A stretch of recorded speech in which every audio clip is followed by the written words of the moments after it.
violate federal criminal statutes and willing to frustrate. Assume is the 800 number that was provided by the Arlington County Fire Department. It is. And you say it's considerably high. We've heard from the military services. I hope and pray that it is.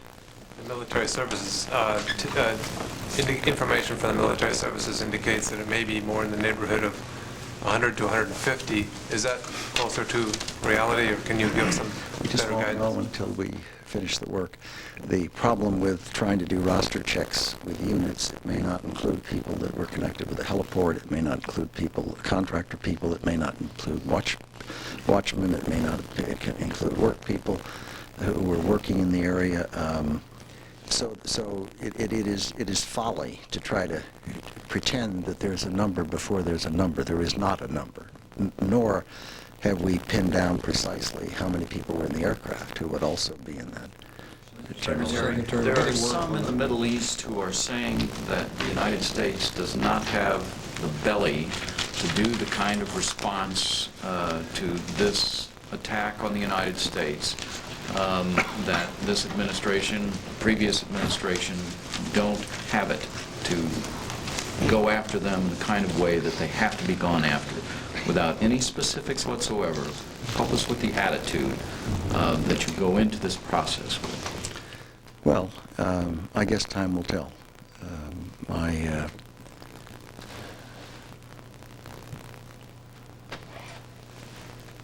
I guess I'm kind of old-fashioned. I'm inclined to think that if you're going to cock it, you throw it, and you don't talk about it a lot. So my instinct is that what you do is you go about your business and do what you think you have to do. I think anyone who thinks it's easy is wrong. I think that it will require a sustained and broadly based effort, and I don't think that people ought to judge outcomes until a sufficient time has passed to address what is clearly a very serious problem for the world. And it's not restricted to a single entity, state or non-state entity. It is an attack on a way of life. The purpose of terrorism is to terrorize. It is to alter behavior. It is to force people who believe in freedom to be less free by altering their behavior and redressing a balance between freedom and security. Anyone who's ever been in a war zone, as I know most of you have, you know that when you walk out of a building, you don't walk out with your head high whistling. You look around the corner and see what's out there. And that's not the way Americans live, and that's not the way we want to live. Mr. Secretary, your comment, let me ask one. I was just cut off for a second, which I kindly left to my colleagues. So we're getting word from reporters at the White House, quoting Ari Fleischer, that the target of the 757 was actually the White House, and also Air Force One was targeted. Can you shed any I'll leave that to the White House.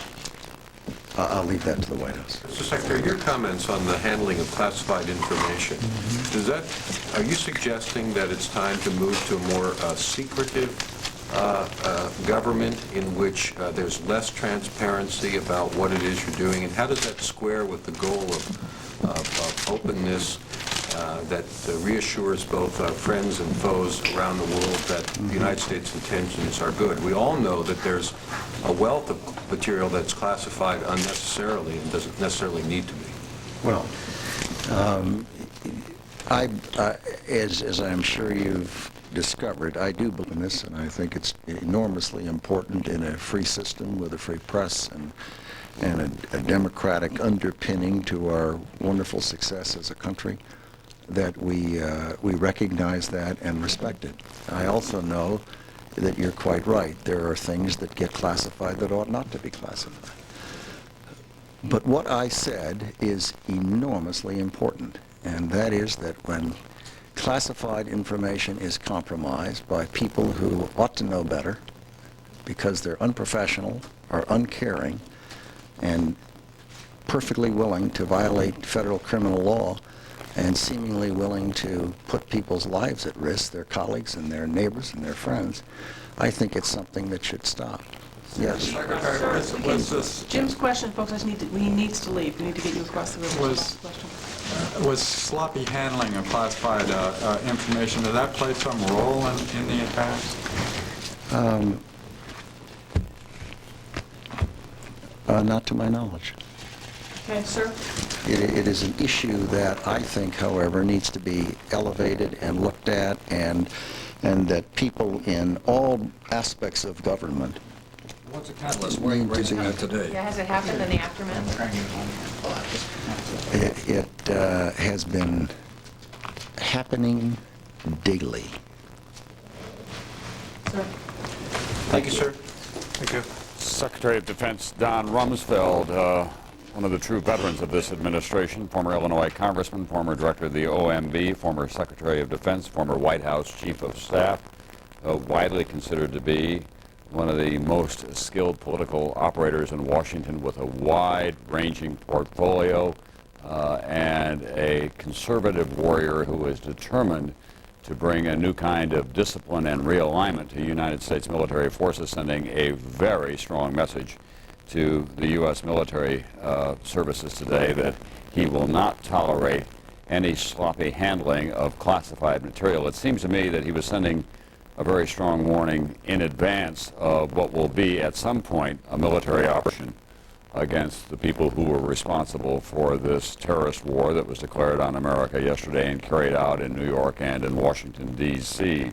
And there are criminal penalties for mishandling classified information. They're not always invoked, obviously, but the Secretary was saying to military personnel, do not in any fashion jeopardize the lives of people who may be involved in these operations by carelessly handling classified information or trying to make yourself out to be a big deal by sharing it with other people, including, by the way, the press.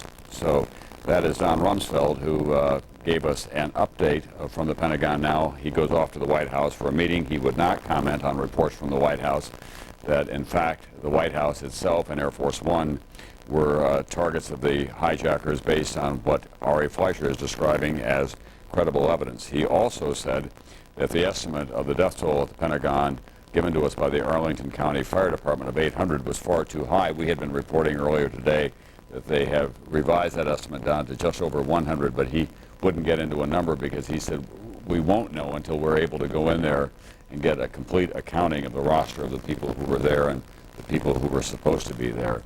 Don Rumsfeld is one of the principal patrons of the President's Missile Defense Shield. Will go forward as a part of the national security agenda of the administration. And the people who are supporting it and promoting it were quick to say yesterday, of course it would not have had an effect on this kind of a terrorist war. It was not designed to do that. We were talking about other use of the defense shield, which is to intercept incoming missiles, especially those that may be launched from so-called rogue nations.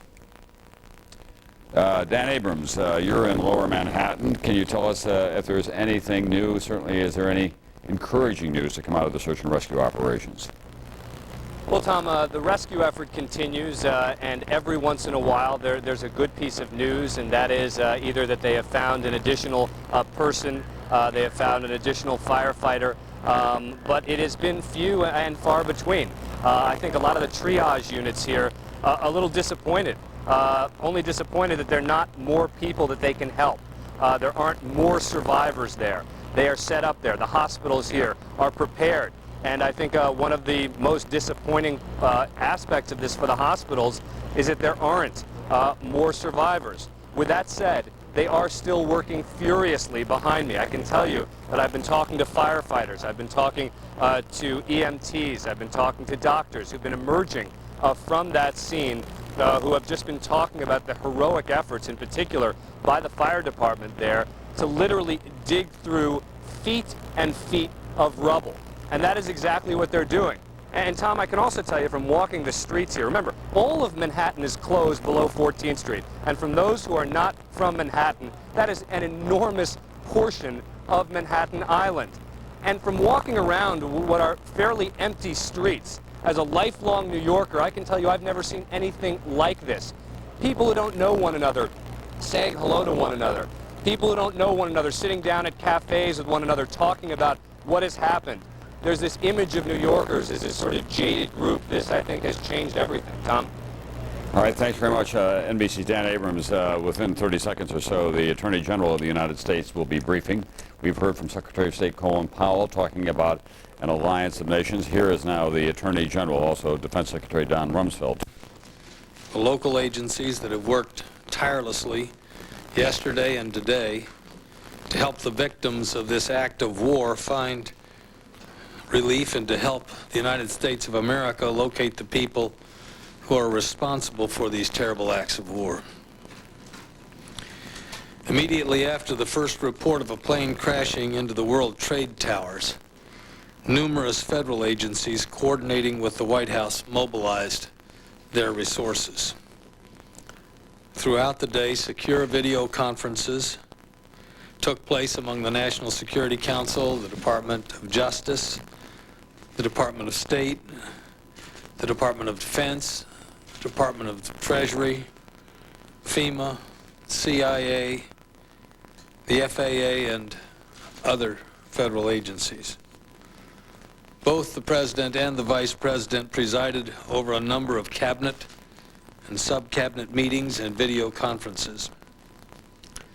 Continuity of government plans were put into effect. Within the Department of Justice, our full resources were put into operation immediately.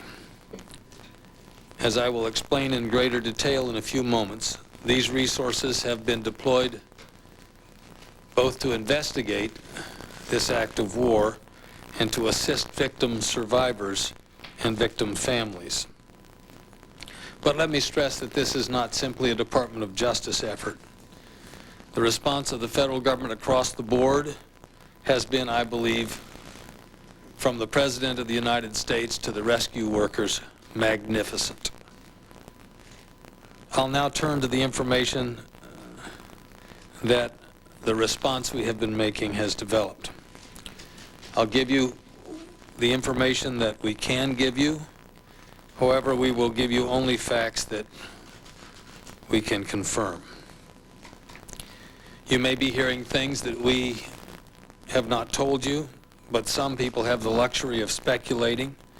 We won't speculate, but we'll only give you confirmed facts. And also, we must be careful to protect confidential intelligence sources and the methods of our intelligence so we do not compromise this ongoing investigation or the capacity of this nation to undertake such investigations as this. The 4 planes were hijacked by between 3 and 6 individuals per plane, using knives and box cutters, and in some cases making bomb threats. Our government has credible evidence that the White House and Air Force One were targets. A number of the suspected hijackers were trained as pilots in the United States. The Department of Justice has undertaken perhaps the most massive and intensive investigation ever conducted in America. The full resources of the FBI, the Justice Department's Criminal Division, the U.S. Attorney's offices, the INS, and other components have been brought to bear and will be focused in this endeavor. Throughout the day and into the night last night, Deputy Attorney General Larry Thompson and Assistant Attorney General Michael Chertoff, who is not with us at this moment, and I were present at the FBI's Strategic Information and Operations Center, together, of course, with the director and a number of other individuals. The Justice Department is working closely with investigators, the FAA, and the intelligence community, including the CIA, the Defense Intelligence Agency, and the Defense. Numerous agencies have assigned personnel to the SIOC at the FBI to coordinate investigative efforts so that information which is received on these premises becomes immediately available to the cooperating agencies. And I might add that we reciprocate with similar deployments in a variety of other settings. The Justice Department's Terrorism and Violent Crime Section is coordinating the response of the U.S. Attorney's offices nationwide. These agencies have a presence at the SIOC here in the FBI 24 hours a day and are coordinating efforts both in the United States and worldwide around the clock. Investigators are reviewing intelligence and have received numerous credible leads. Command posts have been established at all crime scenes. Evidence response teams and the FBI's disaster squad have been deployed to the crash sites. The recovery of bodies and the collection of evidence is ongoing at the Pentagon and at the crash site in Somerset County, Pennsylvania. Investigators are working with the National Transportation Safety Board to recover the black boxes from the crash sites. The crime scene at the WTC has been secured, but is not yet a crime scene accessible to investigators. The United States Attorney's Office's terrorism units and the FBI's Joint Terrorism Task Forces are obtaining the passenger manifests, rental car receipts, telephone logs, videotape from parking garages, and pay telephone videotape records at all scenes for review and appropriate follow-up interviews. All investigative resources of the FBI's laboratory and crisis response capabilities have been mobilized. Now let me turn this podium over to FBI Director Bob Mueller to talk more about the investigation itself. Mr. Mueller has just become the director of the FBI. He's brand new in every respect. I want to start by saying that the men and women of the FBI, all of us in the FBI pledge to those directly affected by these attacks that we will leave no stone unturned in our quest to help find those responsible and to bring those individuals to justice. Let me turn, if I could, for a moment to the effort that we have undertaken at the FBI to investigate these tragedies. Early after the planes started to fall yesterday, as soon as we heard that there was a particular city that was either a city of origin for a flight or a city such as New York where a flight went in, we established command posts. We have at those command posts and at a number of offices around the country where there are leads, more than 4,000 special agents who are assigned to assist this investigation. 4,000 special agents and 3,000 support personnel. We have over 400 of our laboratory personnel deployed at the crime scenes in New York City, south of Johnstown in Pennsylvania, and at the Pentagon. And we anticipate this level of resource commitment will continue for the immediate future. In the last 24 hours, we have been addressing two objectives. The first objective is to identify the hijackers on each of the planes.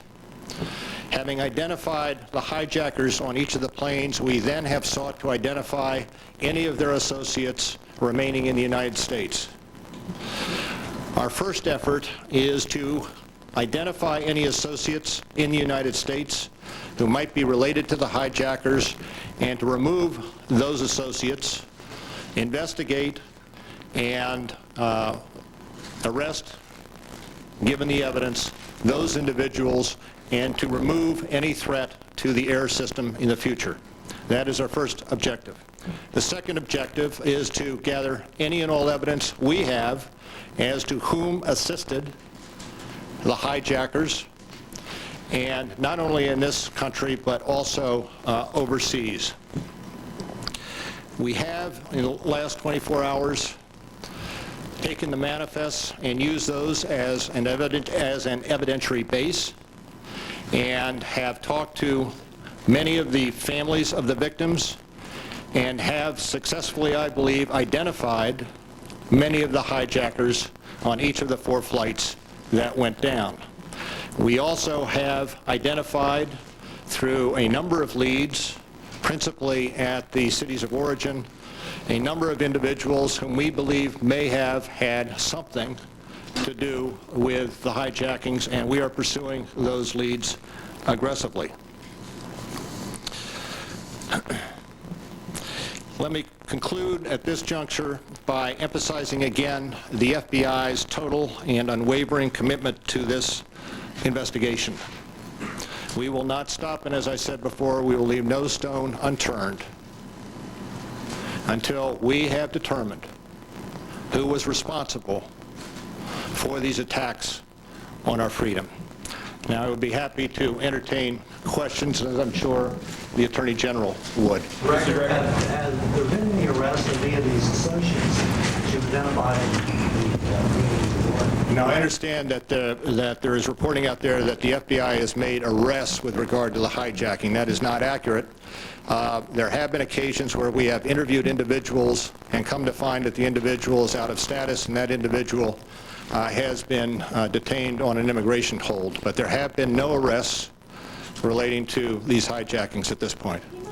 Talk to and the people that you've identified, are these people that have been under FBI's watch in the past relating to other kinds of terrorism activities? Are they people who you're familiar with? As we identify names, there may be one or more individuals with whom we have information as to involvement with individual terrorist groups. We've seen activity today in Boston, Rhode Island, and southern Florida. Can you walk us through, in any of these cases, and give us any guidance on why these particular individuals have been stopped and what the FBI is doing? We have in Boston, my understanding also in Providence and also in Miami, we have leads indicating the presence at some point in time of either the hijackers themselves, and we are attempting to recreate the travels of each of the hijackers on the planes, either the hijackers themselves or their associates, and consequently we are following all leads with interviews, with search warrants, and whatever investigative techniques are necessary to obtain the evidence. They've got to get to the White House for a meeting. How many associates, Ms. Mueller, do you think? And how many were workers at the airport? I can't give you a definitive number on the associates. Have you linked this to Osama bin Laden? Thank you very much. Here you have FBI Director Mueller, who was joined earlier by the Attorney General, outlining what is being described as the most massive and intensive investigation ever conducted by the Justice Department. He revealed a few, what he said are facts that they have come to count on, that they were 3 to 6 hijackers for each plane, and they had such weapons as knives, box cutters, and in some cases made bomb threats, he said. He confirms what we have been hearing from other sources, that White House and Air Force One were, according to Mr. Mueller, targets of yesterday's action, although obviously neither of those entities was hit, and that the hijackers, some of them, were trained as pilots in the United States. Mr. Mueller portrayed what appears to be considerable progress so far in the investigation, saying that they believe they have identified many of the hijackers, and in some cases others who may have had something to do with the hijacking as well.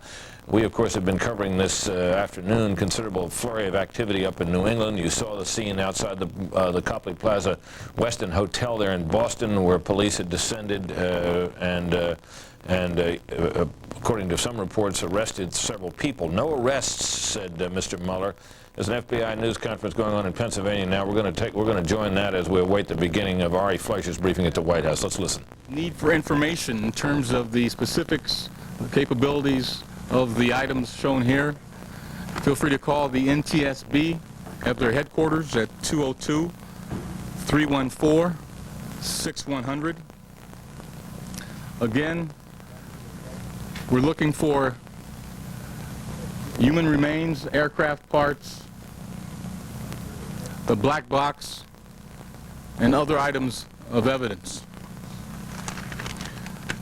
I want to take some time to express our gratitude to representatives of the Salvation Army and the American Red Cross, as well as other organizations who provided us with support here on site.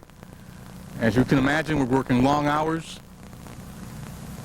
to try to address this issue of the processing of the crime scene.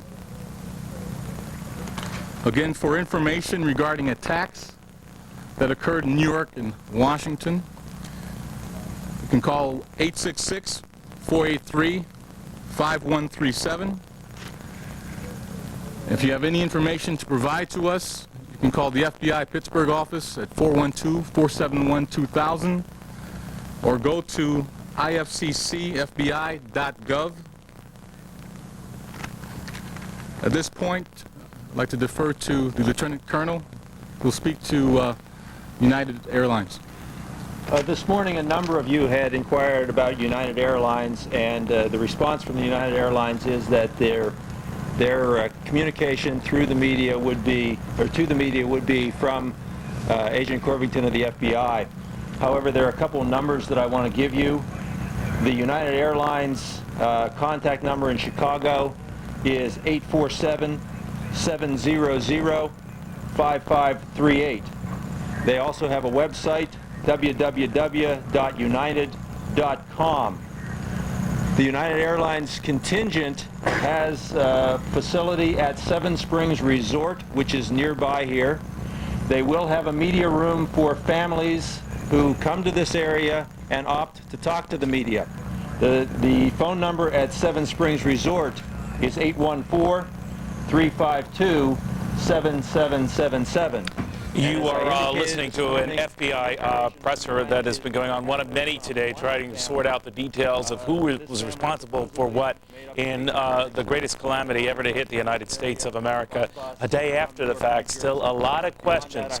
Who prompted this attack? Who was behind this attack? And now, how to respond for those who were. Consistent with what it has been.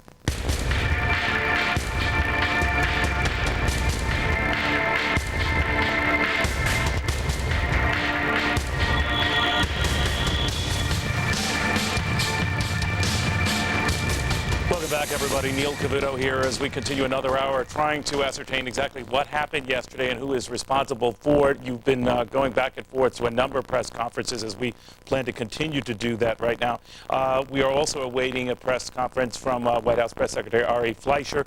We're also expected to hear from some NTSB officials, even though they have essentially bowed out of this as far as their responsibility now. This is a criminal investigation looking into the 4 hijacked planes that were behind yesterday's calamity at both the Pentagon, of course, in Pittsburgh, and, of course, no doubt at the 2 World Trade Center towers. So we're going to be waiting on all of those developments. Meanwhile, I want to go to David Lee Miller.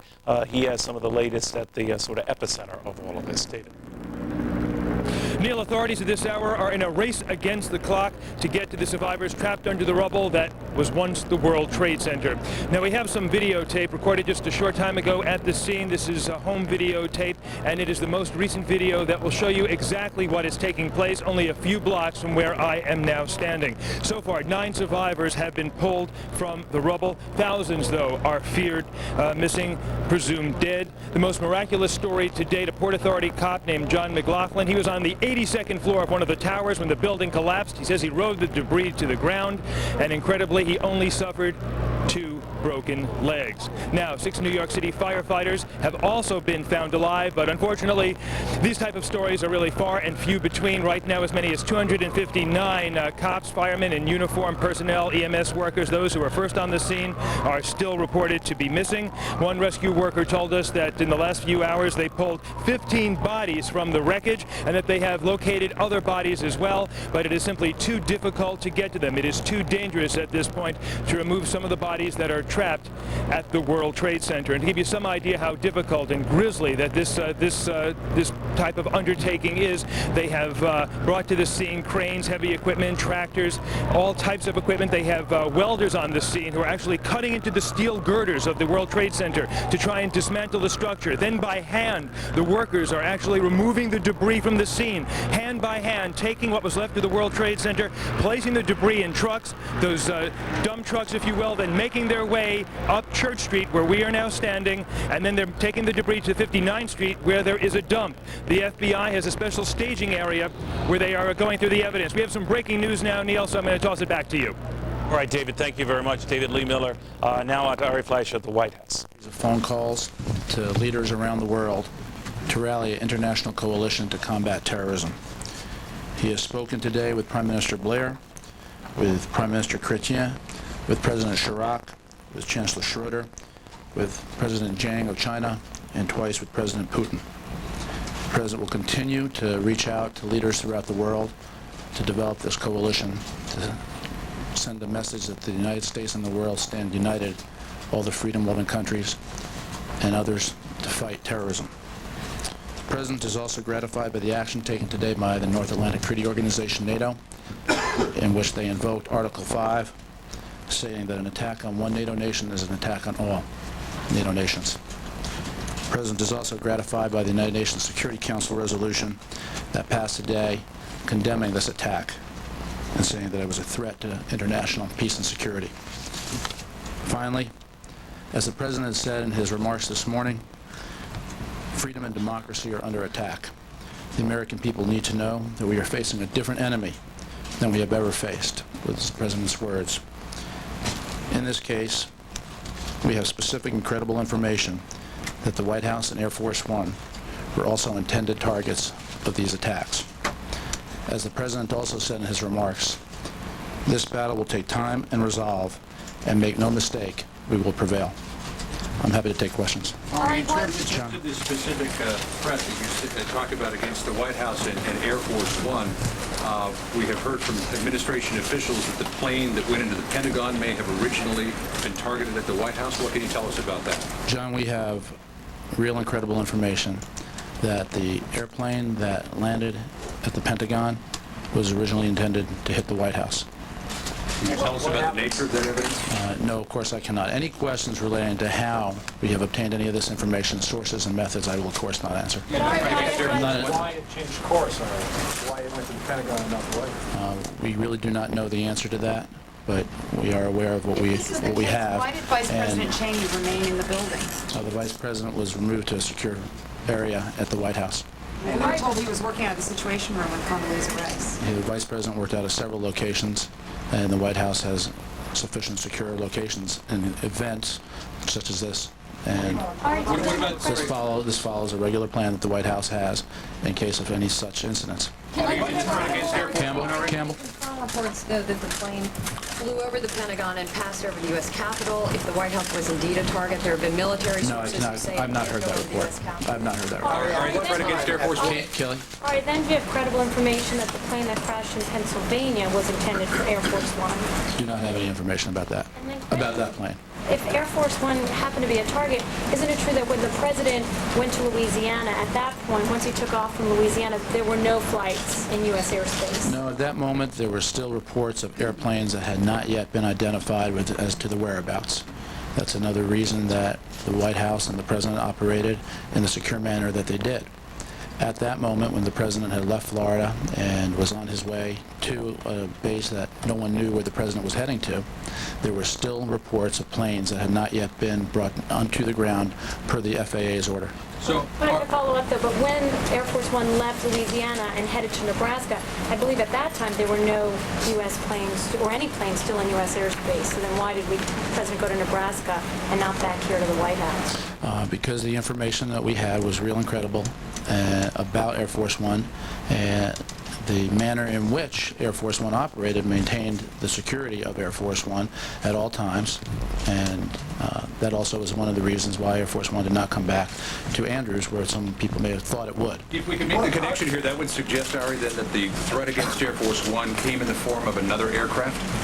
No, I'm not indicating what form it came in, John.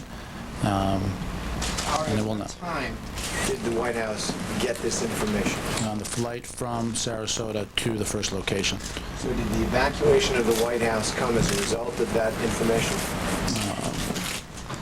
That's a detail that I'm not going to get into, Terry, but all appropriate security precautions were taken. And then on the subject of rallying this international coalition, does that indicate that the President would wait or try to get the support, either operational support or political support of other nations before responding to these attacks? Well, I'm not going to indicate anything about, speculate about any type of response. You've heard what the President said, and his words speak for themselves about America's resolve. However, as I indicated in my opening statement, the President is very heartened as a result of the world reaction and the solidarity that the world is showing at all levels in so many nations toward what has happened. And the President is going to continue to talk to leaders around the world as he builds his coalition. Did the President secure the support of President Zhang and President Putin in those phone calls? Let me try to give you a little more specific information on each of those phone calls. The President, as I indicated, spoke twice with President Putin, once for 5 minutes, the second time for 7 minutes. The President thanked President Putin for his call and for the message of condolence that President Putin sent yesterday.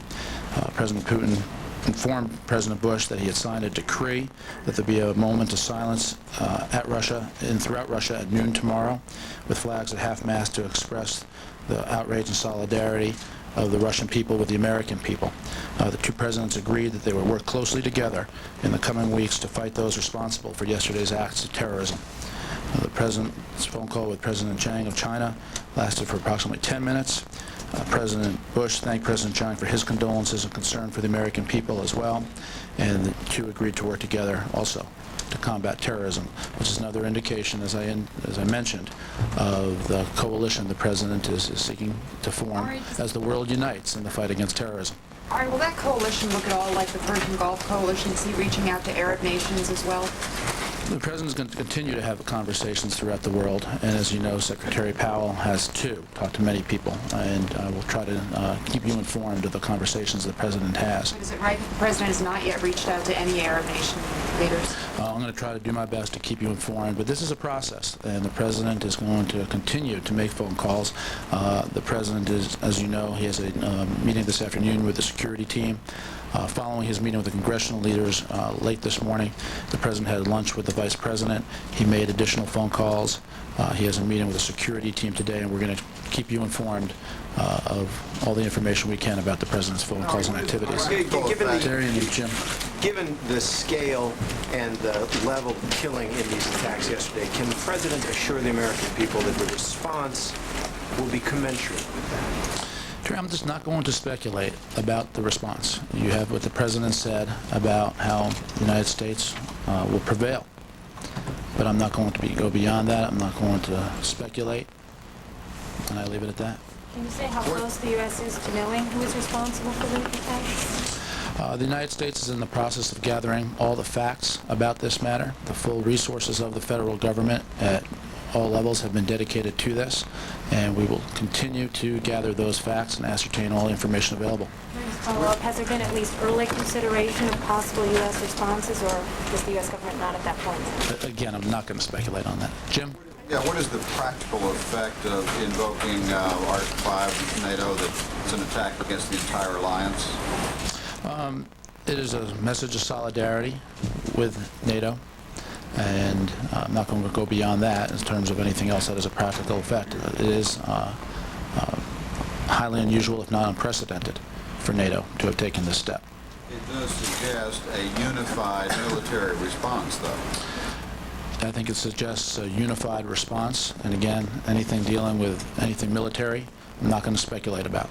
But Ari, when you talk about coalition, it implies that you're looking for some sort of tangible support from other nations, not just words of support. Is that a way to look at it? Well, this is a moment for the world to stand up to terrorism. And President Bush is very pleased with the reactions of leaders around the world. This is an opportunity for the world to stand up to terrorism, and that's how President Bush sees us.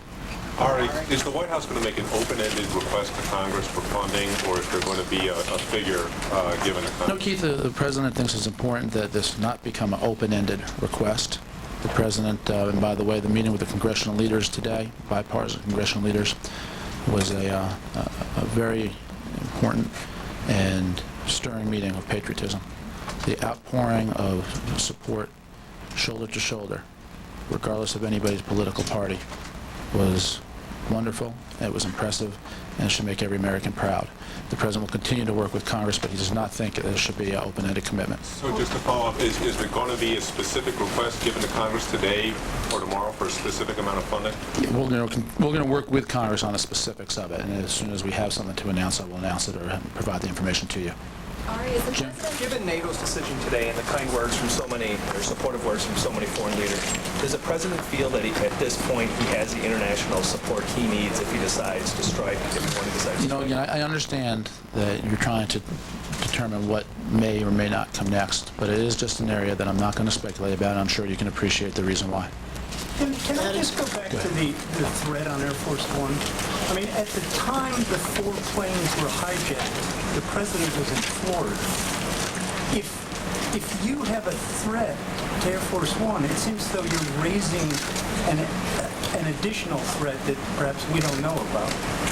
I'm sorry? Raising an additional threat that you don't know about? Some other action that was going on. I mean, obviously the 4 planes that we know were hijacked, clearly, I mean, we're no threat to Air Force One. There was real incredible information that came into the White House, and that is the reason why the White House, Air Force One, took the actions that it took in accordance with all existing plans. And that also included, yesterday, as those who traveled with us knew, that we were not going to indicate where Air Force One was heading to. All right, involving one of those planes, one of those 4 planes, Ari, is that where the credible threat, or can you say, are we talking about something totally different? You're asking me, in essence, what the source of information is, and I think the American people... No, have we accounted for those 4 planes and what their targets were? Is there, which, by deduction, you would assume there is something else that we're talking about targeting Air Force One. Can we make that assumption? I'm not going to lead you any further as to speculating about what was the nature of the threat to Air Force One. But as I indicated, and I'll say it again, it was real, it was credible. Planes that we have accounted for. I'm just not going to speculate about the nature of it. All right, can I ask you this question? Was the President's original destination upon departure from Sarasota Andrews Air Force Base? Again, I'm just not going to get into those type of details about Air Force One's operations and its locations in this context. It was your intention to return to Washington. But suffice it to say, if people suspected that the likely location of a return of Air Force One would be to Andrews Air Force Base if the President were returning to Washington, it would be wise and in the interest of the country for Air Force One not to return to a location that would have been predictable. All the fingers are being pointed at Osama bin Laden in Afghanistan. He's being helped by or supported by Taliban and bases in Pakistan. So are we talking about now going against Afghanistan or Pakistan? And if it happened, then it is all in the name of Islam. So is it time now for the United States not to wait anymore that more innocent people will be killed in the name of... I was asked earlier about who we believe is the source of this, and I indicated that the United States continues to gather the facts about that information, and so your question presupposes the answer, and I'm not prepared to do that. Jim, Surely investigators have uncovered reams of credible information that you've chosen not to release. Why did you decide to release this information to us today? Because just as the President said in his remarks this morning, and I'm quoting from the President, the American people need to know that we are facing a different enemy than we have ever faced.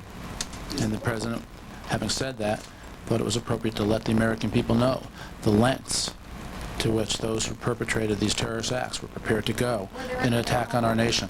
Were there any other targets that we don't know about? These are the only ones that I'm aware of, Cameron. In terms of the President's language... Terry, and then we'll come back to John. Is the President satisfied, and should the American people be satisfied with the performance of the intelligence community in this country, given what happened yesterday? The President believes that the intelligence community and the nation's military are the best in the world. And clearly, something yesterday took place in New York that was not foreseen, that we had no specific information about. But the President's focus right now is on helping those who have the families of those who have lost their lives and those who are suffering in this tragedy, and then on taking whatever the appropriate next steps should be. Does he want to know what went wrong? Has he asked to find out where the gaps were? I think at the appropriate time, the President will ask all appropriate questions, but the President is focused now on getting help to those who need help in New York, here at the Pentagon, and on to talking with his national security team about any appropriate actions. Ari, in terms of the President's statement this morning that this was an act of war, was it the realization that both the White House and Air Force One were targeted that elevated his language to talk about an act of war? Was it a threat against the head of this country that elevated it to that level? John, I think that the actions against the soil of the United States are what led the President to say that this was an act of war against the United States. Well, why not use the word war last night in his televised address to the nation? What changed overnight to ratchet up that rhetoric? I think that you're just going to continue to hear the President speak out on a regular basis, and the President will share his thoughts with you as his thoughts develop as a result of the conversations he has with his security team, and as he thinks this matter through in his mind and shares information with the public. How much money are you talking about in this spending request? You know, are we correct to assume it's in the billions of dollars? That's a correct assumption. And again, once we have specific information, more specific than that, I will get it to you. But the President made it clear that this should not be an open-ended commitment. We'll have, as soon as the information is better developed in our conversation with the Congress, I'm going to do my best to provide it to you in specificity. Go ahead. What are you hearing from the President's financial working group about a possible timetable to reopen the markets? And how important is that to not only investors in this country, but to the global economy? Well, first of all, on the first part of your question, the Security and Exchange Commission as well as Department of Treasury are looking at that matter, and so I'm going to leave that answer up to them. But obviously, as the President said today, that the federal government and all our agencies are conducting business, but it's not business as usual. So the President is cognizant of the fact that it's important to get as much back online as quickly as is possible, and all the agencies of the government are tasked with doing so. All right, given the President's language today, is there any discussion here of asking Congress for a declaration of war? You know, again, as the President said, there were acts of war that were carried out against our country, and the President will continue to work with Congress on any appropriate measures at the appropriate time. But, you know, this is also a different situation from situations our nation has faced in the past, and the President is cognizant of that. You know, as the President indicated, in this case, as we ascertain information, we are dealing, at least at this point, with nameless, faceless people. And it is a different type of war than it was, say, when you knew the capital of the country that attacked you. So we will continue to work with the Congress on appropriate language at the appropriate time. Just try to understand your answer. Given what you said, since it is unclear who has done this, or officially unclear who has done this at this point, is it less likely that there will be a request for a declaration of war? No, I didn't indicate one way or another. I said that the President will continue to work with Congress on appropriate language at the appropriate time. Not ruling it out. I've answered the question. Are you planning a major expansion of the Sky Marshals program? Jim, that's a question that you need to talk to the Department of Transportation about. They'll be addressing all issues dealing with airline safety. Go ahead, Elizabeth. What is the President's mood right now, his state of mind? How's he continuing through the day? You know, I gave you some indication about the meeting with members of Congress, and I really have to say that it was a striking meeting in that the leaders of our nation, in the Congress, regardless of party, and in the White House, are resolute and are shoulder to shoulder, and that is the President's mood. I indicated yesterday that the President is determined, and I think that is still a fitting description of the President. There are administration officials who are describing him as more angry than they've ever seen him. Do you see that? I see him as determined. There's no question that the President has strong thoughts and strong feelings, but the President also is focused on this matter in a way that, you know, again, I just go back to the meeting he had with the members of Congress.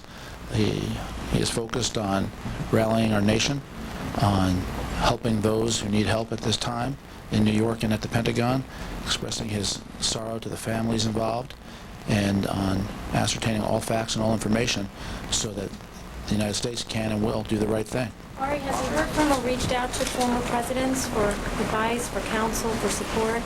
I don't have any information, Kelly, about any former presidents that he's talked to beyond what I indicated yesterday. That's the meeting with the leaders of Congress today. Does the president come out of that thinking he has carte blanche in response, etc.? No, the president does not think that. The president is going to continue to consult. The president is going to continue to lead. But the president understands that at all times it's important to work with Congress, but it's particularly important now to consult with the Congress. One of the greatest strengths of our country is that we are a constitution-based democracy. Our Constitution and our nation have survived acts of terror and attacks on our nation before. And the president knows that the strength of our nation comes from that Constitution, which gives an important role to Congress. And he will continue to consult closely with Congress and its leaders. Ron? Threat to Air Force One, are you really saying that this was an assassination plot that either went awry or was thwarted by our reaction to U.S. reaction? Ron, I'm not going to speculate about that. I'm just going to share the information that I shared about what the targets were, and I think you can draw your own conclusions. Let me ask you about the idea of a willingness to attack those who host terrorism. Is this a change in the U.S. policy for how we treat these countries who may not have participated in the act, but may have known that these terrorists were in country? Is this a change in U.S. policy, and if so, where does it come from? Well, you know, I don't know if this is a change or not.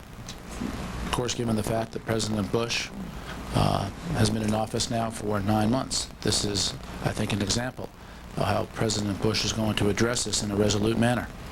The President's words speak for themselves about what he said and why he said it, and everyone should be clear about what the President said. Go ahead. The President's outspoken about his religious faith. Can you tell us if he's had any conversations with pastors or religious leaders over the course of events the last 2 days? Yeah, I have not asked him that, so I do not know. He quoted the Bible in the speech last night. Right. Is it safe to assume that his religious faith is sustaining him during the crisis? I think it's fair to say that in all things the President's religious faith sustains him, particularly at a time like now. Go ahead, and I'll come back on it. Before this occurred, the Congress and the President were at odds about the budget and about spending this year. As a result of this patriotic meeting today, does the President have any reason to believe that that will be resolved more easily? Well, I think there is no question there is a real sense from members of Congress and the President about the importance of working together on all issues. And as always, the government, the President, all agencies will continue to work closely with Congress, and there'll be other important issues that get addressed as this international issue gets addressed. Helen? Will the President have to dip into Social Security surplus to get for these terrorist funds? And one unrelated question, how can you declare war against a nation when you don't know the nation involved? Well, that's one of the answers I gave earlier when I was asked that question about... Or against an individual, surely. And that's why I indicated that we continue to work with the Congress on appropriate language at the appropriate time. But as the President has said, that this is a nameless, faceless act at this point. And so that's where the President is on that. As for Social Security, again, the fiscal year will end on September 30th. We'll have more specific information at that time. But clearly, the situation has changed. But the President is always going to be mindful of the economy, will always be mindful of the need to help our nation's seniors. And that's another reason it's so important that the government is up and functioning. Seniors are receiving their Social Security checks. And as the President said, it's not business as usual, but the business of the nation and the government is going on. Go ahead, Helen. Does he feel he has to have a declaration of war to go after known terrorists? Absolutely classic White House briefing. There are times when it is the job of the White House press secretary to add practically nothing, if anything, to what the President has said. The President has spoken this day in words that were obviously very carefully chosen. He did use the phrase, as was noted in several questions there, act of war.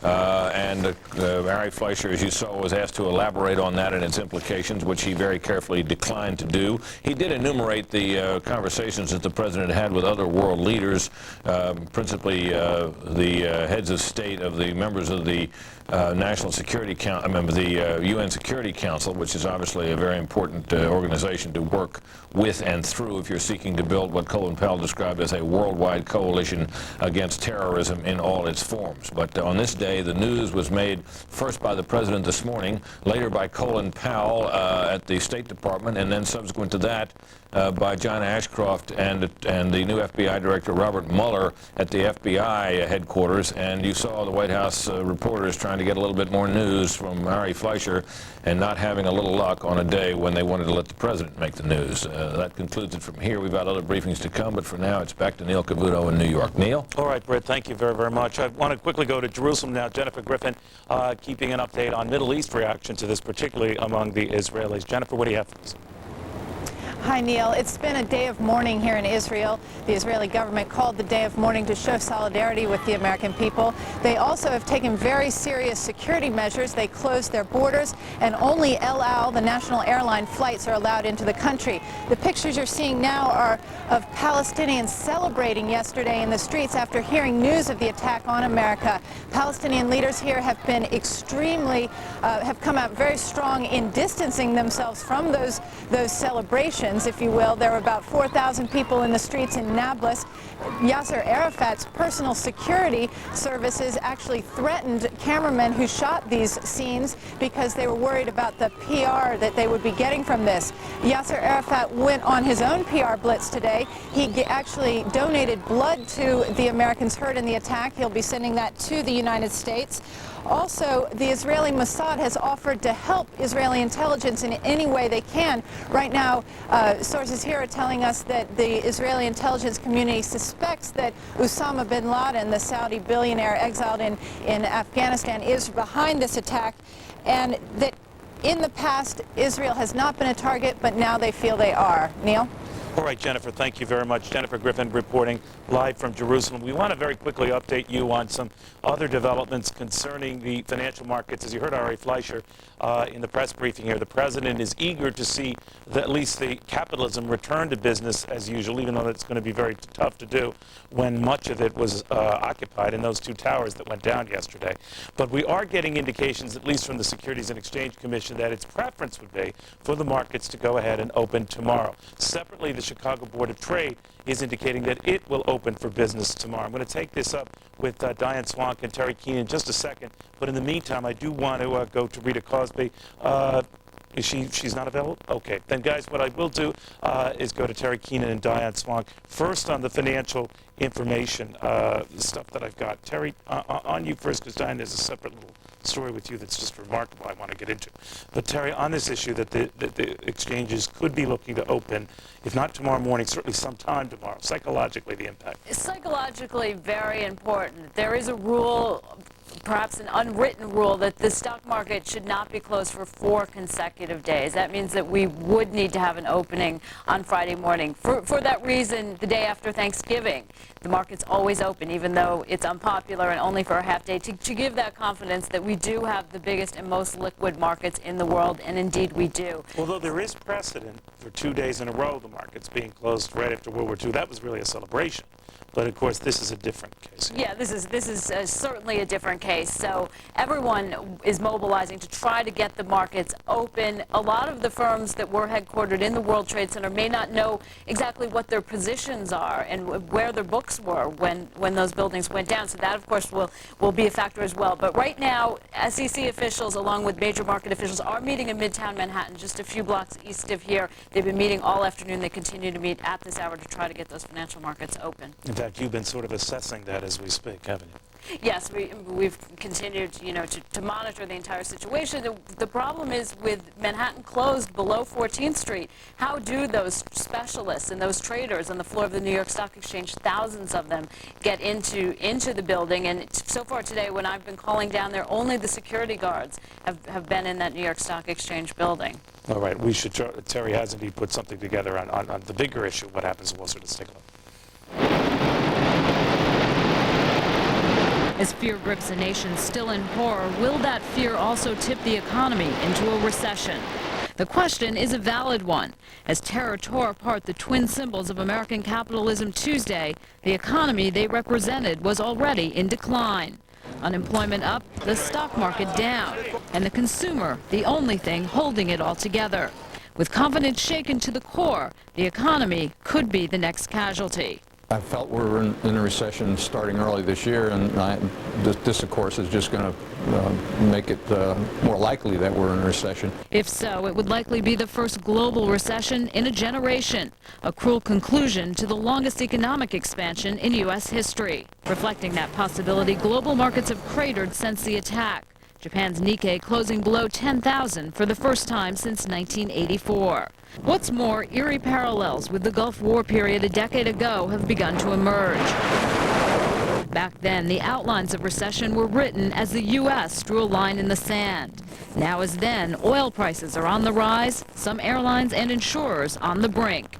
And already a corporate casualty, Midway Airlines shutting down and laying off 1,700. There will surely be more to come. But U.S. markets will soon reopen, and the economy will recover. Acts of evil no match for the most free and fair economy on earth. I don't view this as an attack on the financial markets as I do as an attack on a national landmark. And I think the New York City skyline, which is now forever altered, has been altered by this act. I don't think if it was intended as an attack on the financial markets, in that respect alone, it was a dismal failure. Now, of course, the rebuilding will begin, a perhaps $20 billion effort that should help to buffer the New York economy. Still, billions spent on brick and mortar will not be enough to restore the promise of the new economy so early in this new millennium. Neil. All right, Terry, if you can stick around there, because I want to bring in a friend of mine, Diane Swank, the chief economist over at Bank One. Not only is she a savvy reader of the markets, but she came pretty close yesterday to losing her life. She's alive, I'm very happy to say that.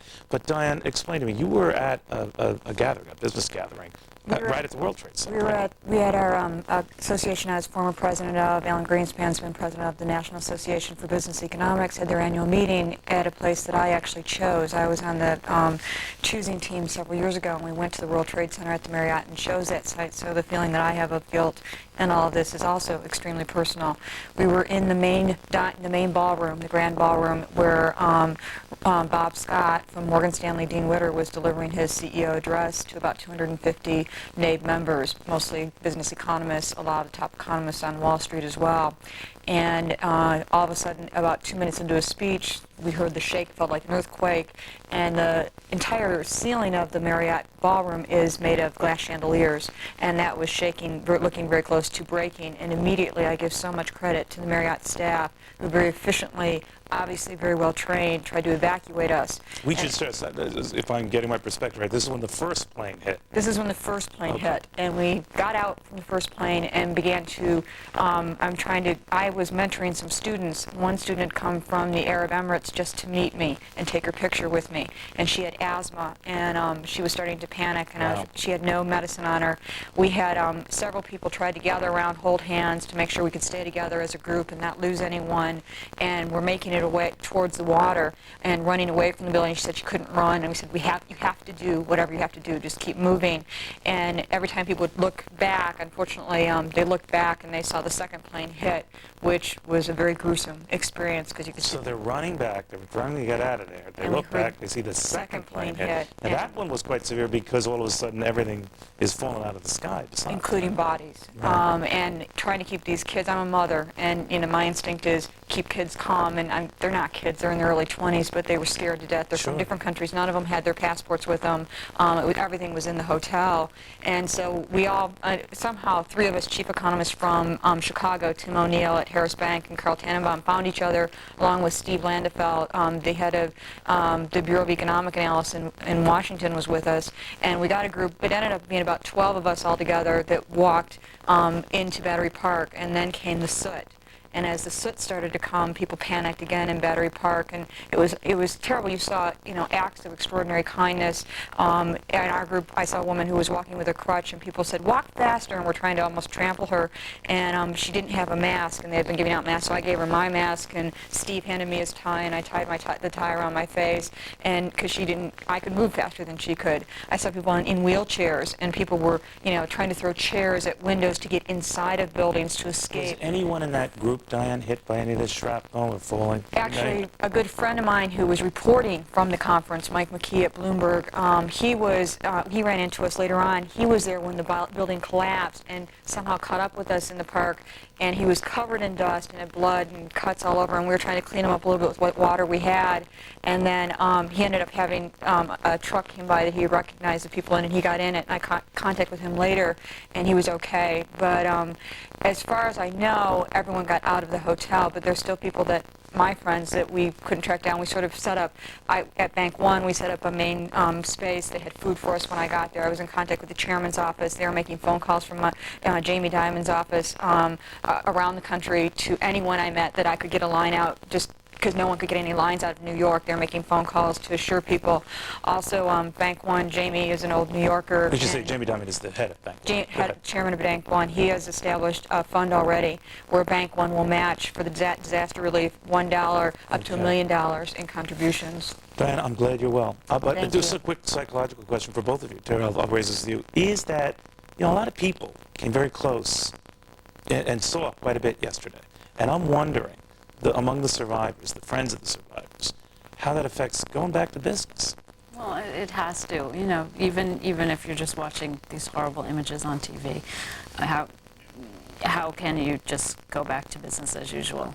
What do people tell you, Diane? Well, one of the things that it reminds me of is I've been thinking about, I never delineate between the economy and my life, and this can't be more wrapped up in both. I've been asked the economic impacts of this, and ironically, we talked about the rebuilding, and rebuilding is a stimulus, and it's something you don't want to talk about in sad times. But I think what you have to think about is we've been through crises. Remember the Cuban Missile Crisis when John F. Kennedy was killed. The economy continued, life goes on, the sun comes up the next day, and I think that's the way it's going to be. Diane, we are very glad you're well. Thank you very Mayor. much. Good seeing you. Diane Swunk, the Chief Economist of Bank One, of course, our own Terry Keenan. We did get word that not all financial firms were so lucky. We are told as well that the vast majority of the folks who work at Cantor Fitzgerald, a major brokerage firm in its own right, have not been accounted for and are feared dead as well. We do not know the status of all the workers of Morgan Stanley Dean Witter who were housed in those two towers. The early reports are that the vast majority of them got out okay, but no indications as to who did not. And separately, Fred Alger Management, the big mutual fund folks, no indications on their status. So we'll be keeping you posted on this as soon as we get confirmations as to any of that. There is no status in death, obviously, but when big names like these potentially face calamitous losses of life, the financial community does indeed take note. All right, I want to flip across the country now, go to Los Angeles. So Trace Gallagher is at the Los Angeles International Airport. I guess the question, Trace, is when those planes are going to be flying again. I got to tell you, Neil, as the day goes on, the odds dwindle of any airports opening across the country. In fact, LAX holding a briefing right now saying they don't know when LAX will reopen. But the FAA and the Department of Transportation have said they will begin allowing limited flights. Most of the flights that were diverted yesterday to other airports and in essence are stranded, but those flights will not fly until the airports they are flying away from are thoroughly searched and the passengers once again checked in with even tougher security. I got to tell you, here at LAX, it is still a big plane parking lot. 178 planes on the ground. They normally handle about 2,200 flights a day here. So this thing is going to take a while. Even when they do finally lift this ground stoppage, we're talking about 3 to 6 hours before the first flights even take to the air. It could take up to a week to get these things back on schedule. With that in mind, airport authorities across the country are issuing travelers this warning. Travelers should not attempt to come to the airport until an official announcement has been made that the airport has opened, and then should check first with their respective airlines for flight schedules and status. That that applies, by the way, to travelers across the country. This will forever change the way we fly. There'll be no more curbside check-in, a lot more security checks. In fact, they'll have random ID checks. The security checkpoints will be stiffer, and no more knives allowed on flights. Previously, they allowed knives up to 4 inches long. Now they're not even going to sell them in the gift shops. And as airport to airport goes, they'll even have some tougher parking standards and parking garage standards. 3 of the 4 hijacked flights were coming here to Los Angeles. The families of the victims yesterday were all gathered up, taken local hotels. They were greeted by, of course, grief counselors and clergy. The airlines have offered the families $25,000 initially. That is money to pay for their initial payments. And then, of course, traditionally, the airlines will then take those families at some point in time to the various crash sites so they can then grieve there and hold their memorial services. The last flight that left Los Angeles International Airport was yesterday. It was a 747 Life flight filled with blood and medicine and medical workers bound for New York City. And Los Angeles still has some military flights patrolling the skies. Neil, back to you. Trace, do you know anything about a federal plan to make sure either a member of the military, the Coast Guard, National Guard, is seated on each and every plane that eventually flies in the next couple of days? That would be obviously a Herculean task, but have you heard anything about it? It exactly would be a Herculean task, Neil, but they have talked about the fact of having air marshals again. You know, years ago they had these things. They're talking about having more air marshals in the air. A lot of these different security measures being bandied about. This is the early stages of this. You can bet if you had to get to your flight an hour ahead of time in previous years, even with the security implications put into effect, that now it could be 2.5 hours before you have to be at your flight. That could really drag things out here. The airports are going through all kinds of scenarios to try and improve security. They've not set anything down yet except for the basic guidelines of no knives, of better security, of different parking guidelines. But air marshals are a distinct possibility. You know, we talk about the airline industry, Trace, and it's a big moneymaker for this economy. By some accounts, it accounts for $1 out of $10, in fact, that go into it. So the fear is that if this drags on much longer, this is going to have an economic impact. Are you beginning to notice a lot of folks looking at nothing more than that these days, that this is severe as far as the economy is concerned? And I think it's already having an economic impact. I mean, let's face it, we're talking about this thing is going to be a week before it gets back on schedule. If you wanted to fly somewhere tomorrow, even if the airport's open late tonight or tomorrow morning, if Neil Cavuto wanted to jump on a plane tomorrow afternoon, good luck. They've got people that are stranded, people who have been kicked off and bumped off flights. It's going to take them a couple of days to get back in the swing of things. So we're talking, I mean, when they shut things down for weather alone, Neil, for a major storm, there are major dollar losses. When they shut the whole country down for 2, 3, 4 days, you're talking about incrementally going up to the nth power. All right. Trace, thank you so much. I appreciate it, buddy. Trace Gallagher at the Los Angeles International Airport. All right, we are getting word from Dick Grasso, now the man that runs the New York Stock Exchange, that they do eventually plan to reopen, but any of you who thought that it would happen as soon as tomorrow, think again. Mr. Grasso indicating that he would like to open before the end of the week. If it's not tomorrow, it's got to be Friday. But it doesn't look likely tomorrow. Again, the chairman of the New York Stock Exchange, and he's really the granddaddy of the bunch, and the NASDAQ and the Amex essentially tag along with whatever decision the NYSE makes. And they are looking at possibly opening up no later than Monday. But again, there is that rule, as Terry Keenan pointed out, that the stock exchange tries to close no more than 4 consecutive days. So if they did not open this week, they would be disobeying a cardinal rule they've held since there was a New York Stock Exchange. But separately, the Chicago Board of Trade, which trades things like interest rate contracts and bonds and all that arcane gobbledygook, they are planning to open. Now, why is that important? Because a lot of people want to trade in our dollar. They want to trade in our bond market. They want to get a sense of how the U.S. is faring. Psychologically, this is important, folks, because if the feeling is that U.S. capitalism can't conduct business as usual, that ain't good, and it's going to rattle some investors here and certainly abroad. We should stress as well that the dollar, which is a great proxy for foreign confidence or the lack thereof in both our economy and our country in light of these tragic developments, that's very, very important. And it has stabilized. In fact, it was getting shellacked yesterday at this time. It seems to be stabilizing. I was bringing that up with John Gibson yesterday, and it's a big issue today because it has improved. And what you want to do in the markets is give people the opportunity to trade on that stuff, and they're not going to get that opportunity, maybe not to the degree they wanted. Now, I should stress as well that even when trading is resumed, those two towers there you're seeing were a big part of the New York financial community, and they are gone. And that means that a lot of futures trading in a host of agricultural products, in a lot of currency products, you won't be able to do that. And so-called cross-trading between the various exchanges, because those buildings were blown up and are now gone, it's not only a tremendous loss of life, but it is a tremendous hole in U.S. financial markets. There is simply no way to replace that anytime soon. So expect volume to be hit, expect a lot of skittishness. Indications are that when the financial markets do open, they could be down appreciably. But I must stress, being a half-full glass kind of guy myself, that the European markets also started off very negatively today, and by day's end, most were up, only a couple unchanged. So we'll keep you posted there, but indications are, again, from the big board, there'll still be a big delay. All right, want to check in with James Oakley right now of the Arab American Institute. James, can you hear me? Yeah, I do. Let me ask you a little bit about this. There are folks, James, who are immediately going to start taking out their agita on the Arab American Institute. Yeah. What have you heard? Well, they've already started. We got a dozen threats yesterday. I came in this morning to an exceptionally vile threat on the phone. And we've had reports all over the country. Try though we may, and we issued a statement yesterday trying to make it clear that, that Arab Americans were in the World Trade Center building, Arab Americans were in the Pentagon, Arab Americans are firefighters and policemen in New York City, and this is our day of mourning as it is everyone else's day of mourning in America.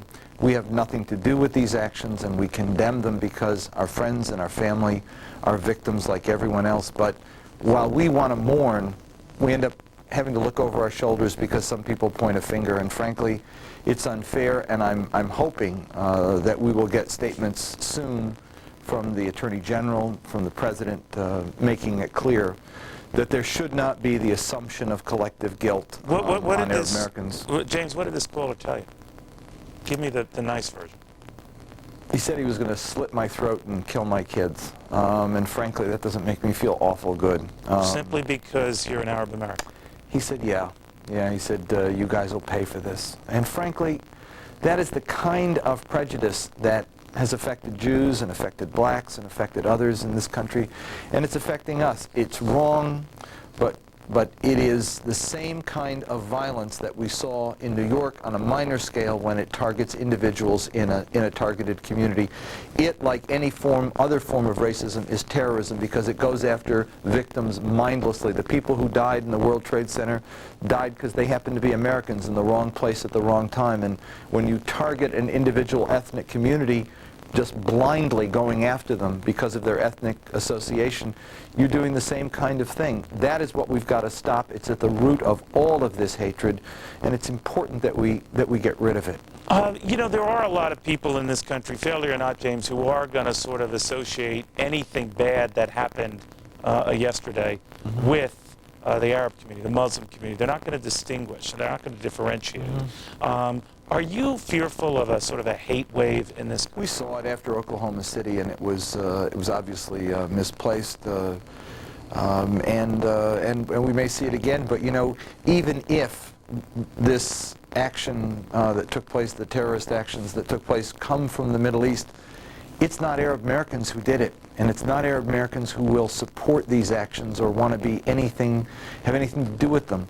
There are 2 Arab Americans in the President's cabinet, and there's 6 Arab Americans in the Congress, and there are Arab Americans who are, as I said, in the World Trade Center building, in the Pentagon, in the police department, and fire departments in New York City.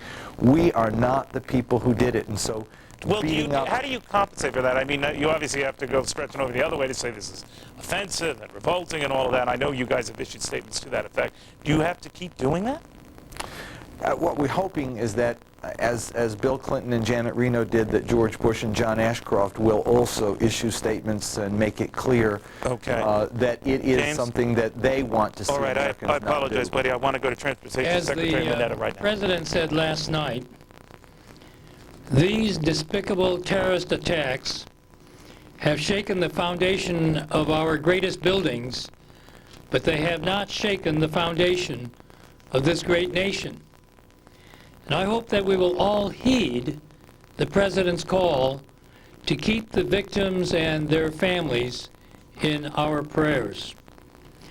Now, effective immediately, I have directed the Federal Aviation Administration to reopen on a limited basis the nation's commercial airspace to allow flights and passengers who were diverted yesterday to be able to continue on to their original destinations.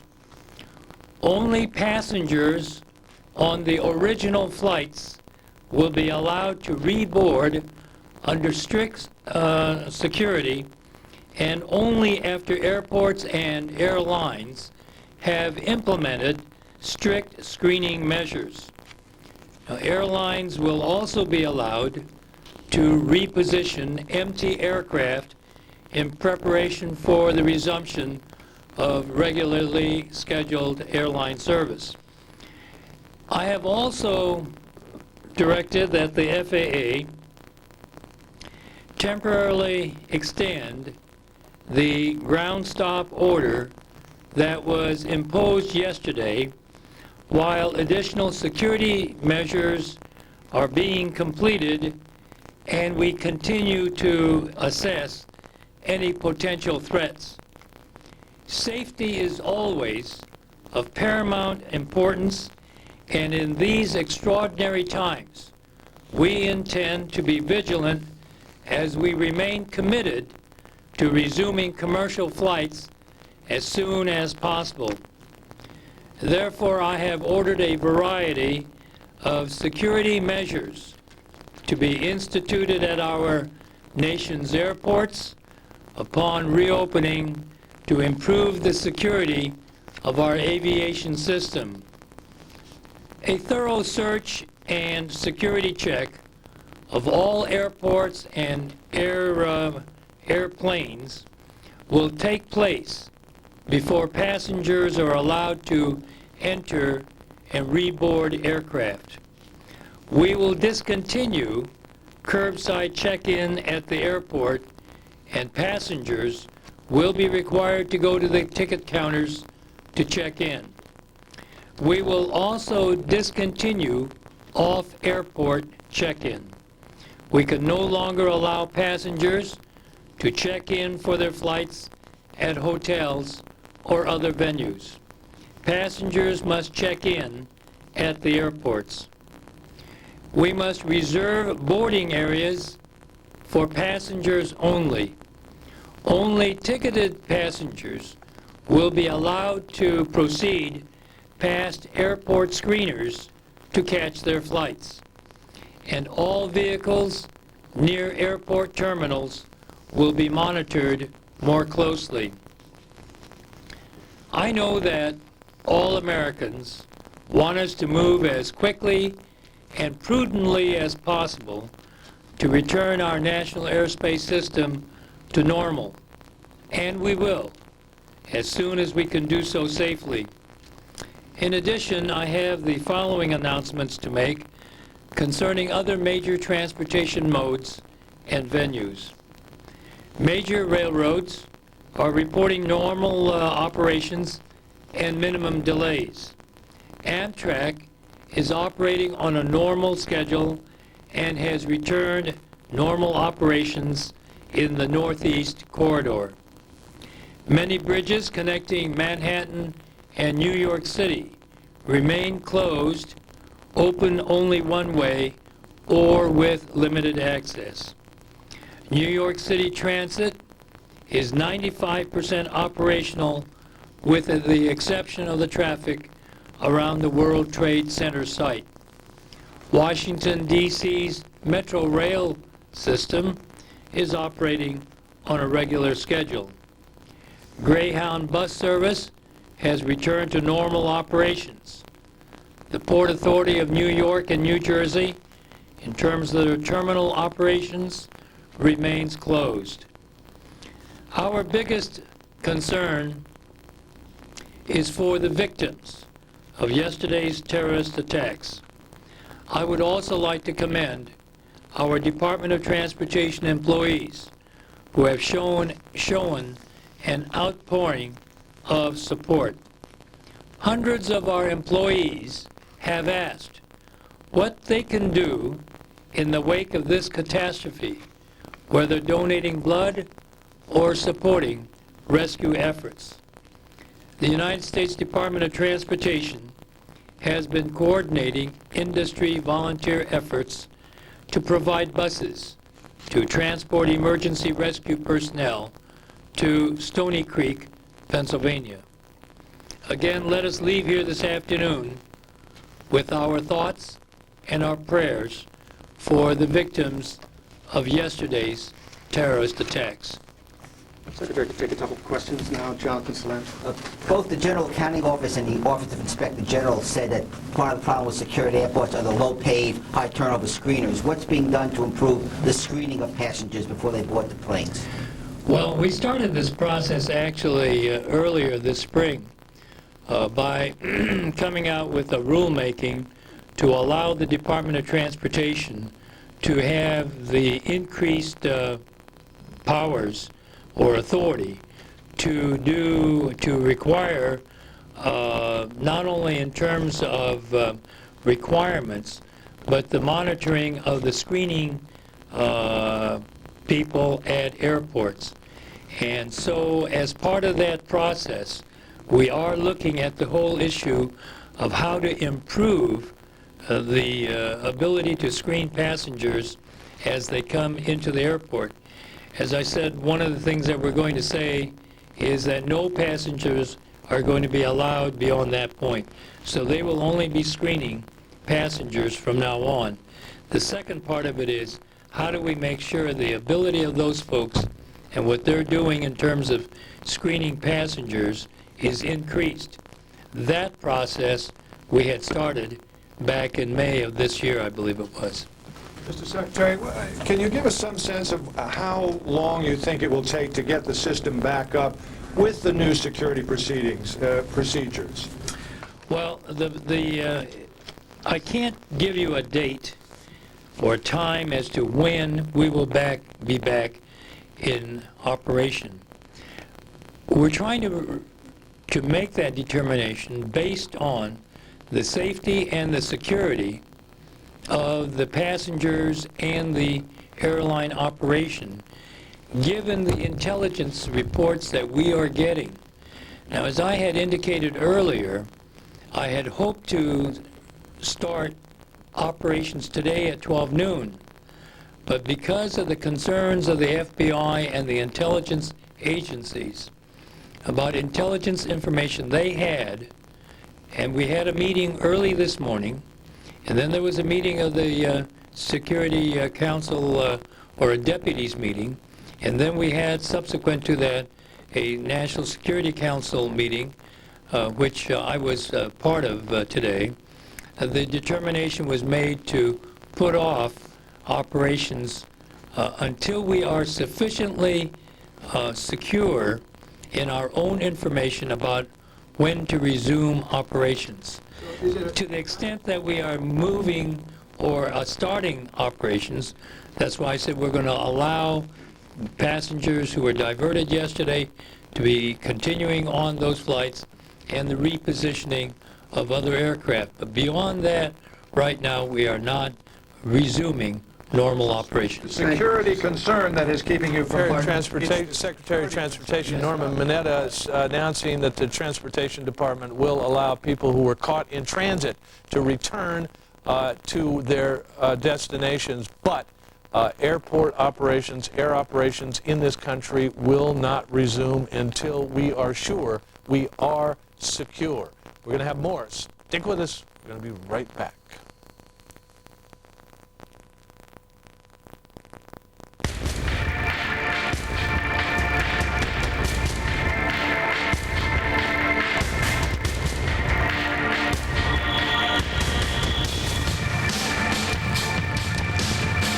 The terror, now the information. We're finding out a lot of information today from various federal officials, from the Attorney General, to the Secretary of State, to the Secretary of Transportation, to the White House press secretary. You're looking at pictures of the rescue and recovery operation going on down at what was the World Trade Center in New York City. Before we go to David Lee Miller down there, let me just review a couple of things.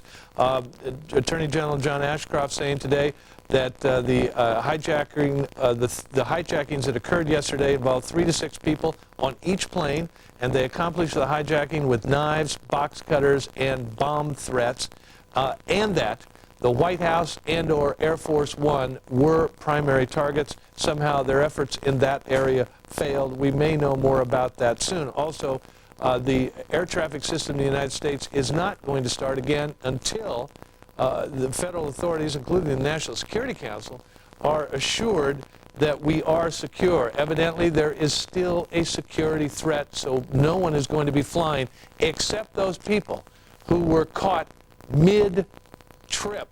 And they are going to be allowed to continue on to their destination. And by the way, in the future, forget curbside check-in or any of the conveniences at airports. We are going to toughen up. Let's go now to Fox's David Lee Miller down at the site of the incredible scene yesterday, where we are now trying to recover survivors and victims. What is going on, David? Hi there, John. Well, thousands of people are still missing and feared dead. Relatives are searching for loved ones, but getting information is not an easy thing. We do have some new information, though. Let me give you the latest right now. 55 bodies, according to authorities, have been pulled from the wreckage now.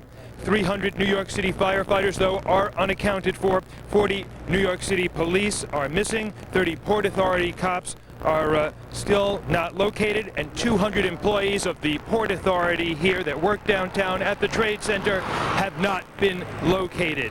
Now, authorities at this hour are continuing their rescue efforts. Nearby, though, a morgue at a Brooks Brothers department store has been turned into a temporary morgue.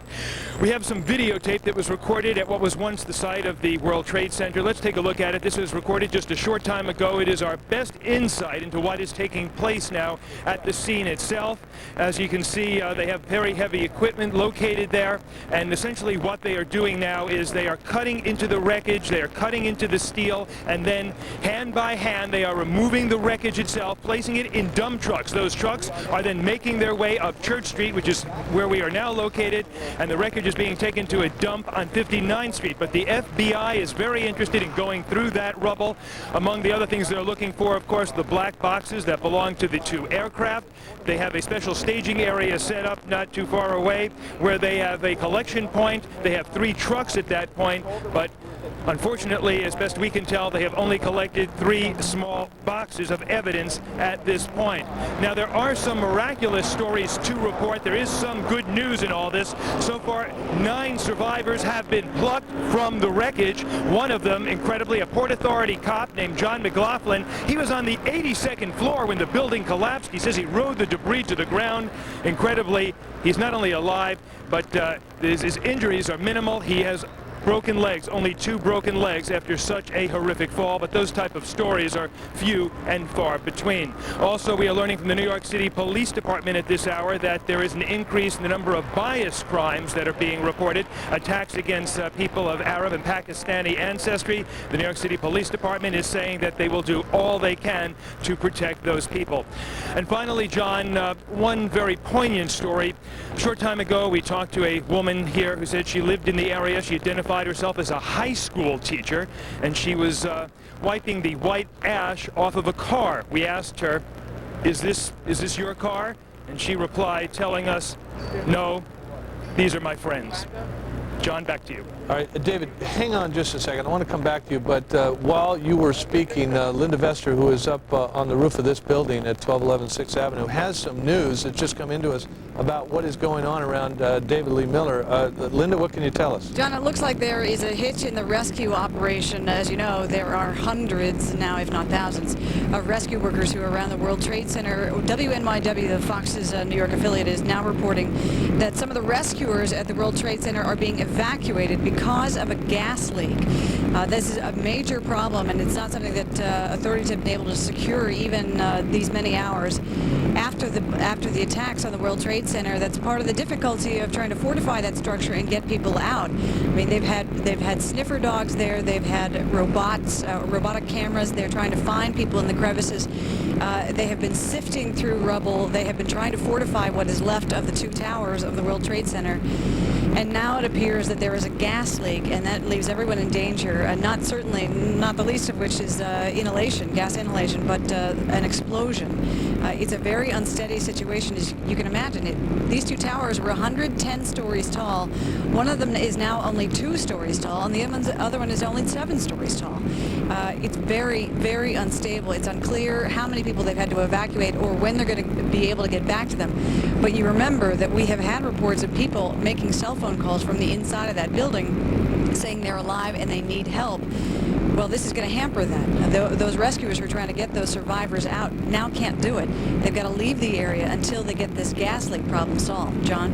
All right, Linda Vester up on the roof with a view of downtown at 1211 6th Avenue, where we can see what's going on in the background. An incredible rescue operation underway down there, and sadly to say, a recovery operation. So far, 55 bodies have been recovered, according to David Lee Miller. At the same time, Mayor Rudy Giuliani said he expects several thousand people did not get out of each of the 2 buildings, so a death toll could be expected in the thousands. Let's go now to James Rosen at the White House for an update on some of the many things that have gone on there today. James?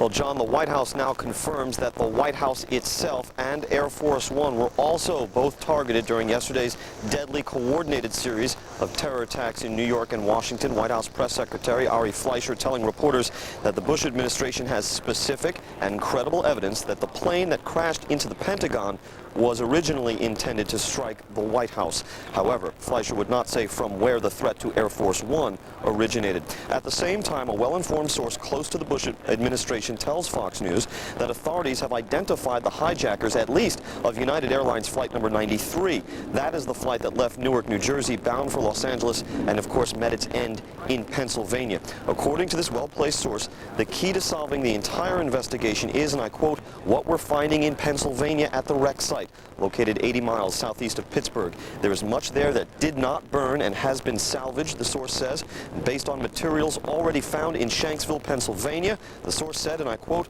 the hijackers have been identified by name, unquote. The source also specified that those named individuals are indeed linked to Osama bin Laden, the terrorist on the FBI's 10 most wanted list, who has been linked to various attacks against Americans over the past decade. Meantime, President Bush convened a meeting of his national security team this morning. He made brief remarks beforehand, Mr. Bush saying yesterday's attacks were more than acts of terror, but acts of war, and the president reminded Americans that we face what he calls a different enemy than we have faced before. The deliberate and deadly attacks which were carried out yesterday against our country were more than acts of terror. They were acts of war. This will require our country to unite in steadfast determination and resolve. Freedom and democracy are under attack. And President Bush met this morning also with congressional leaders from both parties and both houses of Congress. Capitol Hill sources say that lawmakers essentially handed Mr. Bush a blank check that he can use to spend on rebuilding Lower Manhattan and the Pentagon and also aiding in the search and rescue operations. Mr. Bush and his wife, the First Lady, were supposed to attend a blood drive they set up right here on the grounds of the White House. They canceled that appointment. Instead, the president huddling most of the day with national security advisors. Indeed, he is headed over to the Pentagon in a surprise move that we didn't know about until just a few minutes ago. In about 15 or 20 minutes from now, President Bush heading towards the Pentagon. But to recap, John, the White House now confirms that the White House itself and Air Force One were also slated to be attacked yesterday. This could have been a lot worse even than it already was. John? James, quickly if you can, what do we know about plans to retaliate?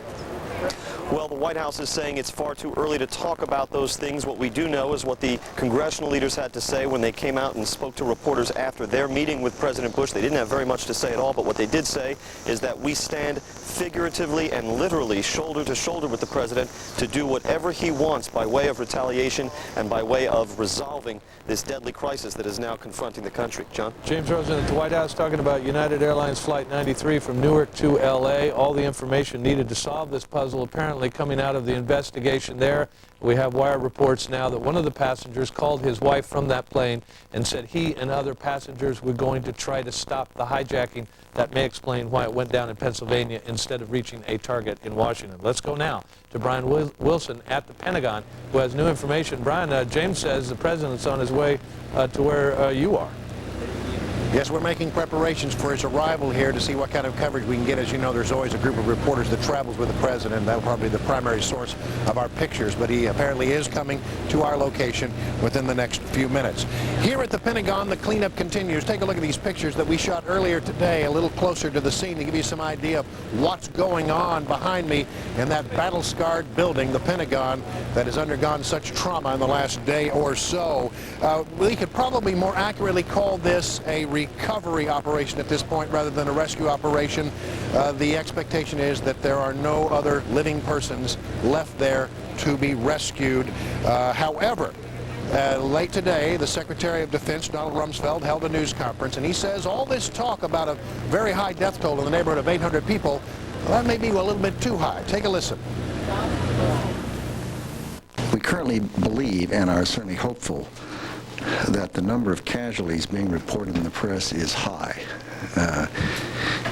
As you know from your own observation out there, the work is still going forward, and we won't know for some time precise numbers, but from everything that we currently know, the estimate that's been widely reported is considerably high. That estimate of 800, as reported here on Fox News, was always a worst-case estimate. Arlington County firefighters said that they think the death toll will be between 100 and 800, and they couldn't firm it up any more than that. Secretary Rumsfeld also said he's very concerned about the way some classified information is being handled these days, and left a caution with Defense Department personnel to be more careful in the way they handle that information. And when asked if the military had the belly to do what needs to be done in this situation, Rumsfeld says you don't cock unless you're willing to throw it. There was a brief evacuation here at the Pentagon, but it was only a brief one this morning as a small puddle of apparently jet fuel that seeped to the bottom of the impact crater caught fire and ignited. Basically, the evacuation ended before it really got started. But here at the Pentagon, it's really more of a recovery expedition at this point as they continue to try to find out if there's any evidence there and find out how many bodies. The latest death toll number we have, and we haven't had an update in some time, is that there are 80 dead people at this site, and that number is expected to climb. John, back to you. Brian Wilson, I got a question for you, but let me show people a picture while we're doing that of evacuation going on down at the World Trade Center now. This is a gas leak that we'll be showing you momentarily. The rescue workers are having to get out of the area. They can't quite control natural gas that, of course, runs to the area on underground pipelines, and there is a gas leak, and they're moving everybody out because there is a potential for explosion and fire. Once they get hold of the gas leak, the rescue workers will go back. It is a hand-to-hand operation. Each worker lifting up a piece and lifting it out. And they're, of course, looking for survivors as well as bodies. Brian Wilson, if I could just ask you a quick question before you go away completely. Does anybody know or have a theory as to why, if the White House was a target, the plane that smashed into the Pentagon passed up the White House and went to the Pentagon? John, may I offer my own personal theory, and this is based on having been in a helicopter and flown around Washington, D.C. when I was a local reporter for the local Fox affiliate. From the air, it is very hard to see the White House. It is not a particularly large building. If you're in a jet traveling 500 or 600 miles an hour coming across the river, it would seem to me it would be very easy to overshoot the White House as a target. Rather than double back around and come back for your original target, it seems to me that if you just wanted to inflict damage, that the next thing you would do, your secondary target would be something that's very big and obvious and not too far off your flight pan. That would be the Pentagon, which is, it sticks out like a sore thumb. It's such a large target. My theory is, and it's only my theory, they overshot the White House. They went for their secondary target, which was the Pentagon. Brian Wilson, perfectly good theory. May turn out to be true. Thanks a lot. Let's go now back to David Lee Miller down near the Twin Towers at the World Trade Center in New York, where there's an evacuation now because of a gas leak. This must be very frustrating, these people finally getting in and starting the rescue work, and now they've got to go out. David Lee Miller trying to get a glimpse of what's going on. That, of course, was yesterday as the trade towers collapsed. People ran for their lives. And once the dust settled, the concrete dust, we have determined that there is probably a 5-story pile of rubble, broken concrete and twisted steel, which workers are now going into with equipment to either remove or cut apart and then hand remove and try to find some of the, what may turn out to be thousands of victims, dead victims, in that pile of rubble, as well as if there are any live victims left. Let's go now, just because she's got a good view up there, to Linda Vester on the roof here at 1211 Avenue of the Americas, see what else we might be able to find out from her. Hi, Linda. John, as we're watching the plume of smoke continuing to rise behind me, there is now some concern that another building that's part of the World Trade Center complex may be in danger. Building 4, there are some reports that it may not be all that sturdy. That's unclear right now, and we can't confirm it. There are just reports of that, but that evacuation is a real problem. There have been problems earlier in the day, according to firefighters, of fireballs. It came out over some of the fire department radios earlier today as people were trying to clear some of the rubbles. The fires sometimes erupting as debris was being removed, and this is allowing drafts to kind of waft through the air around there and fan some of the wreckage. It is not, well, it's just not a steady situation right now. Firefighters down there being evacuated, you were showing the footage. And here we have people, you know, just even the best of circumstances. It's, we can even smell it how many miles away from the site, all the way here, this incredibly acrid, bitter smoke that just fills your nose. You can also just smell the natural gas down the side. You can hear just the rumble of portable generators and this thick powder that's coating everything, sort of like sawdust, if you get a sense of the consistency. It's kind of all over everything. And as the people who are trying to sort through the wreckage and stay safe themselves at the same time, they're coming across all sorts of things: pulverized concrete, insulation, paper, tons of paper, things like ledgers, sales ledgers, other office documents just strewn all over the place, just to sort of give you a sense of kind of the mayhem back there. No, again, Linda, once again, and the evacuation underway, John. Linda, let me interrupt you because we can't go back to David Lee Miller on the ground down at the World Trade Center. Okay, here we go. David, are you with me now? I'm with you. Okay, so rescue workers coming out. What are you hearing? They're going to go back soon? I'm sorry, John, I was a little distracted here. There's a lot going on.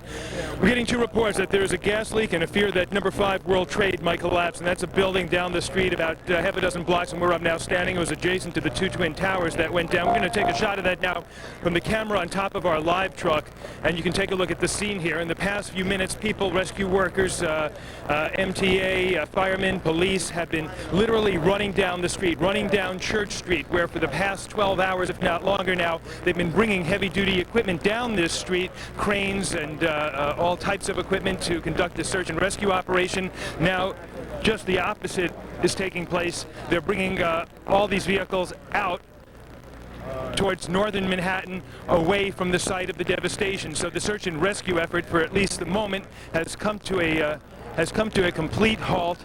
And we might recall yesterday they were hampered by the fact that building number 7, a 47-story building, collapsed, and that building was across the street from this building identified as number 5. That collapsed at about 5:40 in the afternoon, and that posed a serious risk to people as they fear now that this building does as well. Here's one of them. Sir, we're live on the air. Back it up. You want us to leave immediately. Can you tell us what? We'll carry you away. All right, sir. We're going to leave right now. Can you tell us, though, what we're live? What is the danger? Let's go. Come on. All right, you heard it. The building is going to collapse. All right, We're going to stay David Lee on the air Miller, as long I as don't we want can. you. We're going to set up our David Lee Miller, I don't want you arrested, so go ahead and move. We'll talk to you in a minute. While David Lee Miller reestablishes a location that's that is safe, World Trade Center number 5 is now expected or feared may collapse. That is the World Trade 7, wasn't it? Was that the number of that one that collapsed yesterday? Now number 5 is it is feared might collapse. Well, David Lee Miller reestablishes a position. Let me read you some latest information from our Rita Cosby about what she has learned from law enforcement sources about a big effort today in Boston and then later in Providence, Rhode Island, and out in Pennsylvania, where that plane crashed and so much information has been found about the hijackers. Authorities have now believed they have identified almost all the hijackers, and Fox News has learned that many are Saudi and Egyptian nationals. Authorities have obtained at least a dozen names from the flight manifests, and at least one was a known Osama bin Laden supporter. They're trying to track down associates and anyone who may have helped the hijackers. Today in Boston at the Copley Plaza Hotel, there was a raid. As authorities went into some rooms there, they thought these associates may have occupied. So far, no arrests have been made, but they do have a number of people in custody that they are questioning in South Florida and in Boston, and some people arrested for other offenses, immigration offenses, weapons-related offenses, but not specifically for ties to the attacks. One of the aspects, by the way, a train was stopped in Providence, Rhode Island, and 3 men were taken off the train in custody and are being questioned. One of the aspects of this information is something we're now going to learn more about from our Orlando Salinas, who is in Daytona, Florida.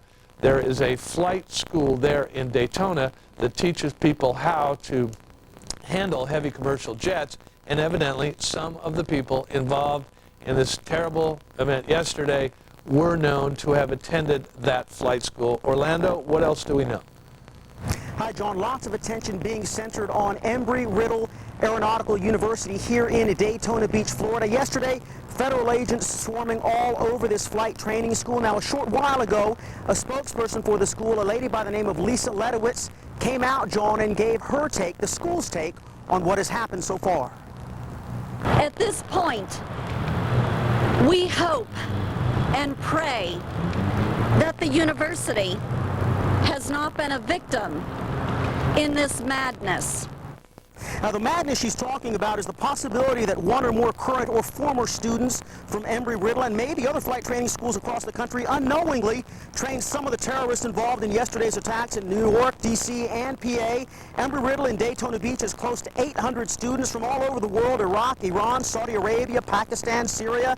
The list goes on. The school says it is possible that an Embry-Riddle trained student may have played a part in those attacks. Also, 2 hours south of here in Vero Beach, a short while ago, 5 or 6 black government cars pulled into the Flight Safety International School. Loads of agents piled out. They began going through records at that school. By the way, JFK Jr. trained also at that school. Also in Venice, Florida, federal agents are very interested in hearing what Charlie Voss has to say. Investigators say Voss's address was listed on a car rental application filled out by one of the terrorists. We're also learning that Voss may have housed a couple of the flight safety school students back in June. They apparently may have stayed with him for a few weeks. Important note here, John, this doesn't mean at all that Charlie Voss knowingly had anything to do with yesterday's attacks. Now, attending Embry-Riddle isn't cheap, cost about $20,000 a year. The school says that indeed it does require valid visas from all of the students, all the applicants who come here. I asked her, look, after you get those visas, do you maybe double or recheck those visas to make sure the information is valid on those? And she said, as of right now, she's not sure whether or not the school does that. Also, a short while ago, Attorney General John Ashcroft coming out and saying that no one has been arrested so far in these attacks. He said several people certainly have been detained, all for questioning only. He also said right now that several people are being held, possibly for some immigration violations. Also, Ashcroft said that there are 2 very important objectives here that are taking place. Number 1, to identify any and all associates of those terrorists that were here in the United States that may have played a part in this. Also, he says it's very important right now to gather any and all of the people who may have played a part in this here in America or abroad. John? All right, Orlando Salinas in Daytona, where they're looking at Embry-Riddle University, which teaches people to fly commercial jetliners, and may have accounted for how somebody figured out how to fly these things once they had been hijacked.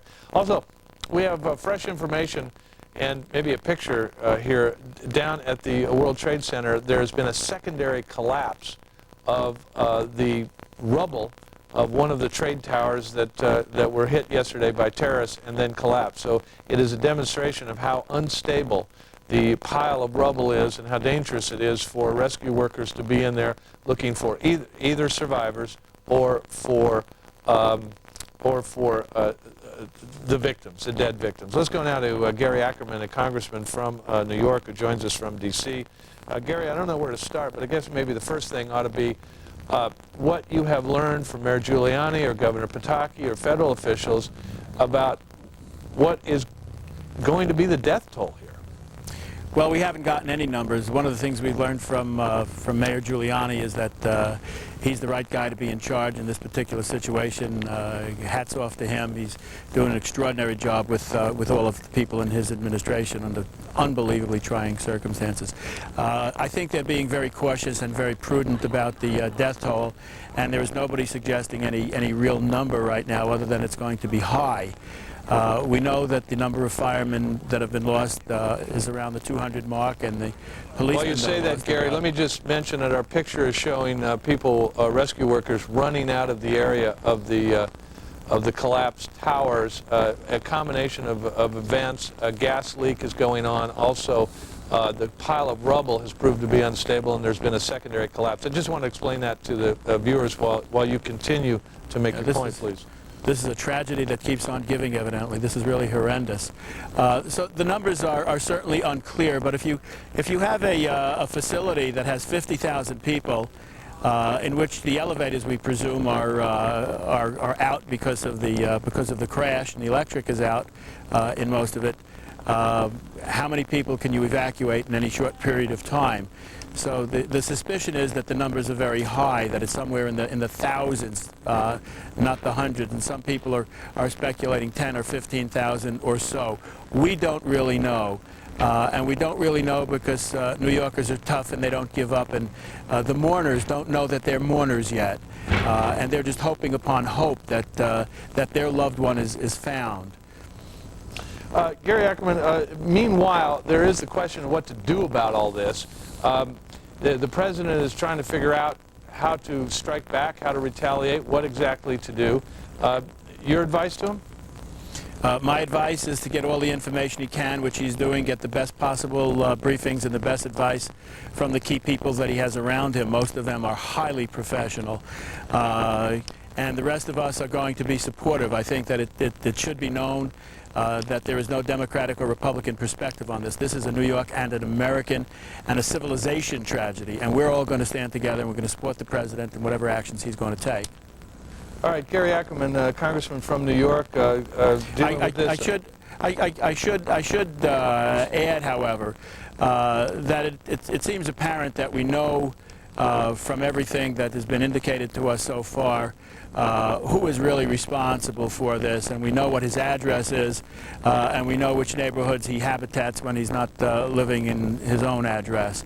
And I think that what the president is saying, and I think that we all agree, that those who harbor bin Laden and those who harbor those who are responsible for planning and carrying out this deed, they are equally responsible, and that we as Americans, following the lead of our president, are going to leave no stone unturned in finding them and making sure that this never happens again. Gary Ackerman of New York, thanks very much, Congressman Ackerman. We appreciate it very much. I'm also getting a note from our State Department producer, an interesting fact.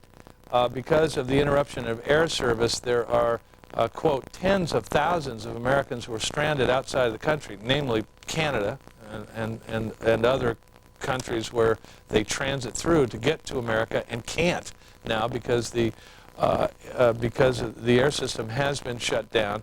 And this is starting to be a big problem for consular officials as these Americans try to get home. We're joined now by General George Jalwan, former NATO Supreme Commander, who is now a Fox News contributor during this crisis.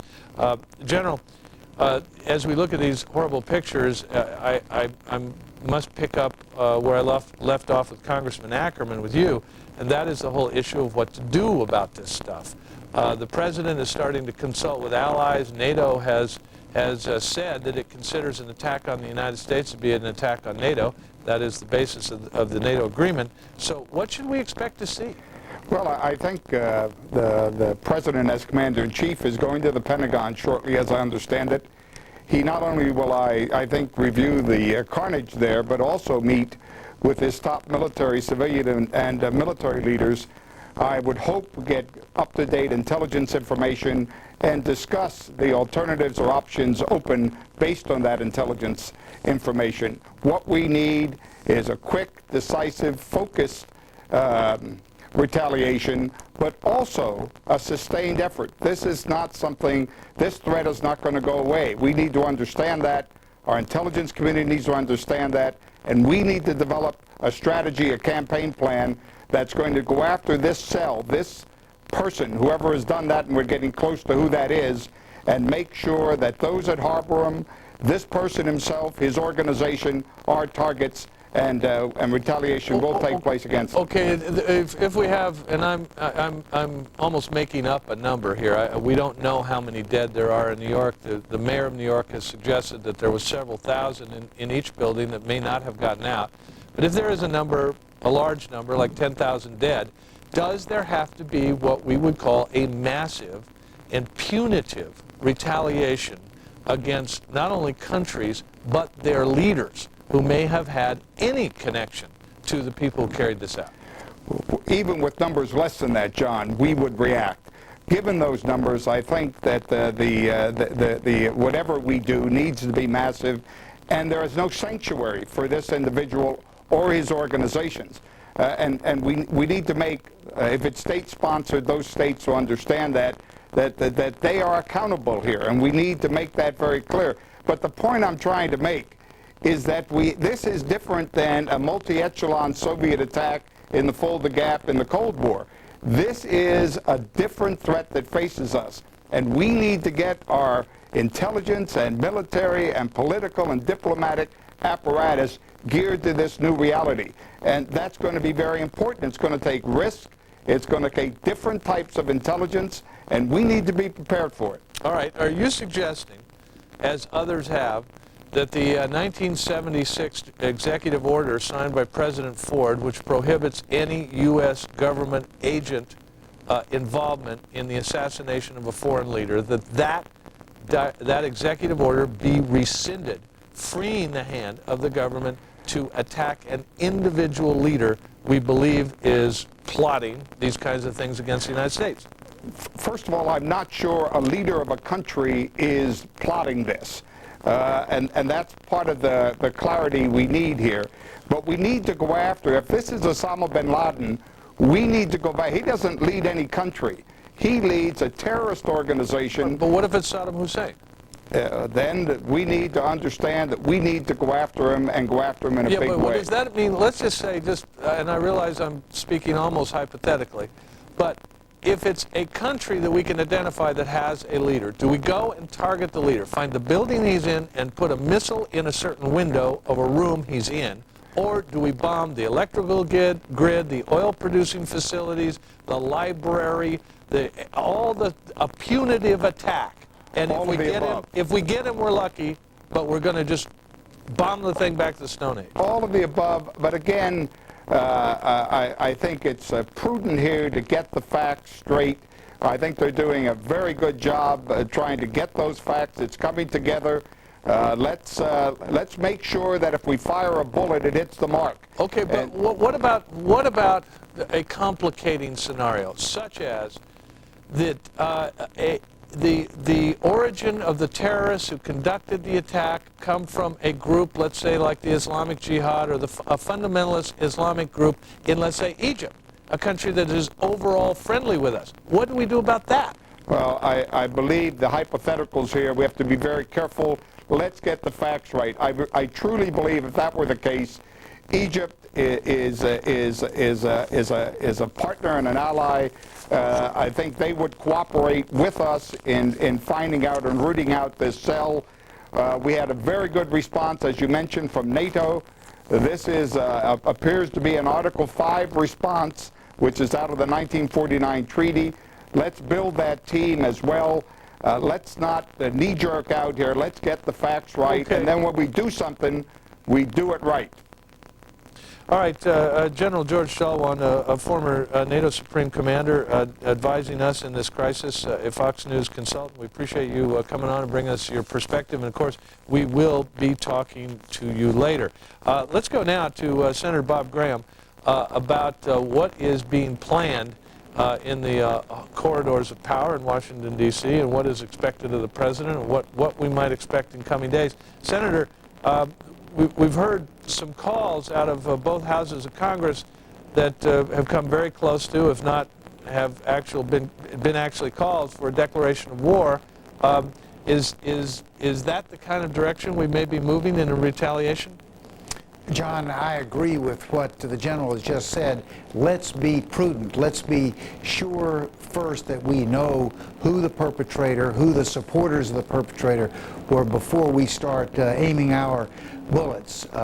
If we're going to massively respond, which I believe we are, we need to be sure that we're doing it against the proper target. We also want to build a level of confidence within our allies, particularly NATO, so that we can make this an international issue, not just a United States issue. Sure, Senator, but one of the things that former Speaker of the House Newt Gingrich was pointing out this morning was that the advantage of a declaration of war is it frees the hand of the United States militarily to attack some targets that we might be hesitant to do if we didn't have a declaration of war, and I would cite the Kosovo conflict as one where we couldn't attack things we might get sued about later. Lawyers were picking targets. Is there some advantage? Is Mr. Gingrich right? Is that an advantage that he's identified? That may be a relevant question at some point in time. It's not the relevant question today because we're still going through just less than 36 hours since the event, a process of trying to determine fully what happened, who was responsible, and then we can decide what the nature of our response is going to be. All those options ought to be on the table. This is just not the time. You know, maybe you can comment on this. It's very much a side issue, but has politics really been set aside? I mean, I hear Democratic Congressman Gary Ackerman praising Republican Mayor Rudy Giuliani, and I've seen Tom Daschle you know, standing side by side with Trent Lott. It appears that everywhere where you are, politics has been set aside. I think it has. This is the way America functions when we are facing an external threat, when our people have been attacked. We also are seeing very strong bipartisanship in terms of what the next chapter should be. The Senate will soon be considering the intelligence budget for the next year, and it's going to contain substantial increases in funds for priority areas such as increasing our human intelligence, the spies who will be able to get inside these terrorist organizations and give us the information that will allow us to preempt actions such as we faced yesterday. We also are going to be increasing our eavesdropping capabilities so that we can follow and listen to what they're saying. And we're going to put more money into the analysis side of intelligence so that we can take this tremendous haystack of information we're collecting and find the right needles that will lead us in a path that will avoid the tragedies of yesterday. Yes, Senator, you are on the Intelligence Committee.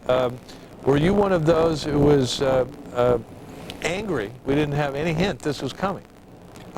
Yes, I was very angry at the fact that this hit us almost like Pearl Harbor, so unanticipated, unprepared. That's something that we cannot tolerate. I suspect that just like Pearl Harbor was a turning of the pages of history, that September the 11th, 2001 was another turning of the pages, and that we're going to have to act. We're going to have to be prepared for, Senator and Graham, have to make different sets of investments in our national Senator security. Graham, I got to interrupt you because there is a Mayor Giuliani, Senator Clinton Schumer, Congressman Ackerman and Nadler news conference going on now. We should listen in. Here is New York Mayor Rudy Giuliani. And we have to all work together now and work together to make sure that we save as many lives as possible, rescue the people that we can rescue, and rebuild the city of New York and the World Trade Center to be even greater and more wonderful and more beautiful than it was before. And I know with the kind of support that we have from the administration, from the Senate, from the House, the people of the city of New York are very well supported. And thank you very, very much for coming. And thank you for all the efforts that you're making for us. Thank you. Mr. Senator? Well, thank you. Well, thank you, Rudy. And on behalf of New York's congressional delegation, Senator Clinton, Congressman Rangel, Ardeen, Congressman Meeks, and Nadler, we want to thank you. First, we've got a couple of points here to make. First, I want to thank the mayor and governor for the great job that they have done.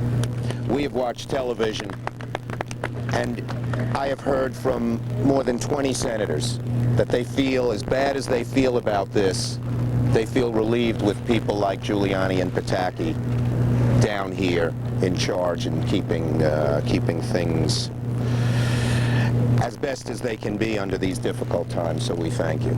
I also want to thank President Bush. I spoke to the president yesterday. He assured me that he was going to do everything, and his administration was going to do everything that it could do. He said, you have a blank check. And what we are here, what Hillary and I and the delegation are here to do is assess the damage, make an inventory list, and go back to Washington. I've told Joe Alban, I'll talk about him in a minute, and others, that we may need the kinds of help that are different than usual disasters. We not only have the so many people who've been lost and the buildings that have been lost, but we have a financial services industry that has real trouble. We have insurance debts that are enormous. We have everything. And so the beauty of this display is that it's the federal, state, and city governments working together. We are Democrats, we are Republicans. Nothing stands in the way of us helping the city that we love so much. Let me just make a personal point now. I fly back from Washington. My family lives here 3-4 times a week. When I flew over the site today, I felt sick to my stomach. Usually I fly, I see Staten Island, the Verrazano Bridge, I see my house in Prospect Park, and then after the Statue of Liberty were these two beautiful tall towers that symbolize New York. And they're gone and replaced by a pile of acrid smoke. And literally, as we were on the plane, I just felt sick to my stomach. Totally sick. But as we flew over in the helicopter, we saw the other side of New York. The cars were still going over the Triborough Bridge, and the construction workers were working on Queens West, and the stevedores were loading a ship in Red Hook, and the people were along the Hudson River Park. They cannot stop New York. They will not stop New York. And we will bring every bit of federal aid that we can to make this city, as pained as we are now, rebound from the tragedy. And it's a big job, but we're going to do it. Let me call on my colleague, Senator Clinton. And then I'll introduce Joe. And Governor, do you want to? And Governor Pataki. Well, first, we wanted to be here this afternoon to visibly demonstrate the strong commitment that we feel from our colleagues in the Congress on both sides of the aisle and the very strong support that we've gotten from the President and the administration. Before Chuck and I left, we passed a resolution 100-0 in the Senate. And it denounced this evil act of terrorism, and it repeated America's resolve, because it's very clear that this attack on New York is an attack on America. It's an attack on every American, no matter where he or she lives. It also contained a strong statement of our unified commitment to rebuilding and reconstructing, as the mayor said. So we will continue to work with all of our colleagues and the administration to make clear the extraordinary needs for resources, not just today and tomorrow and next week, for months and years to come, that will have to come from the American people and our government. I also just again want to thank the mayor and the governor for their leadership, and I particularly want to thank our firefighters, our police officers, our emergency medical technicians, and all of the help at all of our hospitals. You know, the people who've really been on the front lines, and many of whom we know have already lost their lives doing their duty to help everyone else. I don't know that there's ever been a time when an act of war, and that's what this was, called into action better prepared, more resolute, or courageous soldiers on the front lines to defend our country. But we saw that, and we're seeing it. And all of America, from everything we're told and the response that we're getting, understands that. And I believe that America will be behind New York in a way that will send a message to anyone near and far that, you know, New York is America, and America stands ready to defend what we care about, and that's this city and its people. And I thank everyone who's really been doing the hard work of trying to save lives, and we have to continue it, and we have to do everything possible to make sure that every life is that's possibly can be saved is. Thank you. Okay, why don't we, before we call the governor and Joe, Charlie Rangel's the dean of our delegation and representing our delegation. Charlie, say a few words. Thank you. What we're watching there on the roof of the Pentagon is rescue workers unfurling a large American flag. Now let's go back and listen to Congressman Charlie Rangel. The whole House has become a delegation in support of our country. I've been in combat, but I've never seen the type of heroism that I've seen with the New York City Police Department, our firefighters, our emergency medical service, and the leadership provided by our mayor and our governor. And so, like with any family, they've hit us, they've stabbed us in the back, they're cowards in what they've done, but it's going to really test the will of our country. And how strong Congress is there, the House and the Senate, to say, as we have in any war, we're not only going to come back, but we're going to win, and to make certain that this type of thing, that people will know that you just don't do it to us as Americans. And again, from all communities, people know that if they don't know, or if they haven't had a personal loss in their family, that they feel a loss as Americans. And we dedicate ourselves to the families and the kin and the children to treat those that we lost as heroes and do the best we can in trying to bring some type of normality to their lives. Along with our mayor. All right, the news conference going on in New York. We've heard from Senators Schumer and Clinton, and of course Congressman Charlie Rangel. While that continues, we'll keep an eye on it. But let me go now to Senator Kay Bailey Hutchinson of Texas, who is in D.C. and is concerned with the whole issue of airline security. Senator, I'm just reading a wire story. Midway Airlines out of Raleigh, North Carolina, went out of business today.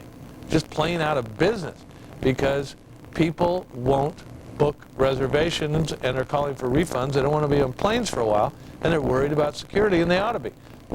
Is it time for us to go to the El Al model, back to the old days of the Sky Marshals, and put people on the planes who will protect us from razor blade wielding terrorist hijackers?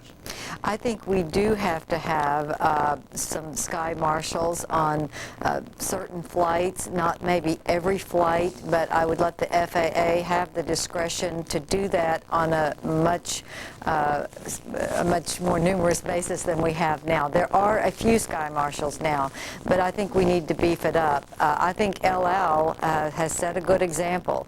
You don't have an El Al flight internationally that doesn't have a sky marshal on it, a person who is trained to deal with this kind of terrorism, and particularly on a flight where there are people that have a record of being a part of a terrorist cell, which I think some of these probably were. You know, Senator Hutchinson, one of the things that happened here, and we know it from our friend Barbara Olson, who died in that plane that crashed into the Pentagon, was the attackers were using simple weapons that can pass through security to attack the flight attendants and draw the crew out of the flight deck so a hijacker could take over the flight deck. Are we coming to the point where the pilot and the co-pilot have to be virtually sealed in, and if something's going to go on in the passenger cabin, it just goes on? Well, I think we should look at having peace officers on the flight, the sky marshals, to take care of anything that might happen in the back of the airplane.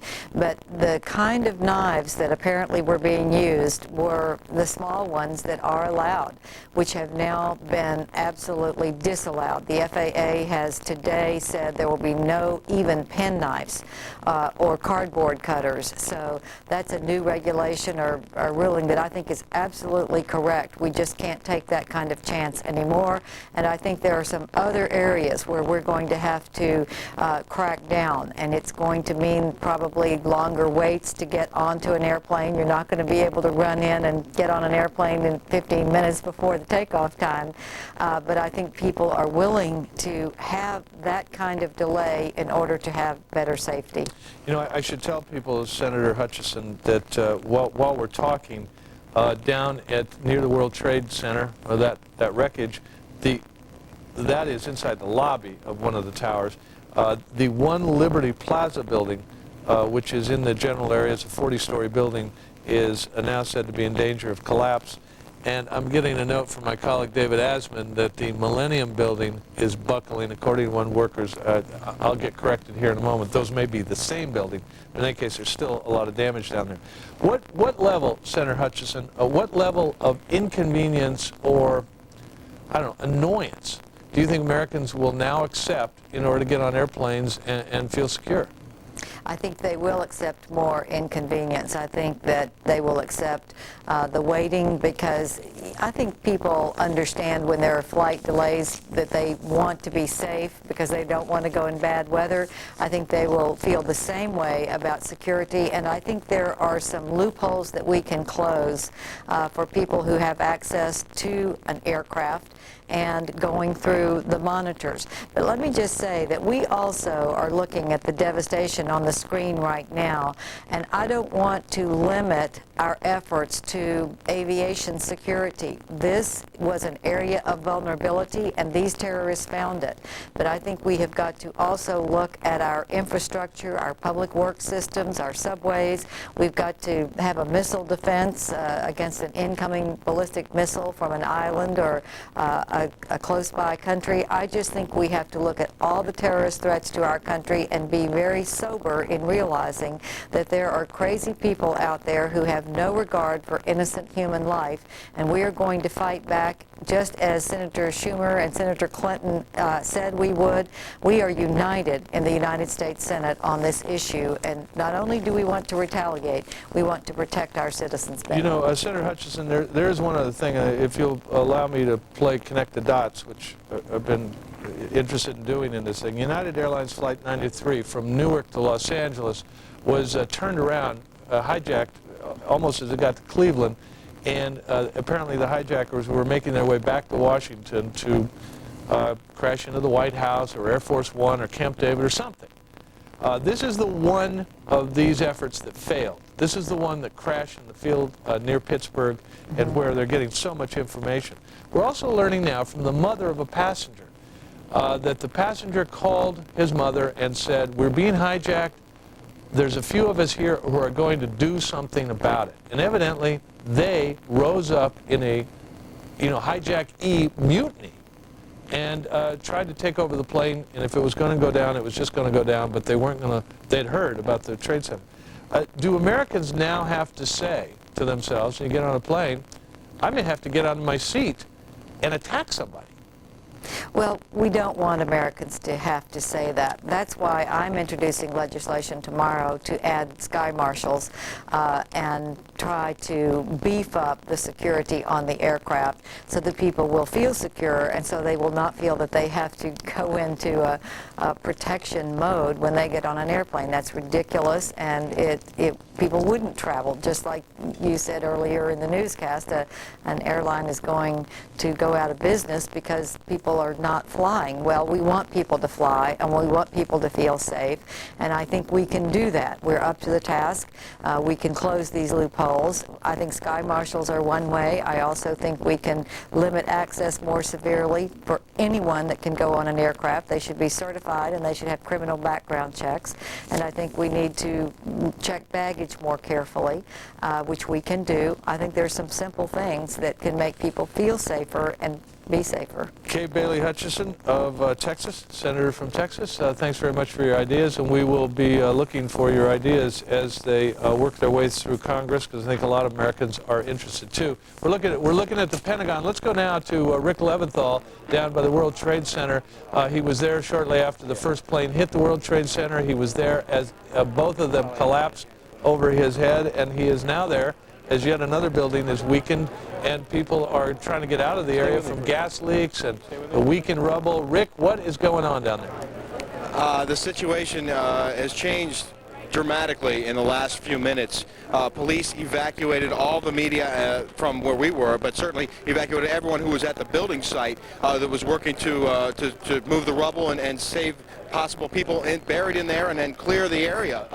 They moved everyone out because there were fears apparently that one of the buildings, and we can give you a shot of it, just a corner of it, we believe it's that one. Can you guys confirm that it's One Liberty Plaza, that tall dark building on the left? The one behind. Okay, we're hearing it's either that tall building you're seeing there or the one just behind it was shaking, and there was smoke seen coming from the top and from the bottom of that building. So as you can imagine, everyone who was in the area immediately began running for cover and running in this direction.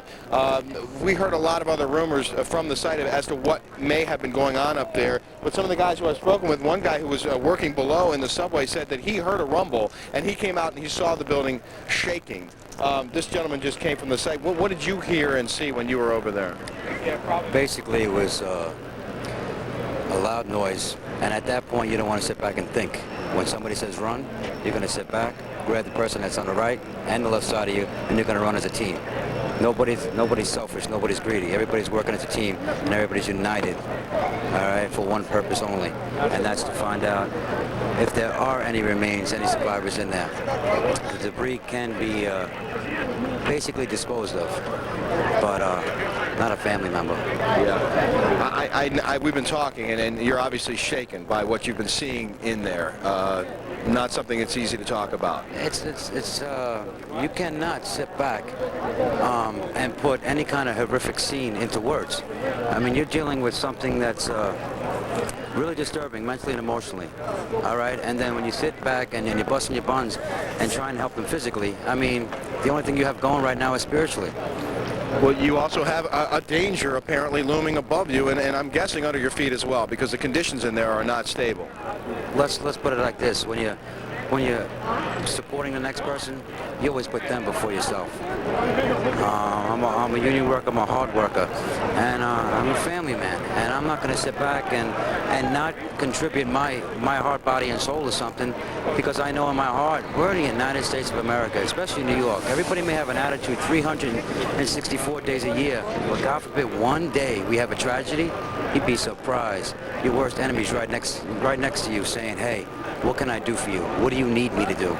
And you know something? That makes this place worth really, caring about folks. Stay with me. I want to talk to you after I'm done here, okay? But just to bring you back up to speed, Rick, let me just ask you. Go ahead. Let me ask you very quickly. We have a report also that the Millennium Hotel building is buckling, as well as One Liberty Plaza. Tell me what you know about other buildings down there that have been weakened. You know what? We've heard several buildings. We've heard that the South Tower had collapsed. There was some 10 stories still left standing at that point. We heard that collapsed. I heard One Liberty Plaza. I heard the Millennium Hotel.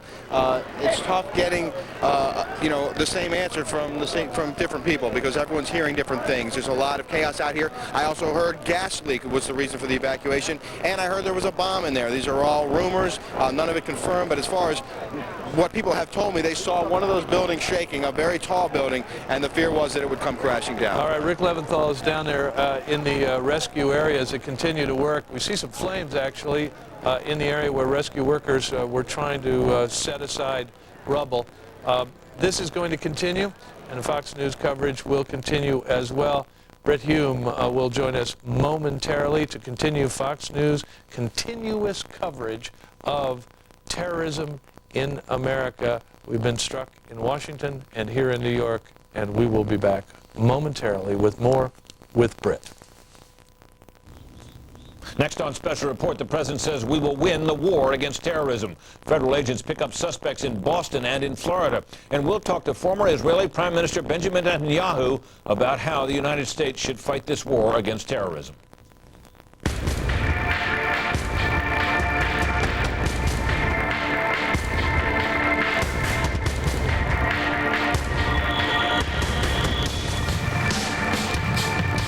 Deliberate and deadly attacks which were carried out yesterday against our country were more than acts of terror.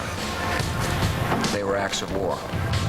Welcome to Washington. I'm Britt Hume. That was the president, of course, expressing the thoughts of many Americans this day that the attacks at the World Trade Center and at the Pentagon were acts of war. The latest now in the investigation. There is now credible evidence that the White House and Air Force One were planned targets of the terrorists.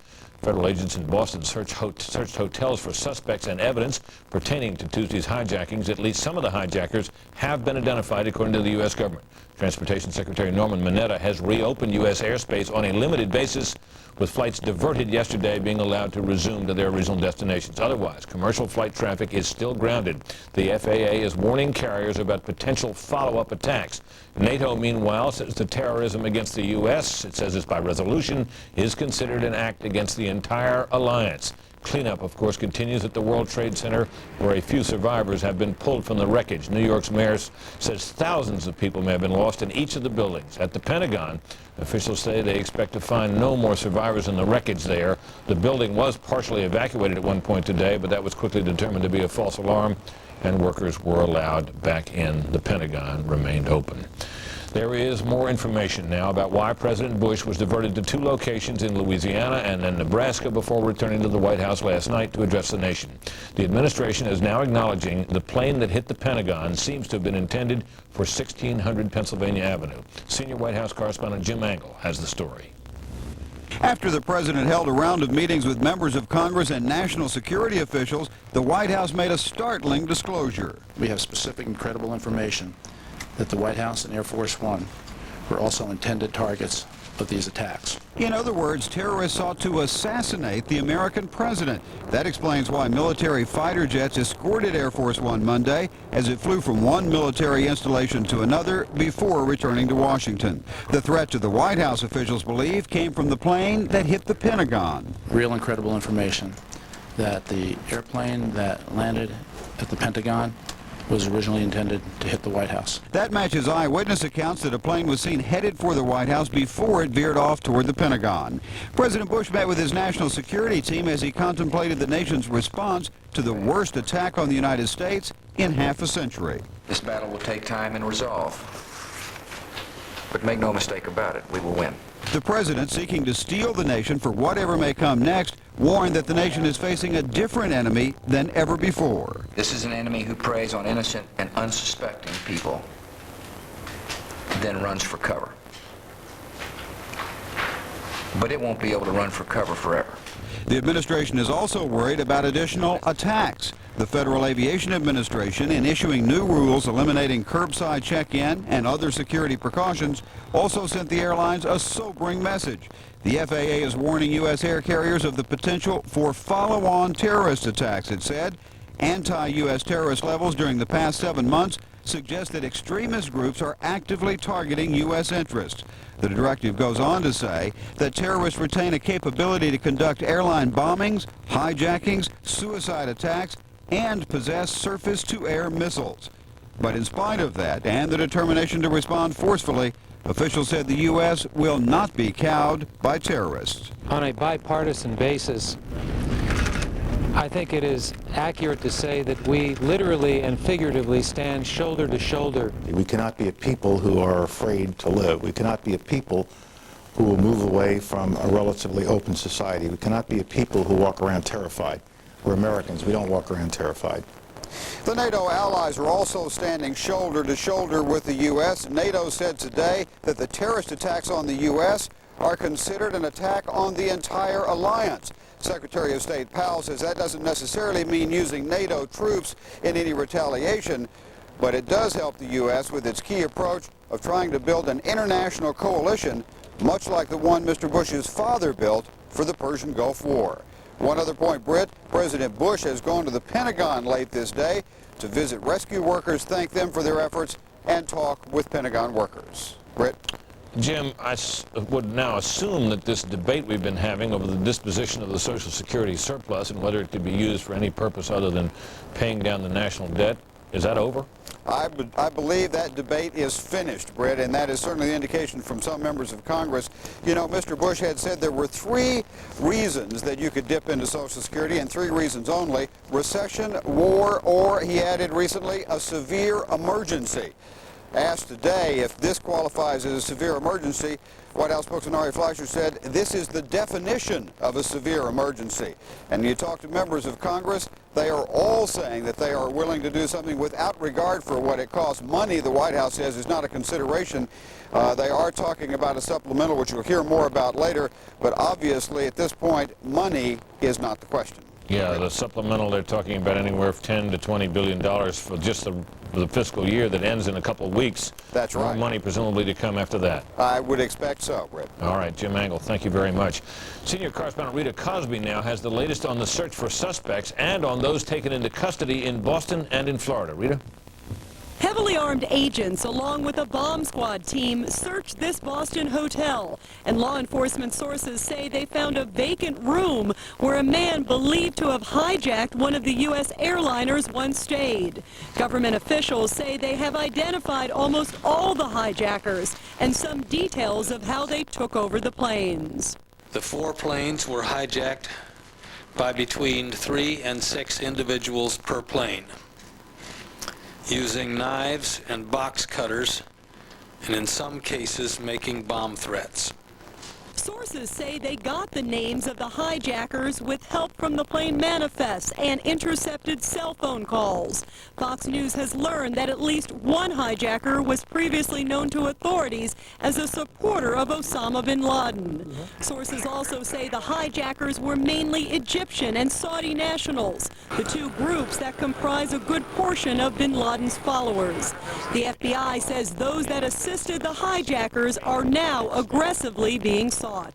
Our first effort is to identify any associates in the United States who might be related to the hijackers and to remove those associates, investigate, and arrest.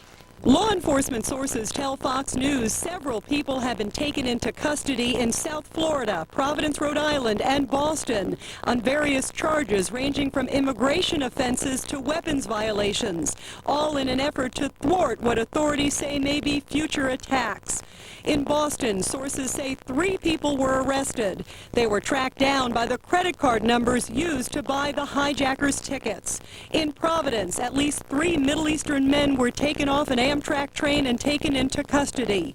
Some of the first leads came from Logan Airport in Boston, where the FBI located a car filled with various paperwork, including a flight manual. The car apparently transported some of the terrorists. And the focus is also now on South Florida, where one of the men believed to be one of the hijackers lived. We're told that his name is Mohammed Atta. His name was received from one of the manifests. He received training at a U.S. flight school down there in Florida, and investigators today spoke to some of his neighbors. In addition to this, law enforcement sources are telling Fox News that 2 people were arrested in Portsmouth, Virginia, at an apartment there, possibly connected also to the hijacking. And Fox News has learned just a few moments ago that in Newton, Massachusetts, which is a suburb of Boston, agents located Islamic papers and also a flight manual on how to fly a Boeing 767 in one of the vacant rooms there at a hotel, which is believed to be connected to possibly one of the hijackers. Britt. Rita, we've heard Osama bin Laden's name since the moment this thing happened. How certain are officials now, as far as you can tell, that he is indeed the mastermind of this? Britt, I've talked to a lot of senior U.S. officials today. In fact, one just a few moments ago who was telling me that he is almost 99.9% certain that bin Laden is behind this. He said all the markings are there, and in addition to that, they continue to get what they are describing as concrete evidence, i.e. these individuals directly tied to him, and also different variations from the cell phone calls that they intercepted, and also some other paperwork that they're retrieving from hotel rooms now all over the country. What they are finding out is this is the same sort of pattern that has happened from bin Laden in the past, that these are tentacles. These are not directly people who necessarily report to him, but maybe 3 or 4 different groups removed, which is often the case. And often one group doesn't know what the other group is doing. The key is to keep going up the ladder and try to point it to at least some of his directors, and they believe that they're not too far away from doing that. And of course, to try to identify countries or other larger entities that may be supporting or protecting him. And that's one of the other things that they are looking at. Officials cannot rule out that there may be some form of state sponsorship. One of the people and one of the countries, rather, that they are looking at, Iran, Iraq, Syria, a number of these countries that have had some alliances with bin Laden in the past. At this point, they are wondering how he got some of the finances, how he got some of the mastery to be able to carry out such a highly calculated attack. All right, Rita Cosby, thank you very much. Lawmakers on Capitol Hill have put aside partisan differences and seem united in the quest to hold responsible those who committed the deadliest acts of terrorism in American history. Members of Congress have condemned the violence, and as Chief Political Correspondent Carl Cameron tells us, politicians are worried there could be more to come. After classified briefings, lawmakers said they had been sternly warned that more terror attacks in the United States are, quote, likely if not probable, and that investigators have mounting evidence pointing to Osama bin Laden sympathizers from Saudi Arabia and Egypt. They are beginning now to see a pattern of travel of the 15 or so people that were involved, and they certainly know that some of the passports are from certain countries. Lawmakers unanimously condemned the attacks, grieved, and demanded justice for what they repeatedly denounced as an act of war. These were not just crimes, they were acts of war, and have aroused in this great nation a controlled fury and unity of purpose, not just to punish, but vanquish. I say to our enemies, we are coming. God may show you mercy, we will not. First the Senate, then the House unanimously passed a resolution of condemnation that, among other things, thanked U.S. allies for their willingness to, quote, stand with the United States in the war against international terrorism. And they promised that Congress would, quote, support increased resources in the war to eradicate terrorism. Make no mistake, this was an act of war against the United States and all of our people. And we will not be divided. When the U.S. retaliates for the attacks in this country, lawmakers warned that Americans must be braced for civilian casualties in other countries because they said governments that harbor terrorism will face reprisals too. If they are being harbored or sheltered in any way, people need to understand that we're not going to let that, hold back our taking actions, even if it could mean collateral damage. Congress also wants the president to push U.S. allies like France and Germany to sever all economic ties with nations that have tolerated or fostered terrorism in the past, like Iran or Iraq. Meanwhile, in the House, budget writers have already begun work on an emergency supplemental spending bill that could easily top $20 billion. It would pay for such things as rebuilding the Pentagon, the rescue and cleanup efforts, increased airport security nationwide, boosting intelligence gathering at the CIA, FBI, and the Defense Department, potential costs not covered by insurance in New York, and more money for the super-secret National Security Agency to speed up a 5-year improvement program that's already underway in its eavesdropping and surveillance efforts. The full resources of our government will be brought to bear in aiding the search and rescue and in hunting down those responsible and those who may have aided or harbored them. And investigators say already a number of nations worldwide have begun to help the United States in its investigative efforts, including, they note, Russia, which has provided some important information, investigators say, as to Osama bin Laden and some of his spin-off terrorist cells. In addition, on Capitol Hill, a debate is now emerging over just what level of national security steps should be taken domestically.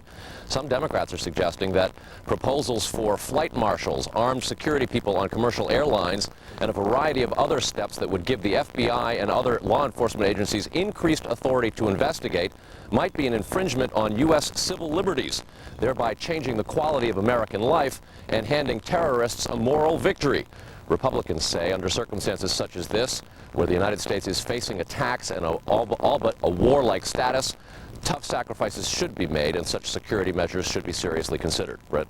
Carl, I have to ask this question about the spending that may be available. Does this change the equation at all on missile defense, which had been a presidential priority? Obviously, this was not a missile attack, a devastating attack nonetheless. How does this play out on that issue? Well, Democrats are suggesting that this shows to them that there has been too much emphasis on missile defense and that the United States is vulnerable to a variety of other attacks, and that perhaps the missile defense proposal advocated by the president and a number of congressional Republicans and a few Democrats should be put on the back burner. Republicans, conversely and perhaps not unpredictably, say this proves that the United States should spare no amount of money to increase its national defense and security measures, including a missile defense, because it shows that if the terrorists are capable of orchestrating such a coordinated attack using hijacked jets, they could certainly come up with some way to launch a missile at the United States. Brett? All right, Carl Cameron, thank you very much. We turn now to the rescue and recovery efforts underway in Lower Manhattan, where a handful of survivors have been pulled from the wreckage of the World Trade Center today. But Mayor Rudy Giuliani says they estimate there will be a few thousand victims left in each building. Fox News correspondent Rick Leventhal has details on the search efforts. The grim task of sifting through the rubble in Lower Manhattan started late last night and continued throughout the day. The once magnificent Twin Towers, now a pile of dust and debris, a shadow of what once stood. The New York City skyline altered forever. Thousands are feared dead, and more than 1,700 injuries have now been reported.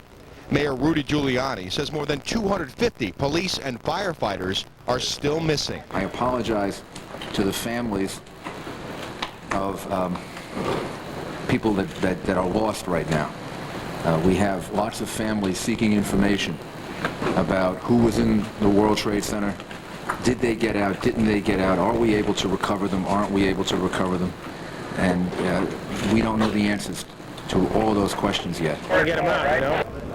So you just stay and wait till the time comes. Hope you can get some out alive, you know? The financial center of New York and perhaps the world shut down until further notice. At last, some good news. Emergency workers rescue at least 9 survivors from the Trade Center debris.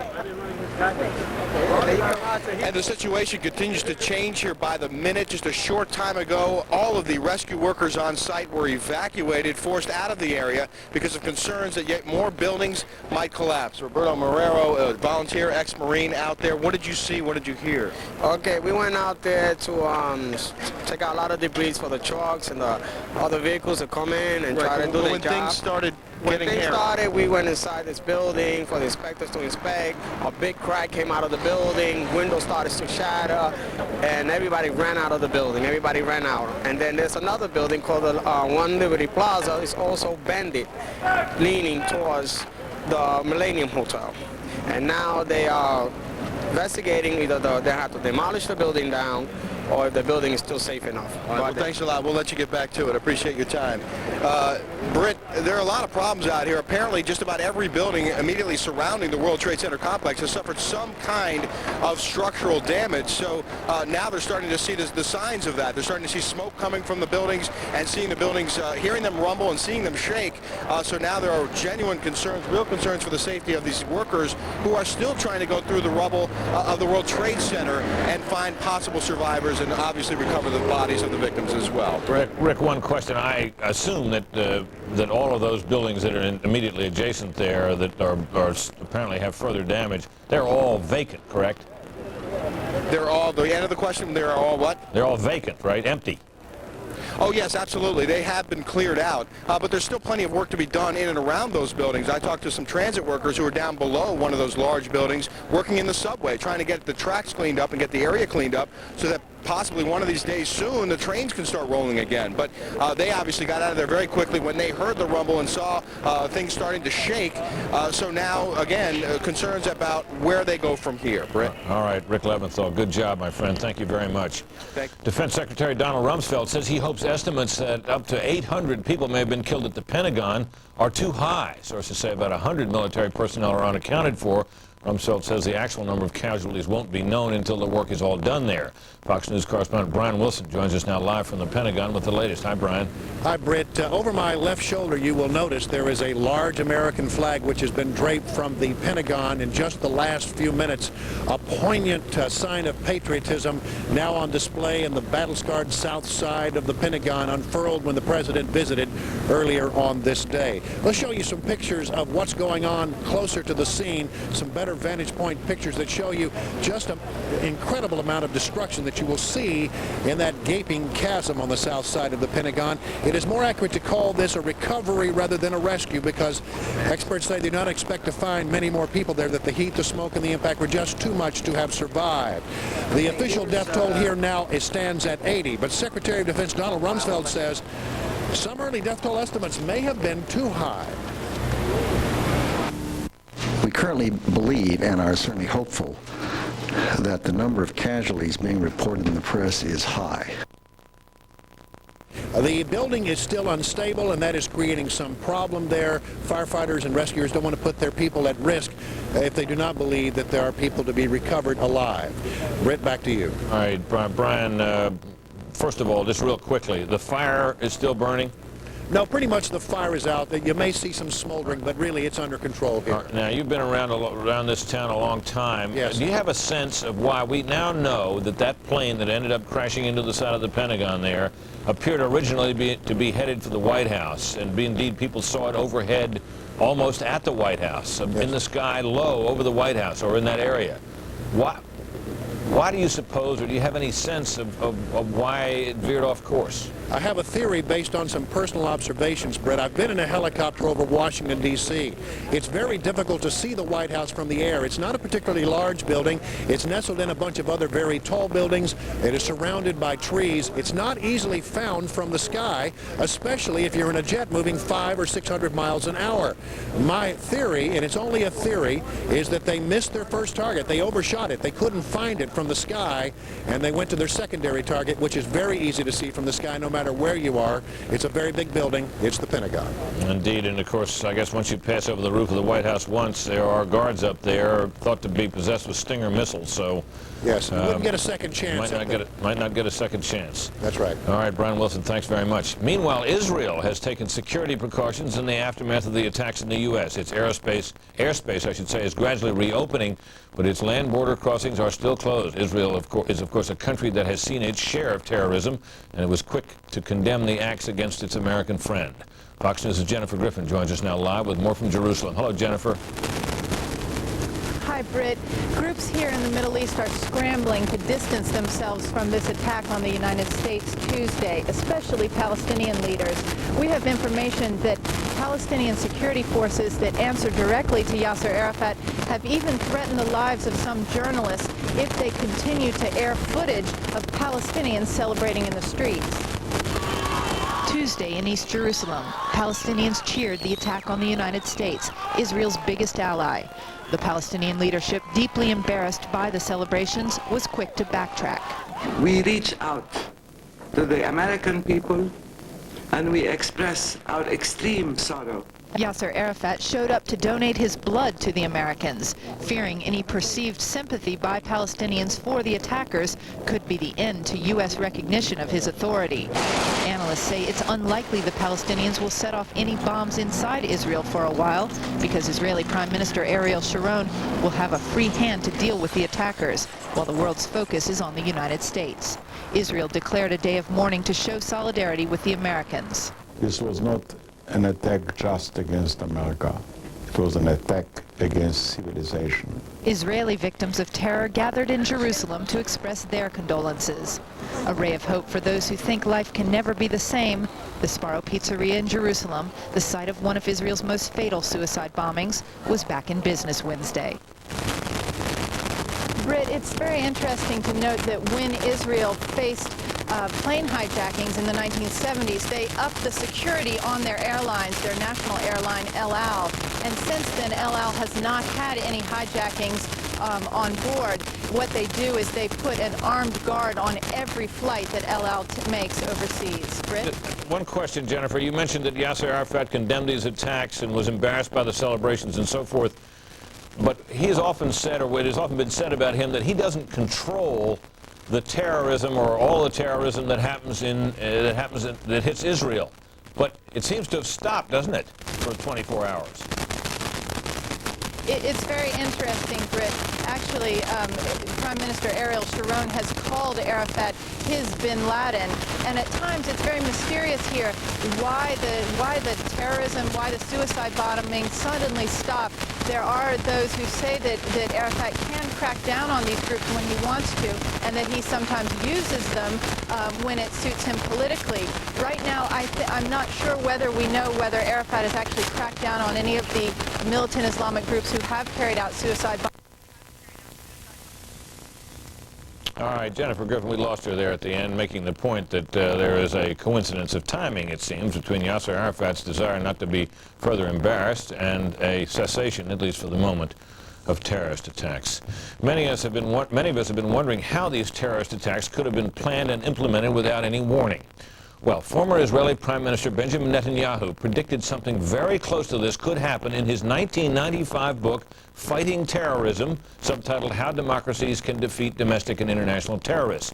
He wrote of the terrorist networks, quote, such groups nullify in large measure the need to have air power or intercontinental missiles as delivery systems. For an Islamic nuclear payload, they will be the delivery system. In the worst of such scenarios, he added, the consequences could not be a car bomb, but a nuclear bomb in the basement of the World Trade Center. Benjamin Netanyahu joins us now live from Jerusalem. Mr. Netanyahu, thank you very much for joining us. Obviously, this was not a nuclear bomb in the basement, but it destroyed the World Trade Center just as certainly as if it were. Give us, if you will, your thoughts about these terrorist networks and what kind of action the United States, how the United States should regard them, and what kind of action the United States should take. Well, I think first that I have to say that if any people in the world can identify with the horror and grief of the people of the United States, it's the people of Israel. We've been on the front line fighting this terrorism for many years, but now terror, the forces of militant Islamic terror have struck in the heart of the free world. And that's precisely what we have here. We have here a battle between the forces of freedom and the forces of tyranny, between the forces of democracy and the forces of terrorism. It's not accidental. Arafat can shed crocodile tears, donate his blood. He's been shedding innocent blood, including innocent American blood, for decades. And he has been sponsoring these kindergartens of suicide bombs. But you don't think Yasser Arafat's behind these attacks, do you? I think what we have, and you alluded to this, is a network of terror. There's an empire of terror. There are fiefdoms. Arafat has his own fiefdom. Bin Laden has his own fiefdom. The Hezbollah in Lebanon have their fiefdom. There is Hamas and Islamic Jihad working under Arafat's very fiefdom, and they enjoy the support and sponsorship and close cooperation with such sovereign states as Iraq and Iran, havens in Afghanistan, and other Middle Eastern regimes. They work together, both in material support and, of course, political support. We saw that in Durban the other day. I think that what is important is this. Bin Laden, or whoever committed this, is not floating in the air. He comes back to the Middle East. He is not suspended in space. He goes back to the territory of this terror empire. So I think what is required right now is for the United States not merely to seek out the specific perpetrator here, but to go and dismantle the entire evil empire of terrorism. Because if we don't, what I wrote in 1995, well, it didn't come to fruition precisely in the way they didn't plant a nuclear bomb in the Twin Towers. They used a 350-ton conventional bomb. But these regimes that are part of this terror network are developing now nuclear weapons. If we don't dismantle this terror network in time, the regimes and the organizations that have absolutely no inhibition in destroying the United States and its allies, then what we will see is that one day their mad fantasy will bring about not tens of thousands or even 20,000 victims in the United States, but hundreds of thousands and millions. They are after our civilization. We must summon the forces of civilization and the force and the power to act against them now, when we have the power and when we still have the time to do so. Mr. Netanyahu, there will be those who will say that, well, of course Benjamin Netanyahu will react that way because, after all, it is Israel that is really at the heart, and America's support of Israel that is really the cause of all of this. He and other Israelis will be worried that America might withdraw its support for Israel, so of course he will portray this as a war that is a war on the United States. How do you react to that argument? Well, that's a common misperception. These militant Islamic terrorists don't hate America because of Israel. It's the other way around. They hate Israel because of America. They see us, by the way, correctly, as an outpost of our common values, the common values of freedom. They hate that freedom. They hate our way of life. They hate our respect for individual rights, our ideas of free choice, our free society, our free press. They think all of that is satanic. It has to be disposed of. They call you the big Satan. We're only the little Satan. Now, they could destroy the little Satan, but it doesn't get the world dominion that they want. They want to destroy America in their mad fantasies, or at the very least to bring it to its knees. That's why they're going to attack you again and again and again. And mind you, have no mistake about it. Can you doubt for a second, Vic, or anyone that is hearing this right now, that if they had a nuclear bomb, they'd drop it? Well, they're working and developing it. And what we have to do is we've just received, all of us, a hellish wake-up call, a wake-up call from hell. It's an enormous price to pay for such a wake-up call. And there's a terrible tragedy here. I cannot tell you, I probably have some friends there, and all of us, without friends, we still see that these are people who are part of us. But we must know that something must come out of this. We must understand that if we do not act now, if we do not say that terror is beyond the pale, it is a crime against humanity, we will not only go against the terrorists themselves, but against any regime that gives them safe haven, that harbors them. Precisely what we must do. We must put it beyond the pale and act very resolutely to dismantle the regimes and dismantle their deadly weapons before it is too late. Because what we have today... Go ahead, I'm sorry. I just wanted to make one more point. The terrorists today have the will to destroy us, but they don't have the power. We have the power to eradicate them. But we must now show that we have the will. This is a test of time. And you know, when I see the rejoicing, the dancing on the roofs in Gaza and Ramallah and the other Palestinian areas, and the dancing of the roofs in Baghdad and Beirut, then I know where these people are. But I also know that the people who grieve in Israel and in Britain and in Madrid and throughout Western Europe and in other parts of the world that are grieving now with the United States, I know that there is a coalition that can be summoned, just as it was 50 years ago, to defeat another fanatic ideology, Nazism.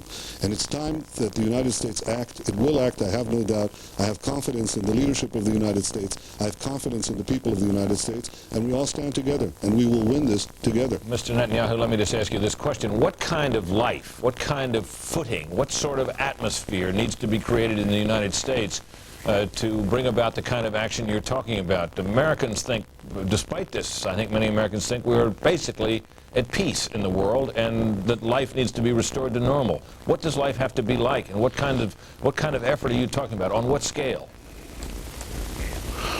I think this scale is less than the one that I just talked about, because the forces of terror do not have something even approaching the power that Nazi Germany had. They have the same mad designs. So what is required is a military and political effort to galvanize the entire democracies. You have shown in various recent conflicts in the last decade, whether in the Balkans or in the Middle East and elsewhere, that you have the wherewithal, you have enormous military power. And what you have to understand is that you now have enormous backing and goodwill, both in the United States itself and its well-wishers and allies around the world. I think it can be done. I think specifically how one does it is not, I think, the domain of this conversation. I'm sure the leaders of the United States are thinking very carefully about it. I would say, though, that we would be remiss if we do not dismantle the terrorist centers right now, because if we leave them around, they'll come back, and they'll come back with greater power. They typically understand and underappreciate the resolve of free societies. But amid the smoking ruins of the Twin Towers, you could see the silhouette of the Statue of Liberty holding that torch of liberty very proudly and very high. It's that flame of liberty that these people want to extinguish. But it is the United States holding that torch with its allies who can wipe out these terrorists, and we must do nothing short of it. We must wipe them out, or they will wipe us out. Mr. Netanyahu, thank you very much for joining us. Thank you.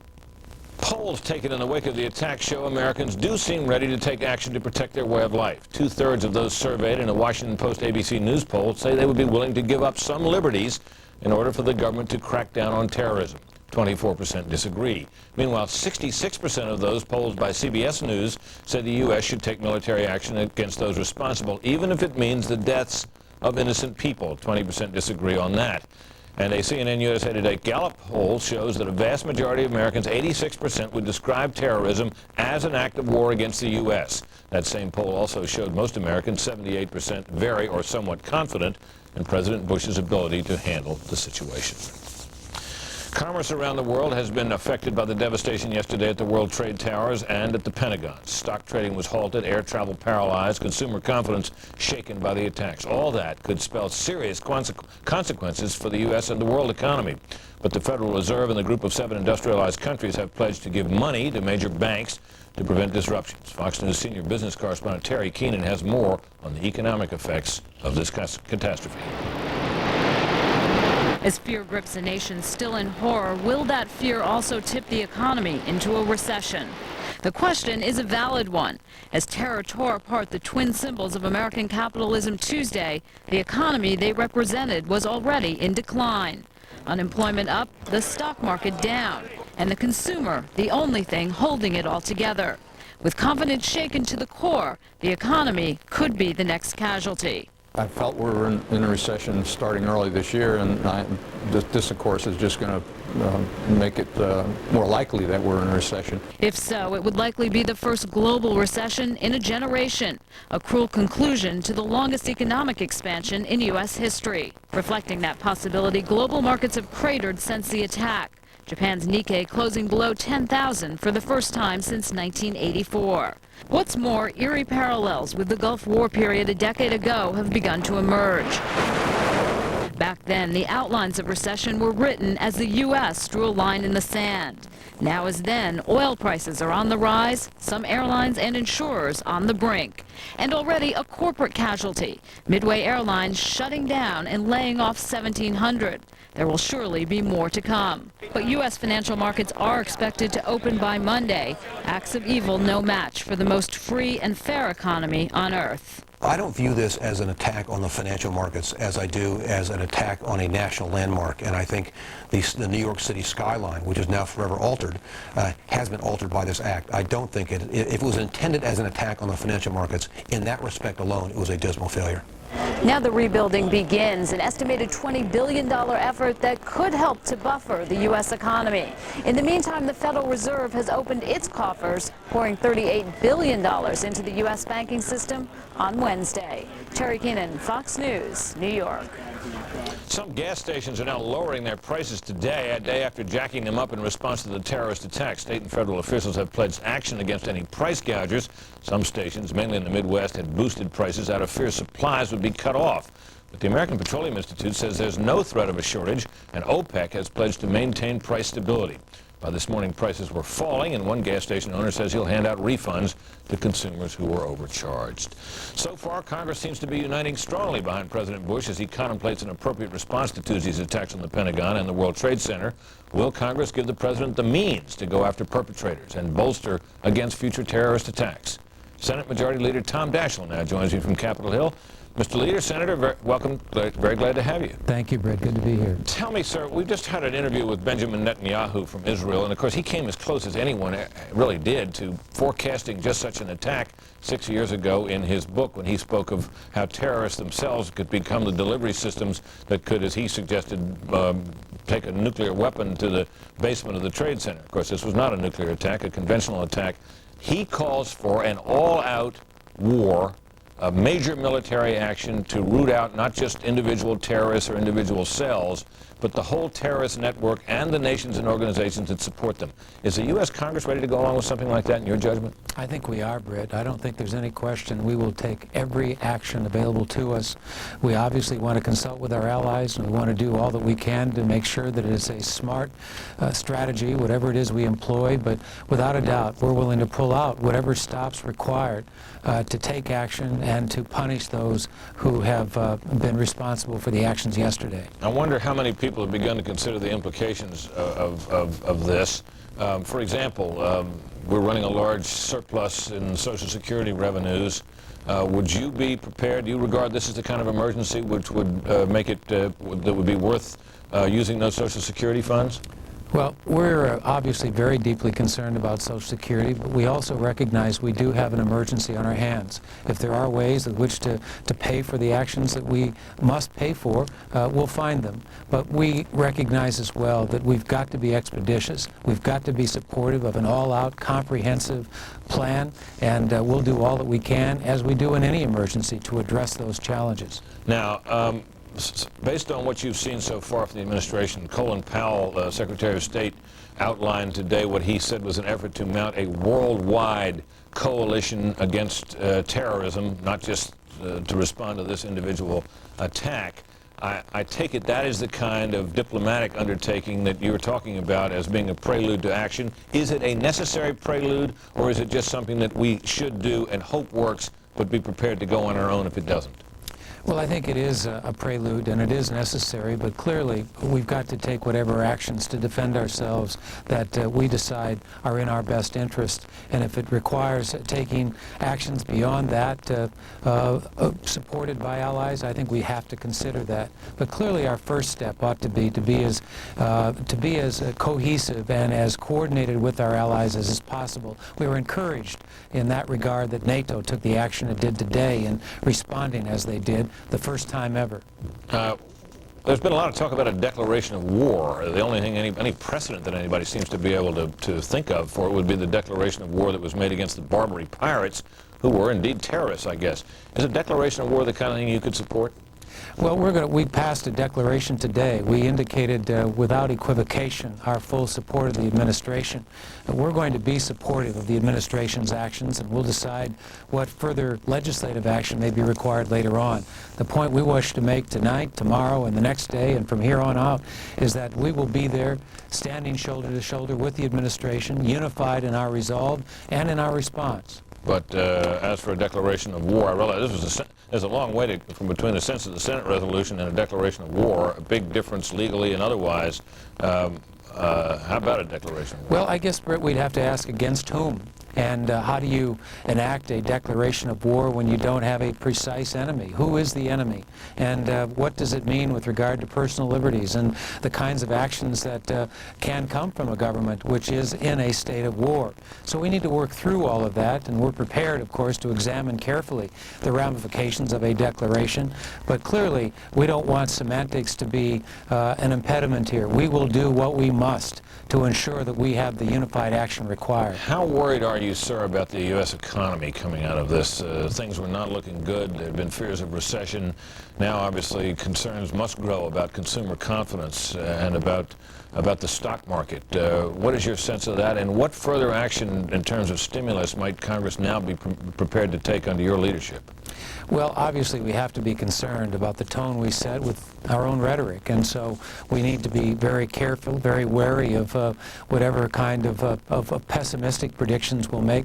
Obviously, we're going through a difficult time. That was reported throughout the day today, and we'll recognize the difficulty in the next several days as we look at all the ramifications. You were just talking about energy prices, but we're prepared in that regard too, to try to find ways with which to stabilize the economy, do all that we can to see that the negative effects are minimized. All right, Senate Majority Leader Tom Daschle, thank you for joining us on what must be a busy night for you, sir. My pleasure. For years, Americans have complained about airline service, but not so much about airline security. Yet in a matter of an hour yesterday, 4 U.S. planes were hijacked with disastrous results, and now it seems there have been red flags for years that American airports are too accessible.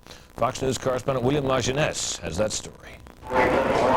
Airport security, our systems say experts, is full of holes when baggage check-in to the cockpit door. There's a small latch, but as we've seen before, that latch can be broken very easily to somebody who's serious about getting in the cockpit. It could be done with a heavy object, a blunt object. It could be done with a rope.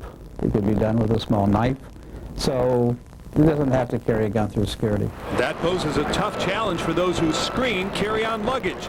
According to reports, our weakest link. After the crash of TWA Flight 800, a dozen government audits revealed gaping holes in passenger screening, calling airport staff underpaid, inexperienced, and poorly trained. Baggage screeners earning $6 an hour with no fringe benefits.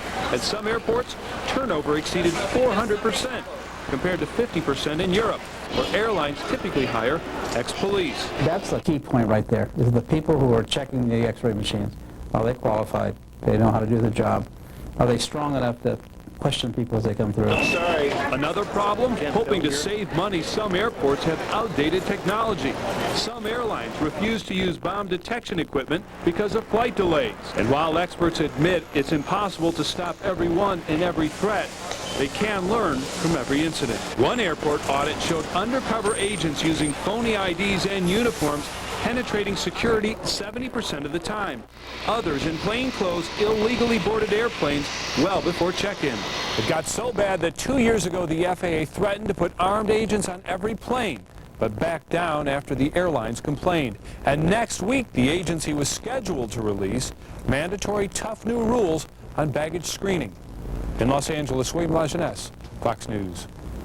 Some insights on an extraordinary couple of days now from Fred Barnes, executive editor of the Weekly Standard, Jeff Birnbaum, Washington bureau chief of Fortune magazine, and Bill Kristol, editor-in-chief of the Weekly Standard. All are Fox News contributors. Editor-in-chief, that's too grandiose, isn't it? You're just the editor. Just editor, just the editor. Just editor. I understand. You're anchor-in-chief of Fox News. Yeah, but, no, I'm not. I'm not even I just got you in trouble. I'm just managing editor here. All right.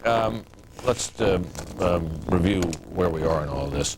Fred, the president came out today with a statement that seemed, in terms of the language he chose to use, somewhat different from the things he had said a day ago. What difference does that appear to make in terms of the U.S. approach here? I think it makes a ton of difference, Brett. I mean, you said somewhat different. It was totally different than his speech from just last night. And I think what he said today indicated that he's emerging as a war president. Now, how was it different? One, last night he said he was just reassuring the American people, you know, our businesses are fine, our economy will be okay. Today he said, we're not going to have business as usual. He used stronger language. You know, we're going to conquer terrorism. We're going to prevail over terrorism. There wasn't quite that last night either. And just the content of the speech. Last night it was to reassure the American people. He praised the rescuers at the World Trade Center.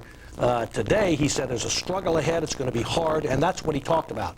That struggle, that fight, and including the inconvenience that it might deal to some Americans. I thought what he said today is what he should have said to the American people last night.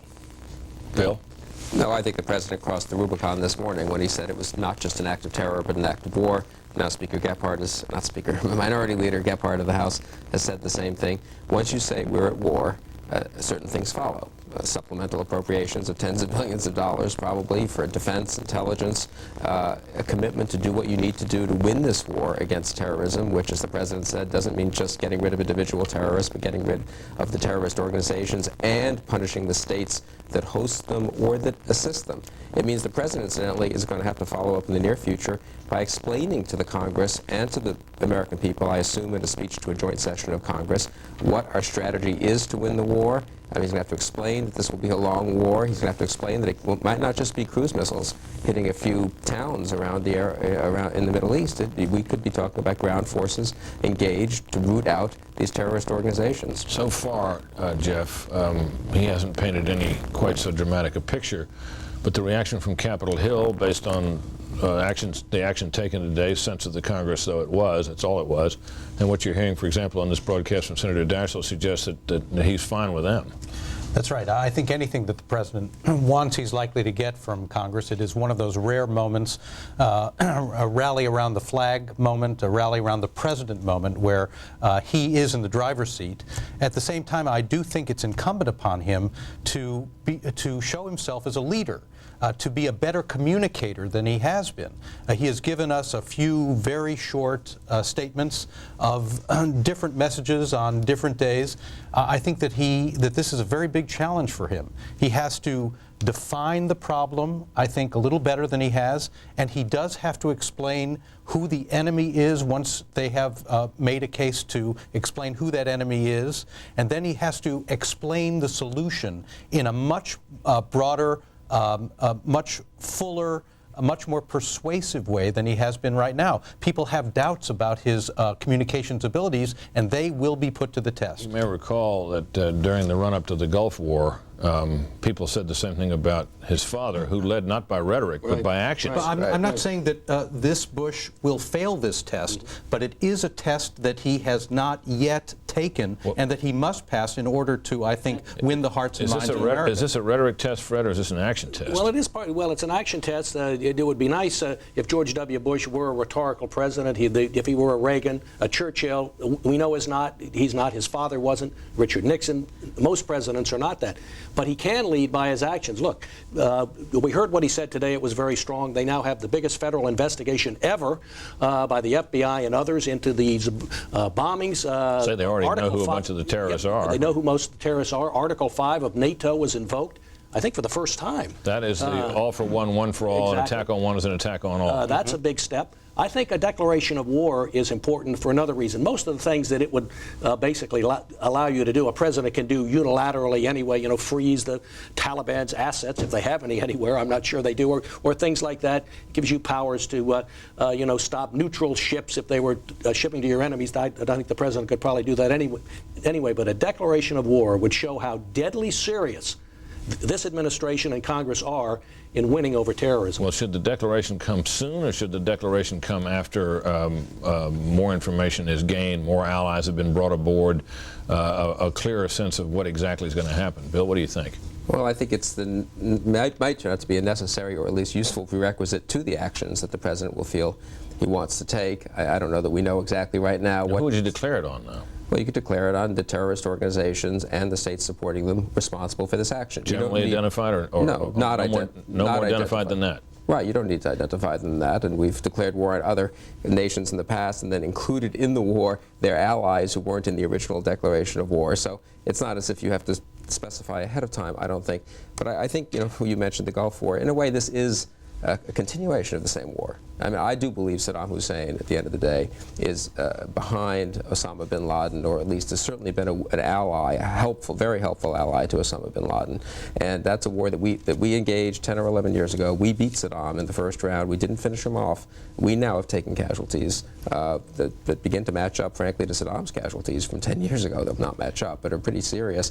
And I think it is now up to George W. Bush to finish the war. And it may turn out that means finishing off Saddam Hussein. I do not know that you can look the American people in the eye 3 years from now and say we've solved this problem of terror in the Middle East if Saddam Hussein is sitting there testing chemical and biological weapons with a professed aim to do the kinds of things that Osama bin Laden appears to have done yesterday, whether or not Saddam directly ordered Osama to do this. In other words, if you're fighting a war on terrorism, you're going to have to preempt and say we are engaged in the Middle East and we're going to clean out those people who have these kinds of intentions against the United States. I agree with this, but I'm not sure that a declaration of war is what's necessary from Congress. I believe some vote of confidence in the president and support for his actions would be a very good idea, because it would give him a mandate from the Congress and by proxy from the American people.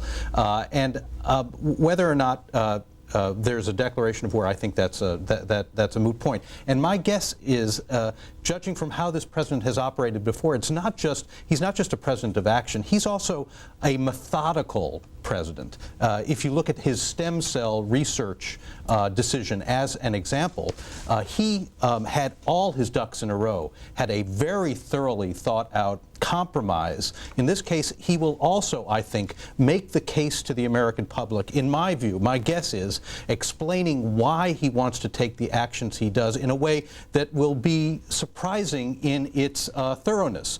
That is how he's done this. That doesn't mean he's not a rhetorical president. It's a different kind of rhetoric. It's an intellectualism that you wouldn't expect given the expectation of this president. It doesn't change public opinion right now. Those polls you showed, Brett, they show that the public is enormously on his side. And his father, during the Gulf War, without giving long speeches explaining why he was doing this, every time he did something, first sending troops, then building them up to 500,000 troops, then the air war, then the land war, the public went along with him every time, even though beforehand it looked like they might not. What was interesting about that is that there were repeated steps that he took that public opinion polls, until he took the steps, said were unpopular. Then he did them, and then they became popular. Well, the facts on the ground changed. I want to change the subject just a little bit here, and that is to this question of the Middle East.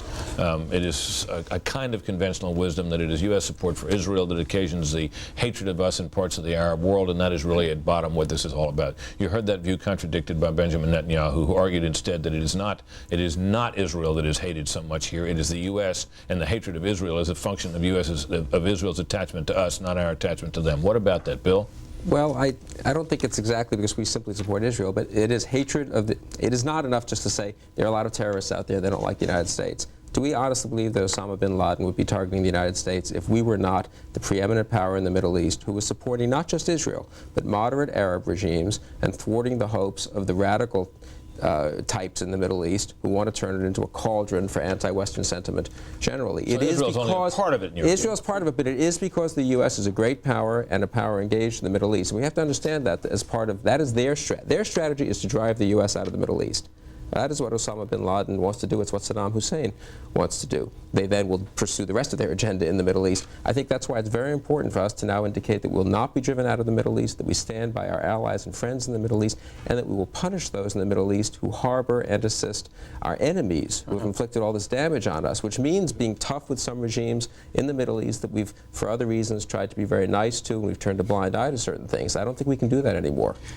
President Bush made the case today that this was a fight between good and evil, and our Arab enemies, to the extent we have them there, have made the fight against the United States a matter of good and evil as well for a generation.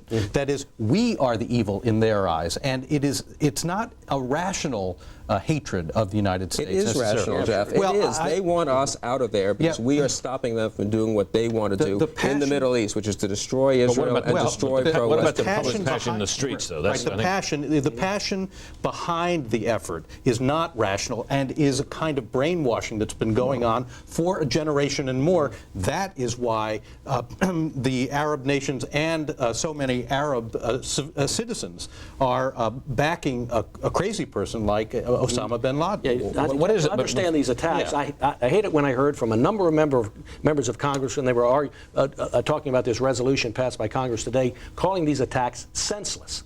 They were not senseless. They were a part of this effort, a plotted, sophisticated part of the effort to drive the United States out of the Middle East, and at the same time, they'd like to eliminate Israel as well. Right. An effort but that's they been weren't going senseless. on for 30-plus years. That's right. Well, how did all this terrorism start? Well, so what adjustments, if any, should be made in American policy or the American attitude toward Israel? Should we tip more strongly than ever toward Israel in our policy there and stand ever more shoulder to shoulder with Israel? And what should be our attitude from now on toward Yasser Arafat? Well, on Israel, it seems to be any hint that any of this terrorism deters us from standing by our friends and allies would be the worst possible thing we could do. So we have to stand with Israel, which is itself a victim of terrorism, just as we are. And what about accelerated diplomacy toward a peace process in the Middle East? If you let an act of terror, the killing of thousands of Americans, influence somehow our diplomacy, we have to be a little nicer, we have to spend a special envoy, it's the worst possible thing. So tougher toward the Palestinians? Well, I think this actually gives us, I'm sorry. Go ahead. This actually gives us a chance, I think, to differentiate, to bring more people as friends, because being our enemy now, I think, is a very dangerous position. This may be the leverage that we've been seeking to get Arafat finally to come to terms with peace with Israel. Well, don't hold your breath. No, Look, but it's possible. I think seeing Arafat there donate blood to these victims in the United States was so breathtaking in its hypocrisy. I mean, I was astonished that he would have the gall to do something like that. It was so breathtaking, while still teaching not only hatred of Israel in schools, on television, but teaching hatred of the United States. I mean, there was a reason why those Palestinians were cheering the bombing of the United States, because they've been taught to hate the United States by their government, by Yasser Arafat himself. The official Palestinian Authority's newspaper, which came out a few hours after the bombing, the destruction of the World Trade Center, praised the action as a noble action. Well, I saw that. I think, rather, Bill, it was praising suicide bombers in general, because I think that was a morning paper. It came out probably before the attacks. But nonetheless, the principle is the same. Their attitude towards suicide bombers. Arafat claims to have no responsibility to be against this sort of thing, and the organs of his organization praise it and encourage it. I think this will be the Bush administration effort for the next few days, if not few weeks, delineating who are the real enemies that we need to attack and who are bystanders. And I think the case will have to be as narrowly placed as possible in order to justify the kind of death and destruction that the U.S. will be behind. Before there is a military response of some kind, what are the intermediate steps? What do we do, for example, to deal with a country like France, who may or may not go along fully? France almost never does, at least in the early going. What about countries like Pakistan or Afghanistan itself that may be reluctant to deliver? What do you do, Fred? Afghanistan's a good place to start. As John McCain said today, we ought to immediately demand from the Afghans, from the Taliban, that they turn over Osama bin Laden and all his people. Now, whether or not he was involved in these bombings recently, we know he was involved, and he's been indicted in the United States for the 2 embassy bombings in Africa. Give them a timetable. A short one. All right. Fred Barnes gets the last word. Thanks to Fred. Thanks to Bill. Thanks to Jeff. That is Special Report for this time. The Fox Report with Shepard Smith is next. Please join us again next time. And in the meantime, stay tuned for news. Fair and balanced, as always. So motivate Sergeant Chambers, sir. Appreciate you. Thank you. Sergeant Farrington, sir. Pleasure. Thank you, sir. Thank you. I appreciate your hard work. Thanks for your hard work. That's all I've done.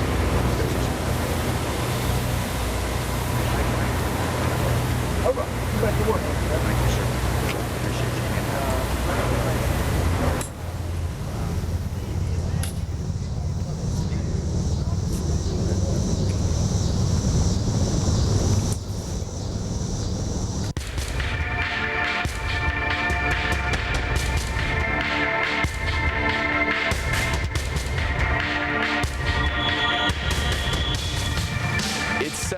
In the east, 4 p.m. in the west. I'm Shepard Smith in New York. This is a special edition of the Fox Report, Terrorism Hits America. Today, yet another collapse, and right now, fears 2 more buildings are in danger. One, a 54-story building, seems shaking just minutes ago. It's called One Liberty Plaza, buckling the windows and blowing out, sending reporters scrambling, police setting up new lines, allowing everybody to get back and out of the way as folks in the middle of all that dust and smoke now believe that there is danger that 2 more buildings will fall. One, a 54-story structure, which is just around the corner from what was the World Trade Center. Today, 2 arrests in 2 American states, and word that the suicide pilots may have been trained to fly on American soil. The president's spokesman with the revelation that the White House was a target of the terrorists, and so was Air Force One. At World Trade Center yesterday morning, thousands, even tens of thousands, believed inside America's tallest buildings, and today, only a handful rescued. The latest collapse happening just about an hour and 15 minutes ago, and we have videotape to show you of that. Let's go right to it. It's the first video in A1. Workers picking through the rubble, and suddenly, ordered out of the area. Within moments, the remains of the World Trade Center's South Tower, all that contained in the Strand, rumbling to the earth. One day after what the president called an act of war on the United States of America, and now the United States is fighting back. From a Boston hotel to a Florida flight school, the FBI is closing in on the men suspected of the deadliest act of terror on U.S. soil. Just how deadly remains to be seen. Thousands, 10,000 or more, 24 hours after two hijacked planes toppled both towers of the World Trade Center, an amazing story of survival. A police officer literally riding that tower all the way to the ground, living to tell his harrowing tale, but survivors suspected to be in the fractional minority. The mood is very grim, but determined. People are working as hard as they possibly can to pull this debris out. There are human chains of people taking piece of rubble by piece of rubble out. We're in the United States of America, especially New York. Everybody may have an attitude 364 days a year, but God forbid one day we have a tragedy, you'd be surprised. Your worst enemy's right next to you saying, hey, what can I do for you? New York's bravest, New York's finest, and the people of New York coming together this day to console and pick themselves up by the bootstraps. The leaders of this state, senators, congressmen, the mayor of the city, the governor of the state, saying we will rebuild. The United States and the city of New York will not be beaten by anyone, certainly not a terrorist, not a coward who pulled off what President Bush calls an act of war. We'll be keeping very close watch over this plaza, 54-story building, one that they believe may, in fact, fall in the minutes to come. They moved back reporters just a short time ago. I told everyone to get out of the area. In fact, our own David Lee Miller, who was waiting there to bring us a live report, has been moved backwards. Let's keep this on screen as we move forward. In D.C., investigators believe whoever's left in the Pentagon's shattered shell is now dead. The wreckage of America's military headquarters still smoldering, as Fox reports tonight. We have videotape to take you to now. Listening devices are not picking up any signs of life. The local fire chief says up to 800 people may have been killed when a hijacked plane slammed right into that building. The defense secretary says he hopes that number is way too high. And almost 100 people have been taken to nearby hospitals. 100 people in all. There are hopes now that the death toll in the city of Washington may be more like 100 or 150. But including, there was this one woman who was so badly burned but alive that after 31 years of marriage, her husband did not even recognize her. Let's go straight to Brian Wilson, who's live for us this evening at the Pentagon with the latest on the efforts, search and recovery efforts, and the latest on a brand new flag right over his left shoulder. Brian. Yeah, it is quite a beautiful sight to see on the battle-scarred south side of the Pentagon. Earlier this afternoon, they unfurled a giant flag from the roof of the Pentagon just to the right of the impact crater area. And it is a poignant sign of patriotism that is being seen all over the Washington, D.C. area. Everywhere you look, the flags are flying over overpasses and homes, and now a big flag right there by the Pentagon. This happened as the president was actually here. He came over from the White House in his motorcade to thank and visit with the workers who are on the scene here, have been working tirelessly around the clock to try to fix the problems that come when a plane slams into a building this size. The cleanup continues. It's a troublesome effort because the building is unstable. They believe this is now mostly a recovery effort, not a rescue effort. They don't believe anybody could have survived the smoke, the fire, or the impact. We know that 80 people are dead. That's the official count we have. And as you said, Shepard, the number 800 was tossed out last night by the Arlington County fire officials, but the Pentagon is saying they believe that number is high, and they are talking about 100 to 150, although they admit no one has a firm number here. So basically, that's the scene from here. One thing that's been cropping up today in Washington, why was it, if this plane was originally trying to target the White House, that it ended up here at the Pentagon? And one of the theories being floated around, and I must say it makes some sense to me as someone who has flown through Washington in a helicopter many times, that it's very hard to see the White House from the air, especially hard when you're traveling 500 or 600 miles an hour. It may be It's just a theory, but it may be that the plane missed its original target, overshot it, and then the Pentagon was the secondary target. It is, after all, very large and easy to see from the sky. Shepard? Brian, that's the first thing I've heard that makes sense about that. Have you run it by anybody? Well, no, Shepard, it's the only thing that makes sense. You have to know a little bit about the flight patterns here in Washington. This plane was coming right down the Potomac River, much like you might make an approach to National Airport. Anybody who's flown in here knows you come right up the river. There is a point at which if you divert, you go to the White House. But if you're moving very, very fast, it's hard to see the White House from the sky at this location. It's nestled in among a bunch of buildings. It's nestled in a bunch of trees. If you're moving 500 or 600 miles, it's very hard to see that when you're moving at that speed. And there are reports that it came very low over the White House, but he may not have seen it in time and decided to go for a secondary target. It's just a theory.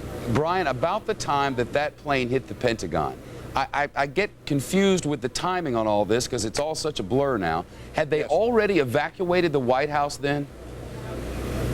No, they did not really evacuate the White House at that time. But now the president wasn't there. Sure. Of course, he was in Florida. But I believe there were people in the White House. It was when the plane slammed into the Pentagon that this town went into action, and the White House and the Capitol were evacuated, as were many other federal buildings. The White House did confirm today. I heard Ari Fleischer say, we have credible information that the White House was the target. It is unthinkable to imagine what would have happened had they been able to see that White House and the White House was gone. That's right. It would have been a real symbol of devastation to the American people. Good grief. Brian Wilson live for us at the Pentagon, where the hope is that the death toll is not going to be nearly as bad as first feared. We'll take you back there for any updates. President Bush, an intended target of yesterday's attacks, both Air Force One and the White House were on hit list. That is confirmed. The plane that crashed into the Pentagon may have been intended for 1600 Pennsylvania, as I mentioned, and President Bush, carrying a heavy burden on his shoulders now, saying the attacks were more of an act of terror, calling them acts of war. And the president telling the American public that we are facing a new kind of enemy now, and that this enemy will pay the price. This enemy hides in shadows and has no regard for human life. This is an enemy who preys on innocent and unsuspecting people, then runs for cover. But it won't be able to run for cover forever. And what will the president do now? Fox Report from senior White House correspondent Jim Angle live in Washington. And Jim, if my memory serves me correctly, in the moments before the time that the plane smashed into the Pentagon, you were inside that building behind you.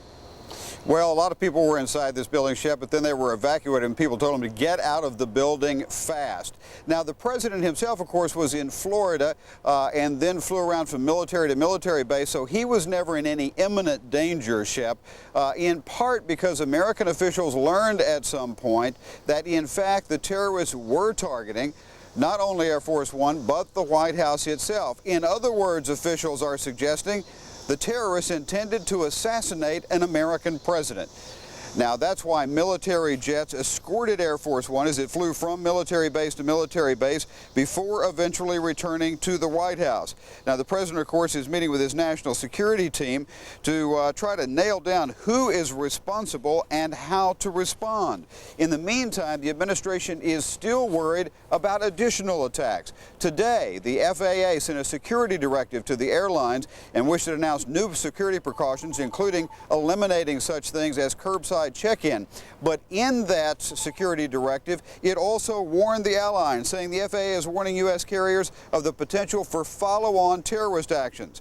Anti-terrorist levels during the past 7 months suggest that extremist groups are actively targeting U.S. interests. The directive goes on to say that terrorists retain a capability to conduct airline bombings, hijackings, suicide attacks, and possess surface-to-air missiles. So obviously the airlines are getting a warning not to let down their guard, and security, of course, is being tightened at all the nation's airports. In addition to that, Shep, there was one other major development today, and that is that NATO invoked Article 5, which says that an attack on one nation is an attack on all the NATO allies. NATO now says it considers the terrorist attacks on the United States an attack on all of them. That will help the United States do what it hopes to do, what Secretary of State Powell hopes to do, and that is build an international coalition against terrorism, much like the international coalition that President Bush President Bush the Elder, number 41 as they call him here, built in the Persian Gulf War back in the early 90s. Shep. Now, does this mean that right off the bat, if people were identified as having been responsible, Jim, that the whole world, for lack of a better term, would just jump in there and help us? Well, not necessarily. Secretary Powell said today, Shep, that it doesn't necessarily mean that we would use NATO troops. What it does mean is they would have full cooperation from all the NATO allies. That includes intelligence help, transportation of troops, backup, use of airspace, all of the things that are absolutely critical when you're launching a military strike far from your shores. Obviously, all the NATO allies are much closer to the United States is. That is a critical part of the entire plan. Now, the administration doesn't have any plans yet, or at least won't talk about them, for retaliation.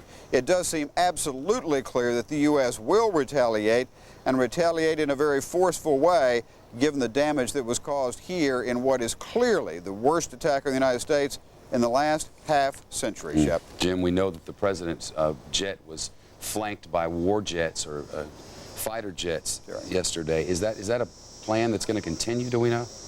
Well, the president doesn't have any travel plans at the moment, Shep. He was scheduled to go to New York in a few days for a UN meeting. What the White House does say is that he would love to go up and as he did at the Pentagon today, as you saw a few moments ago, thank the rescue workers who were there, many of them risking their lives to try to rescue those who may still be alive and to help the families of those who were killed, and of course to talk to people in that community. But they say the president doesn't want to go up there now because, and they don't cite security concerns, but because anytime the president travels, it tends to disrupt things, and he doesn't want to do anything that would disrupt the rescue effort as it goes forward. Shep. Jim Engel, live for us at the White House. Jim, keep us updated. Thank you. I want to show you a live picture now from Remote 7 of downtown Manhattan, the lower third of Manhattan. There it is, this spot where it's now believed that a 54-story building in the same neighborhood as World Trade Center, a building that would tower over many of the skylines in this nation, is now perilously in danger of falling to the ground. And not just that one building, but another as well. Fox News correspondent David Lee Miller, who was moved around because of these late developments, is on the ground with us, back up and live. David Lee, what can you tell us about the smoky situation now?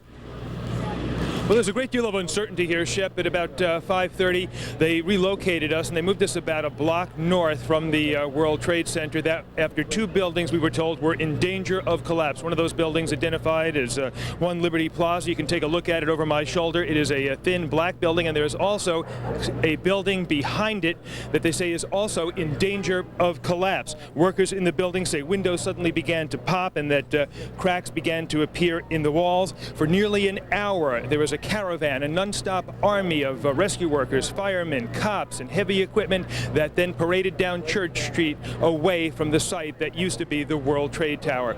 Now, as for the rescue efforts, we're told a limited operation is now underway, and they would not elaborate on that. One of the firefighters told me that there are still rescue workers on the scene, but nowhere near the number that there were just a few hours ago. We also have some numbers for you that tell us that 9 people have now been pulled from the wreckage. The most miraculous story, that of a police officer, Port Authority police officer identified as John McLaughlin. He was on the 82nd floor when suddenly the building began to give way. He said he rode the debris all the way down to the ground.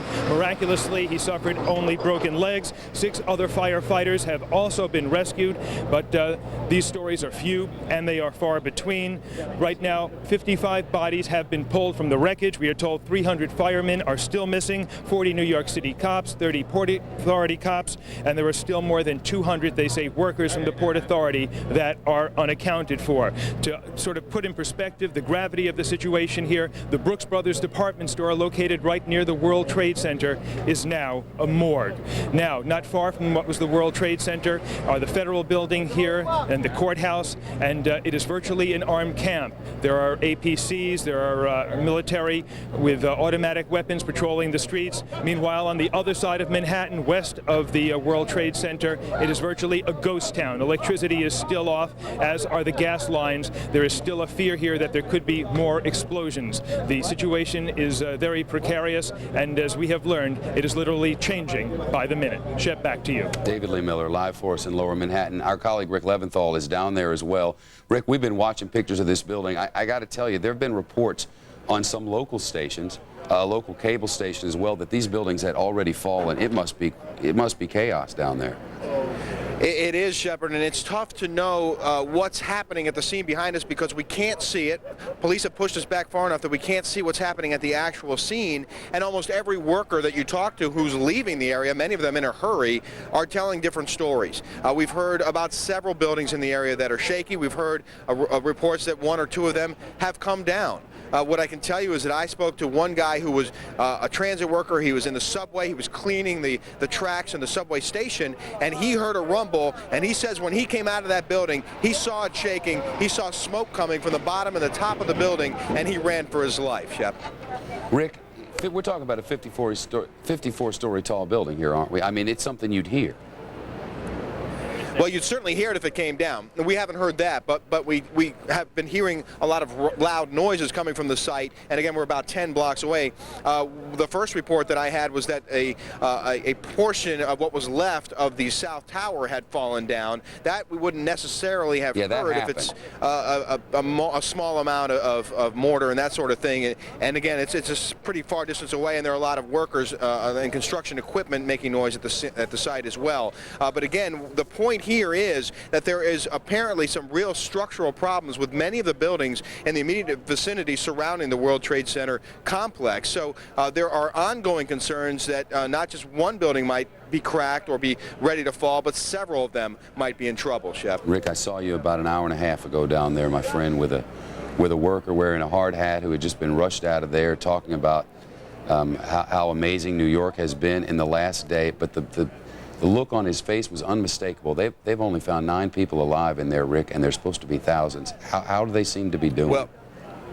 yeah, you know, what we talked about before we went on camera were things that you really can't talk about on TV. I mean, the bodies that they're finding and the way the area looks to these people who are there working their hearts out, but surrounded by death. It's a very difficult situation for anyone. And these guys, some of them are volunteers, others are just, you know, hardworking individuals who are out there trying to do a job, and it's tough. And you can feel it, and you can hear it in their voices and see it in their faces. These guys are going through a real hard time out here. You know, 6 or 8 stories of basement below World Trade Center. We know that because we covered it back when there was an explosion in what was the basement. Yet above that, they now have a pretty darn good idea of exactly what happened. When that plane went through that building, the flames so hot and so intense that eventually, not immediately, but eventually it melted the steel there, which caused a couple of floors about 80 stories up to buckle on top of each other. These very thick, reinforced concrete floors, and as one fell onto the next and then it fell onto the next, you're creating a stack of pancakes with nary room for butter there. So the thought of this extrication process is mind-boggling. Yeah, and they've got all kinds of workers out here trying to get through that mess, including iron workers who have torches out there cutting through the steel that's left at the site. Huge chunks of this building that are piled on top of one another, and consider how unstable the ground is under their feet as they're trying to just get these large pieces of debris out of there. Some 120 dump trucks full of debris rolling out of here overnight, and more this morning and early this afternoon, but much of that work has now been suspended. The search operations scaled way back because of these new concerns about buildings falling down, but certainly the job itself is one that will take a very, very long time. No doubt about it. 20 minutes past the hour of 7 in New York, the sun beginning to set as the smoke drifts up toward Upper Manhattan into Midtown and covers much of this island. Rick Leventhal and David Lee Miller will stay live down there on scene, and should the worst happen, certainly they fear that a 54-story building is about to go. We'll take you right back down there. But there was some good news today. The FBI working hard. Hundreds of people getting wind of the FBI operation, coming together there on the streets. Look at that. A crowd gathering to watch and see if police were somehow able to capture someone who might have been responsible. That building evacuated during the police search. I look down, I see everybody leaving the hotel. Okay, this is not the ideal situation. So, and then an ATF agent started pounding on my door and said, "Get out." So I ran down the 18 flights, and I'm all right. So those people in custody, and another arrest today, this one in Providence, Rhode Island. Investigators say a man carrying a knife on an Amtrak train was taken into custody. Team Fox coverage of this act of war continues now. Bill Rapley live for us in Boston. And Bill, it's my understanding that they were looking in the very beginning for a few people who they thought might have gotten away from Boston and might have done so on that Amtrak train. Pick it up there if you would.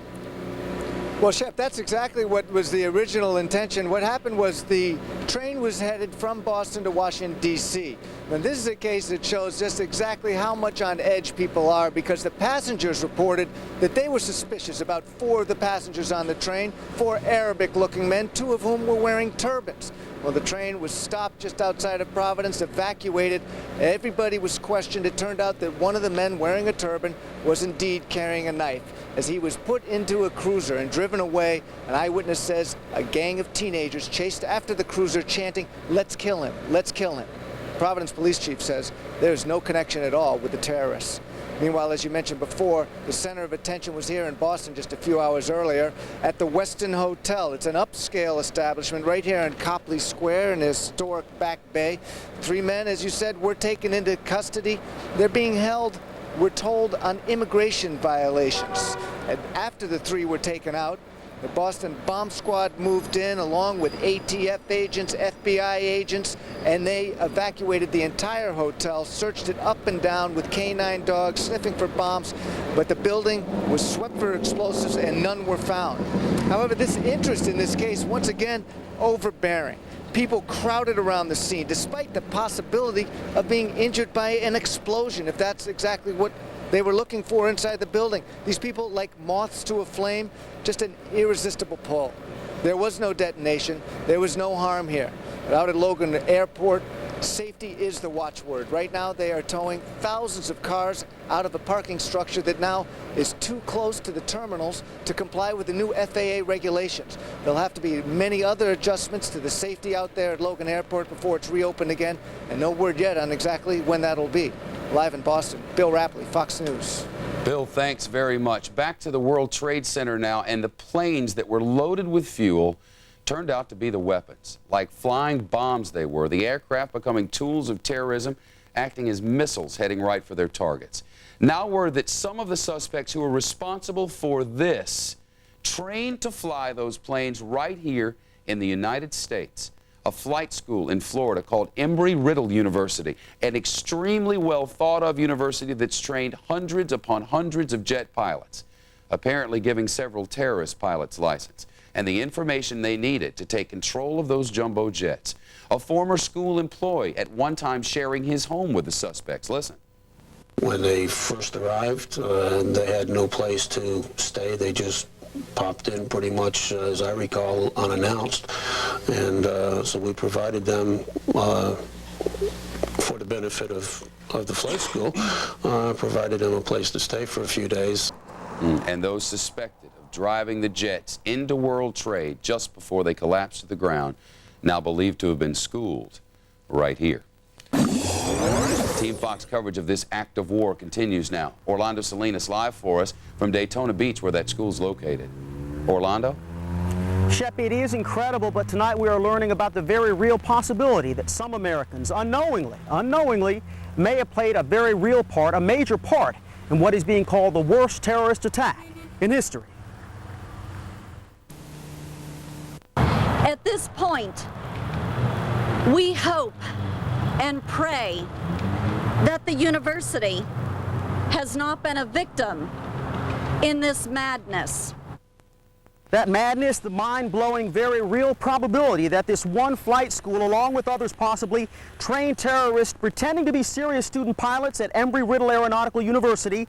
One student here was detained, interviewed, and then released after police were convinced he had nothing to do with those attacks. Also some tense moments at the Daytona Beach International Airport today. A bomb squad inspecting a Continental 737. Cops later on said it was routine after what happened yesterday.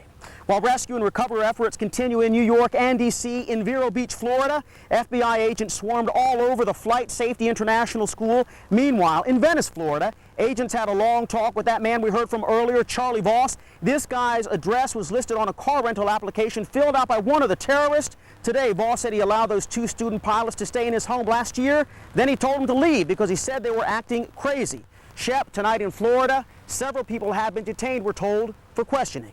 Shep? Orlando Salinas live for us outside Embry-Riddle University. Now, some of the best clues to the terrorists may in fact come from another hijacked plane that missed its mark. The United 737 that went down near Pittsburgh. The local congressman saying obviously rural Pennsylvania was not the intended target. He says heroic passengers kept even more lives from being lost, and one cell phone call backs that up. Team Fox coverage of this act of war continues now. Jeff Goldblatt live for us in Shanksville, PA. Jeff.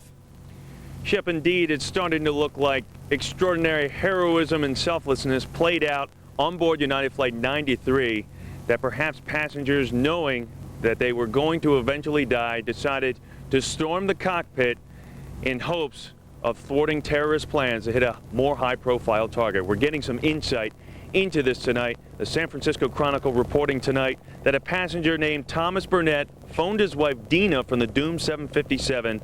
Burnett's priest telling the paper the call went like this, with Burnett saying, quote, "I know we're all going to die, but there's 3 of us going to do something about it. I love you, honey." The call then ended.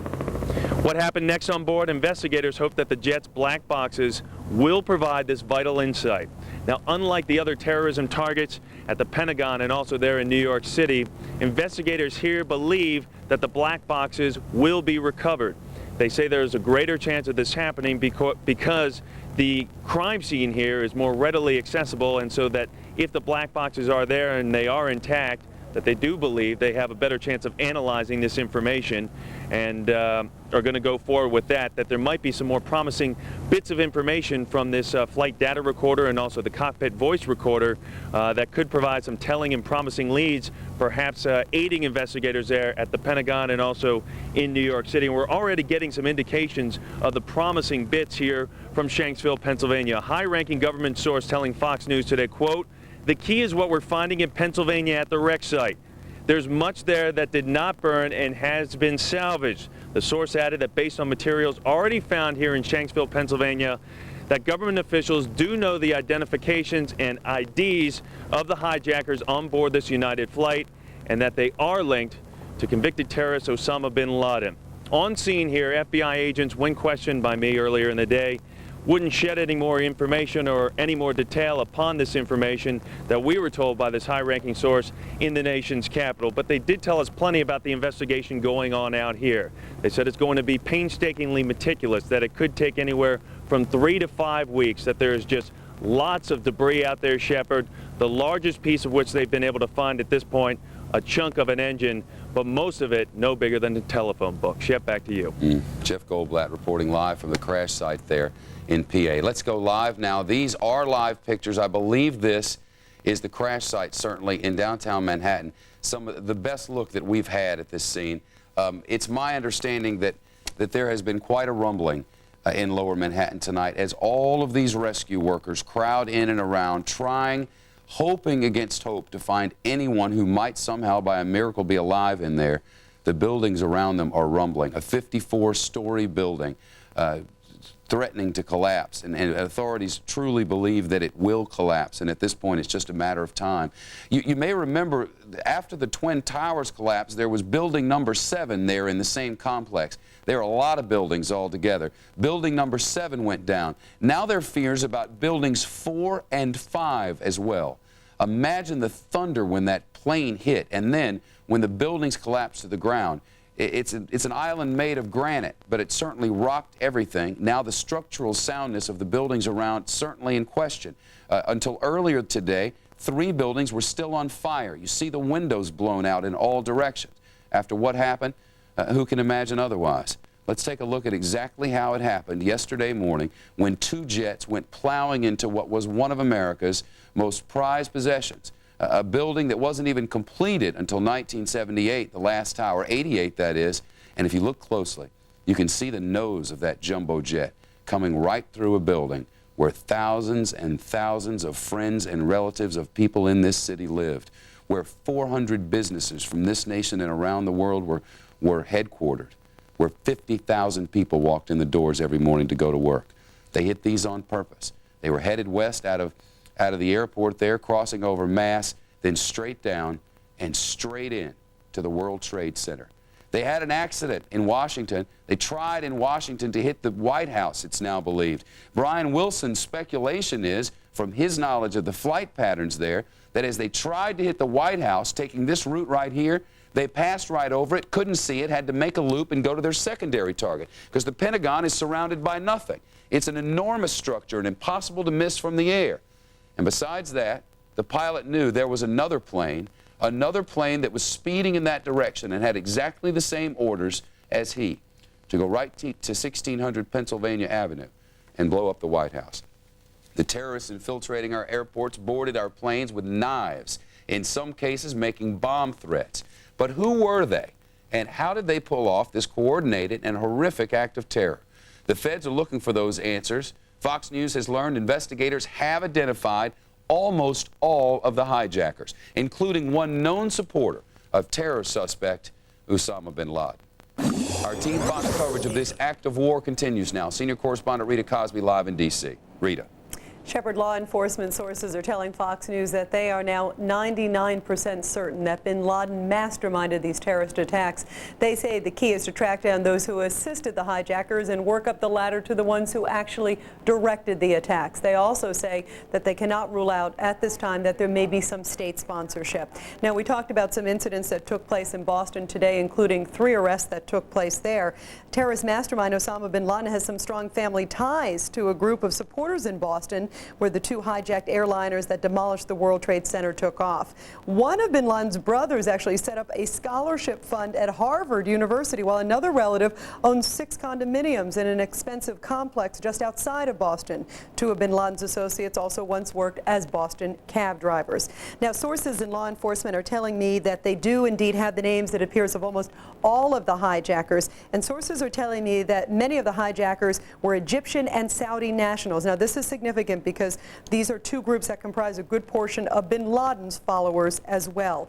As we pointed out, there were a number of arrests in Boston today, but also in Providence, where a train was actually stopped that was part of its route in Providence. It was an Amtrak train that was going from Boston to Washington, and when it had its stop in Providence, FBI agents heard it on, and at least 3 Middle Eastern men, including this one that you're seeing here, were taken off the train and taken into custody. That one man was arrested on weapons charges, but is possibly believed, law enforcement sources possibly believed, to be connected to the hijacking in some shape or form. Now, in addition to all of this, and we're looking at live pictures of the scene now there from New York as well, but in addition to this, let's give you an update on the status of all the airlines. Remember, yesterday all the flights were stopped.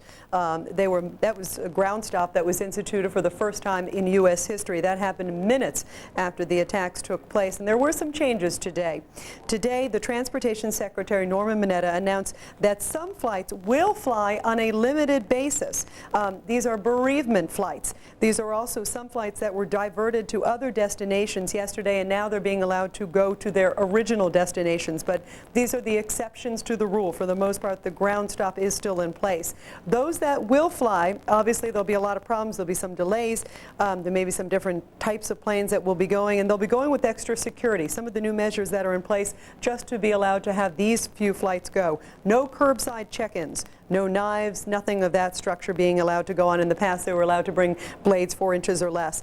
At the gates, only passengers. No family members are allowed to go there. And also additional security at the terminal. We may see a number of officers, a number of state and federal officers at the terminals and also at the gates. Officials are saying that they do expect that the ground stop, that official ground stop, will be lifted soon, but that all airports around the country will have to adhere to some very, very strict standards that may be in place for some time, may become permanent procedure, may cause some inconvenience to travelers, but hopefully will keep them safe. Back to you. Let's hope so. Our senior correspondent, Rita Cosby, working hard for us in D.C. As we continue to watch the rescuers toil there in the lower end of Manhattan, just coming across on the wires, this from Sharon Cohen, AP's national writer, talking about the people who were on board that plane, the plane which crashed into the World Trade Center just yesterday. They were heading to weddings and reunions. They were returning from vacations. They all had plans to see a son, to start a new job, to go to a conference. On a bright September morning, 4 planes on the East Coast took off routinely. Then everything changed in a terrible moment, and the flights veered to tragedy. Some were on the phones inside those planes at the time. Barbara Olson calling her husband. A man on board another plane, trapped in a bathroom, on the phone, desperately trying to get word to someone. And in Pittsburgh, Pennsylvania, just outside, word now that it was heroic passengers. Passengers who realized that there was an attack going on against the United States, against the very soul of this nation. And somehow, they were able to take that plane down there instead of on top of the White House. Congress today a world away from the partisan bickering that so often marks that body. Senators from both parties putting their differences aside and pulling together, standing right behind President Bush and the new cause, the honor of yesterday's attacks and the horror thereof hitting home. Senators finding they are all vulnerable to the ordinary man on the street. New York Senator Charles Schumer is describing now his own very personal moments. He had a very difficult time when he first got to the site. It was not easy even for the senators. At the time, Mayor Rudy Giuliani was trapped underneath a building. Senator Schumer speaking out today about what happened to him. And immediately it hit me that my daughter attends high school within the shadow of the World Trade Center. Most of the pictures of the conflagration showed her high school in the background. I reached my wife, and for 2 hours we were in virtual panic about trying to locate her and see how she was, and then, praise God, she called. So will Congress be doing in the next few days what it's been doing in the last? What can it do? Our Team Fox coverage continues now on this act of war with Chief Political Correspondent Carl Cameron live for us in D.C. Carl, what's the word from the Hill? Well, Shepard, there's really something quite historic happening. Despite all of the tragedy and the very, very dramatic and heartrending stories that are taking place in Pennsylvania and in New York and just across the river in Virginia at the Pentagon, what's happening in Washington proper is history-making. It is the beginnings of what many believe is the U.S. war on terrorism.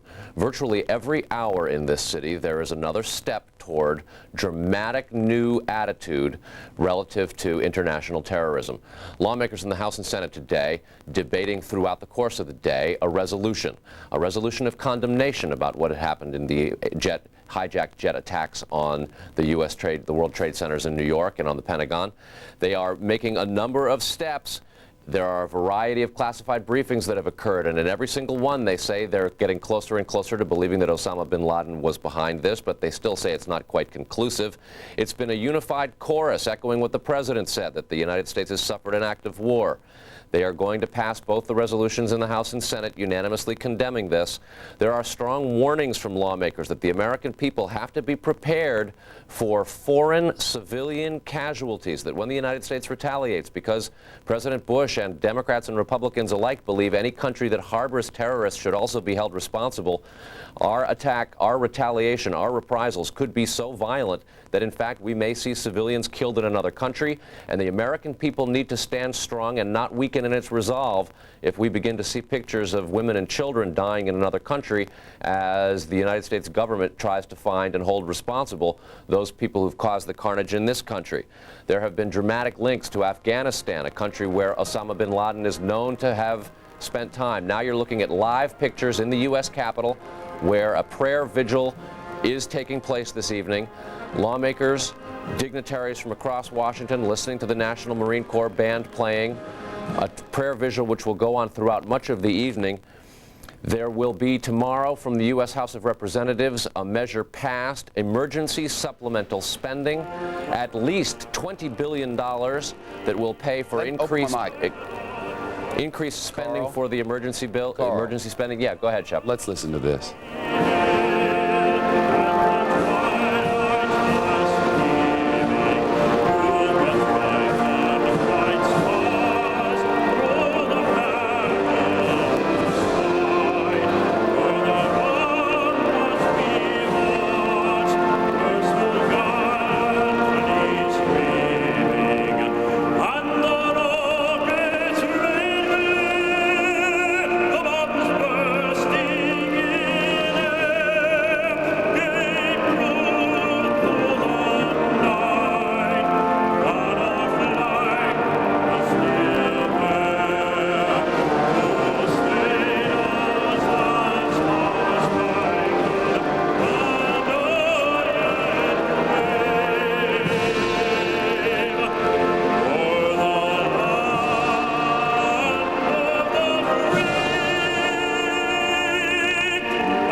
prayer vigil on Capitol Hill.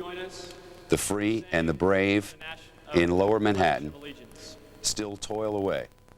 This prayer vigil in memory of the thousands upon thousands who were no doubt dead in Lower Manhattan this night. They will work throughout the evening. The military is en route. 2 aircraft carriers headed this way. A hospital ship to launch to New York Harbor. This is a process that will go on for months, and it's believed 3 of those buildings may collapse this night. Carl, I didn't mean to interrupt you, but I haven't heard that song since this happened, and it seemed only appropriate. Absolutely, Shepard. There are, again, just a whole variety of steps being taken as the United States and its allies worldwide launch the beginning of a war on terrorism, more serious than any political rhetoric that's been uttered when past attacks have occurred either in this country or elsewhere, and that it brings some very important debate to this country. To what level are the American people prepared to sacrifice their personal freedoms in order to be safe? Do we want armed guards on our commercial planes? Do we want armed police around all of our national monuments? Are we prepared to take the necessary steps to stay safe as a country? Are we willing to pay the price in potential civilian casualties in other countries for the retribution and the justice that so many lawmakers want? Finally, this debate is going to require the United States to hold responsible its own allies across the globe. Look for members of Congress in the days ahead to insist that nations like France and Germany cut their economic ties to those countries in the Middle East that in the past have showed some tolerance towards terrorism. For instance, Iran and Iraq, nations that have been embargoed by the United States, but that some European countries have been working with. A lot of very serious policy decisions. A historic attack with devastating implications. History in the making every hour in Washington as a new war on terrorism unfolds. Shepard. Carl Cameron, live for us on the Hill. Carl, thanks very much. We're getting more and more information about that plane that went down in Pennsylvania.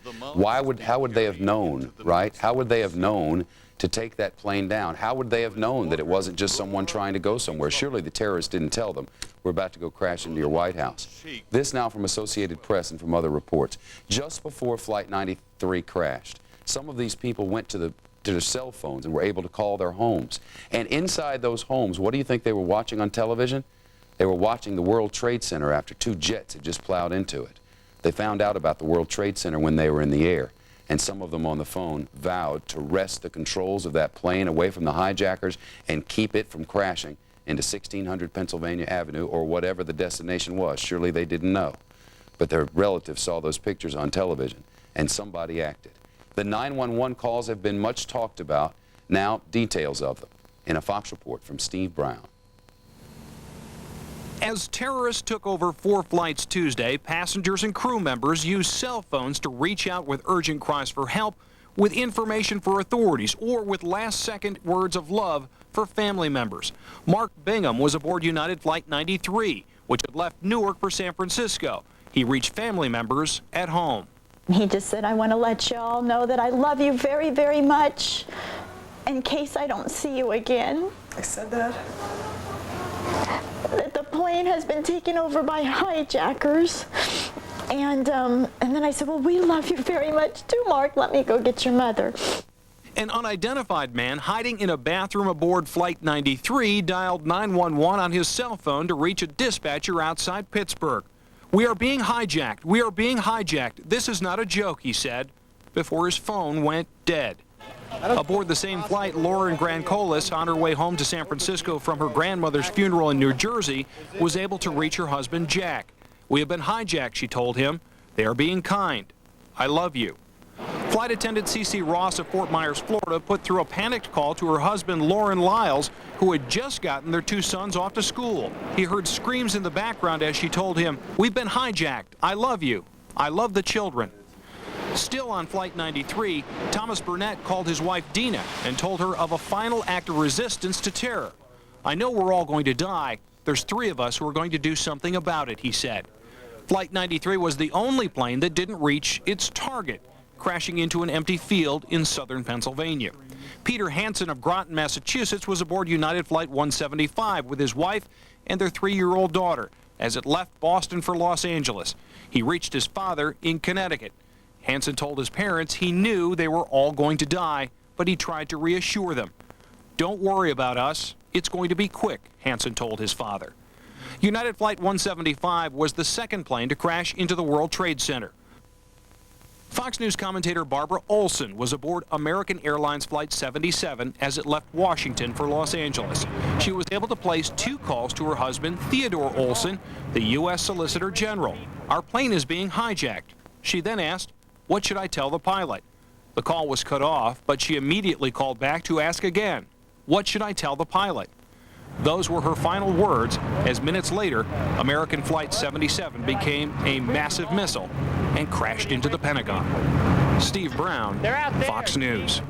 And they're still trying to clean up at the Pentagon, though it now appears that the death toll will be much lower than previously thought. You may know by now that before this plane ran into the Pentagon, the thing had been under renovation for quite some time, and the area there at the Pentagon was largely unoccupied, that they didn't know that. In Lower Manhattan, that was not the case. It was just before 9 o'clock. So many of the businesses inside World Trade Center are financial businesses, which are open very early to get a head start on the markets. It was loaded. Though 50,000 people work in the building, it's estimated somewhere between 10 and 20 might have been in there at the time, but so many of those, it is now prayed, may have been able to get out before the thing collapsed, and a lot of them may have been saved. And we know of one woman who was on the 92nd floor of that second tower to collapse, the 92nd, and was able to walk down amid all that chaos and come to radio stations and tell her story.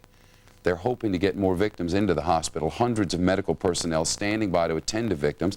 Volunteers are everywhere. People donated blood 24 hours a day until finally St. Vincent's Hospital said, "Thank you, but we cannot accept any more blood." They got lots of food and lots of water, but the number of people admitted to hospitals remains very, very small compared to the thousands affected by the attacks. Our Team Fox coverage of this act of war continues now. Derry Alexander live for us at St. Vincent's in Lower Manhattan. Derry. Hey, Shep, you know, we've got quite an active scene outside of the hospital, interestingly enough. Inside of the hospital, it's pretty quiet. Haven't seen many more people coming to be treated. But we've got a candlelight vigil outside of the hospital. So many strangers feeling for strangers. Just take a look over my shoulder here. You see people standing by the sidewalk, holding candles up. We saw people walking through the middle of the street with elementary-size American flags, elementary school-size American flags with huge poles on them, just walking down the street, singing America the Beautiful, people clapping. We have people standing along the sidelines here with pictures of loved ones that are missing, just looking for any kinds of answers, looking for any kind of comfort that they possibly can get. Now, at this point, we've heard that about 426 people were treated here at St. Vincent's. Of that, 73 of those people were rescue workers, cops, and firemen. And we also understand that 95 people were admitted overnight.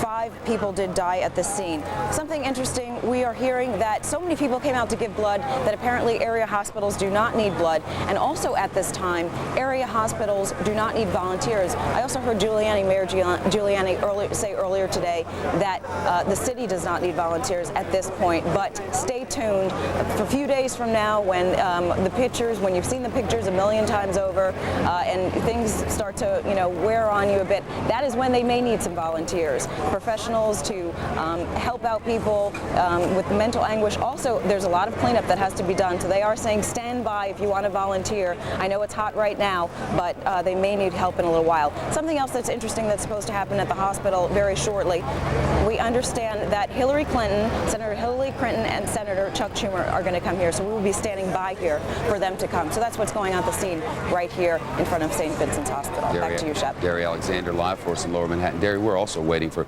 the Mayor, Rudy Giuliani, as you mentioned, to hold a news conference. That's expected to begin just moments from now. We're hoping to learn a great deal about how the rescue efforts have gone just before nightfall. This is his first news conference in a few hours. There were hopes, at least, that they might be able to get in there and do a little bit more work. But, of course, now there are fears of these 2 more buildings that may, in fact, collapse. They've moved people away from lots of the area, but as you can see, they are going through the rubble now with the enormous cranes that have been brought in there to assist.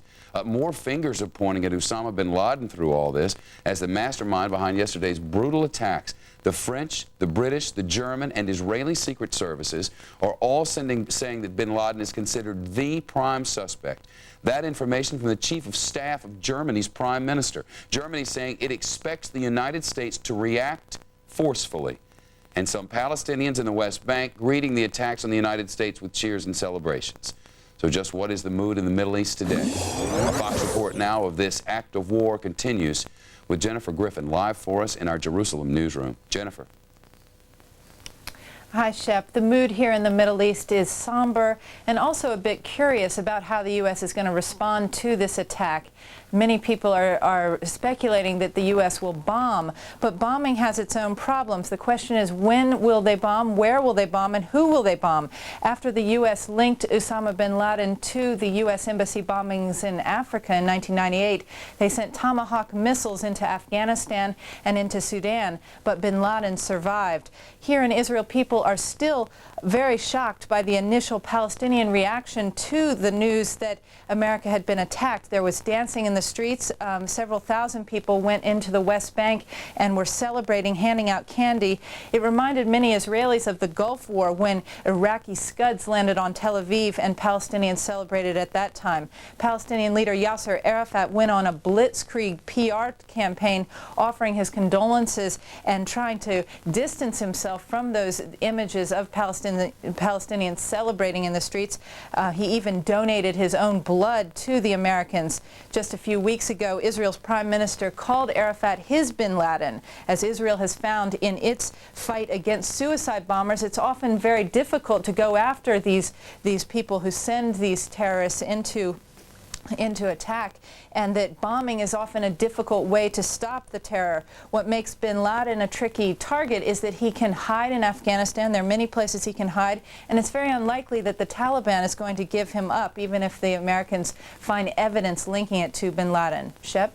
Jennifer Griffin. Jennifer live for us in our Jerusalem newsroom. We'll keep tabs on her, of course. Congress today, a world away from what was going on. We first, though, want to take you to Lower Manhattan, where they are still working away to try and clear away as much of the rubble as possible. You can see the iron workers out now. It's been mentioned repeatedly here that part of the reason the building collapsed, it's now believed, part of the reason it collapsed is that in fact that plane blew up in the middle and the heat got so high that it melted the metal and it just fell one down on top of the other. I want to get you to some of the reaction from all of this. Our cameras and microphones have been out and about. Some of the human side of this story. It's not hard to find. We've sent producers and photographers out with cameras all over the city of New York and Washington, for that matter. And the small personal stories are as fascinating as anything else. Those who survived, those who were able to help a neighbor, those who were able to get away just in time, and those who saw things which they never dreamed in a million years would ever cross before their eyes. Nothing. Leave the families alone. What I have seen on their faces is grief and shock at what's happened. They've gone through a terrible tragedy and a horrible loss. He'd called his wife a few minutes before the Pentagon was hit. He forgot. He didn't have a cell phone, so apparently he was on his office phone and called her and told her to turn on the television, that look at what's going on in New York City. And that was the last anybody heard from David. I've been told that he's not in one of the emergency rooms. The plane hit his office, the office he was in. They've not found him. And the Pentagon has announced that there is no hope for any survivors left in the rubble. There's always hope, but we also have to face reality to go on. It's tough. It's tough. Just two little girls, lovely wife, and a tough future. He said, I want you to know I love you very much, and I'm calling you from the plane. We've been taken over. There are 3 men that say they have a bomb. And I said, well, who are they, Mark? And he repeated that he loved me, and he said, I don't think he said, I don't know who they are. He became distracted there as if someone was speaking to him, and he said, it's something to the effect of, it's true. And then the phone went dead.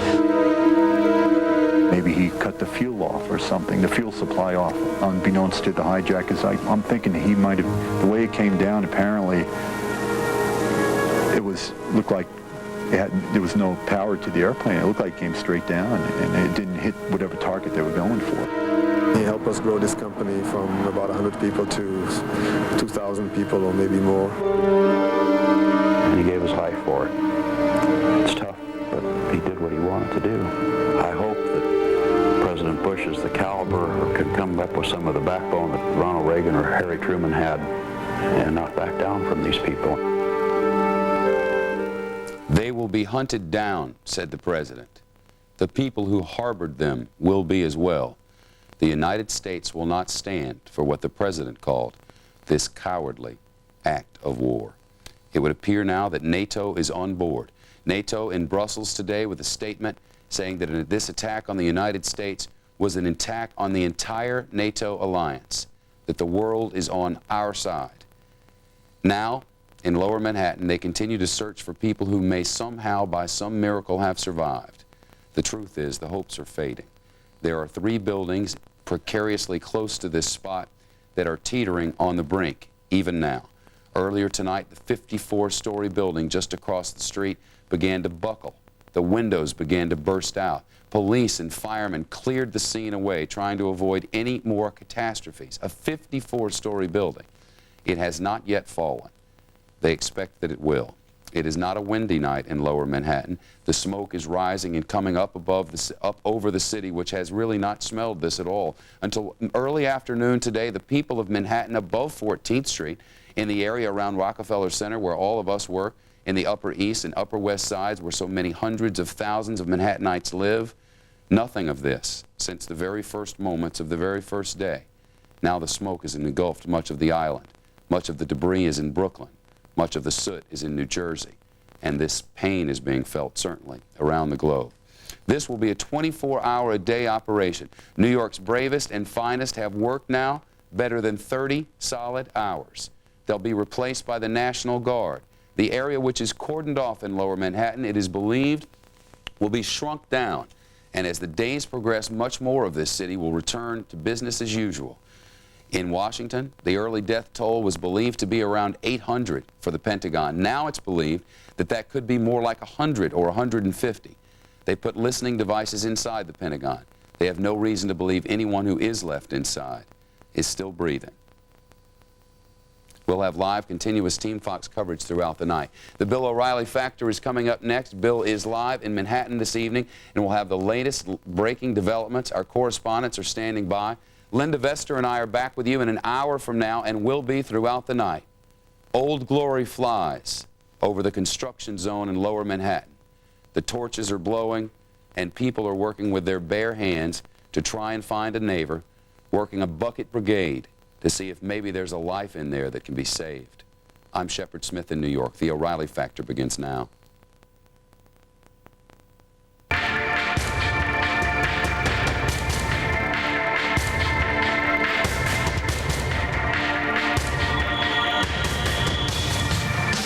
Hi, I'm Bill O'Reilly. Thanks for watching us tonight as we continue our uninterrupted coverage of the terrorist attack on the United States of America. Well, I'm still furious, and I bet you are too, but all Americans must avoid the temptation to overreact. The FBI has made a lot of progress in the past 36 hours, and in a moment we'll run down the latest for you in the Talking Points memo.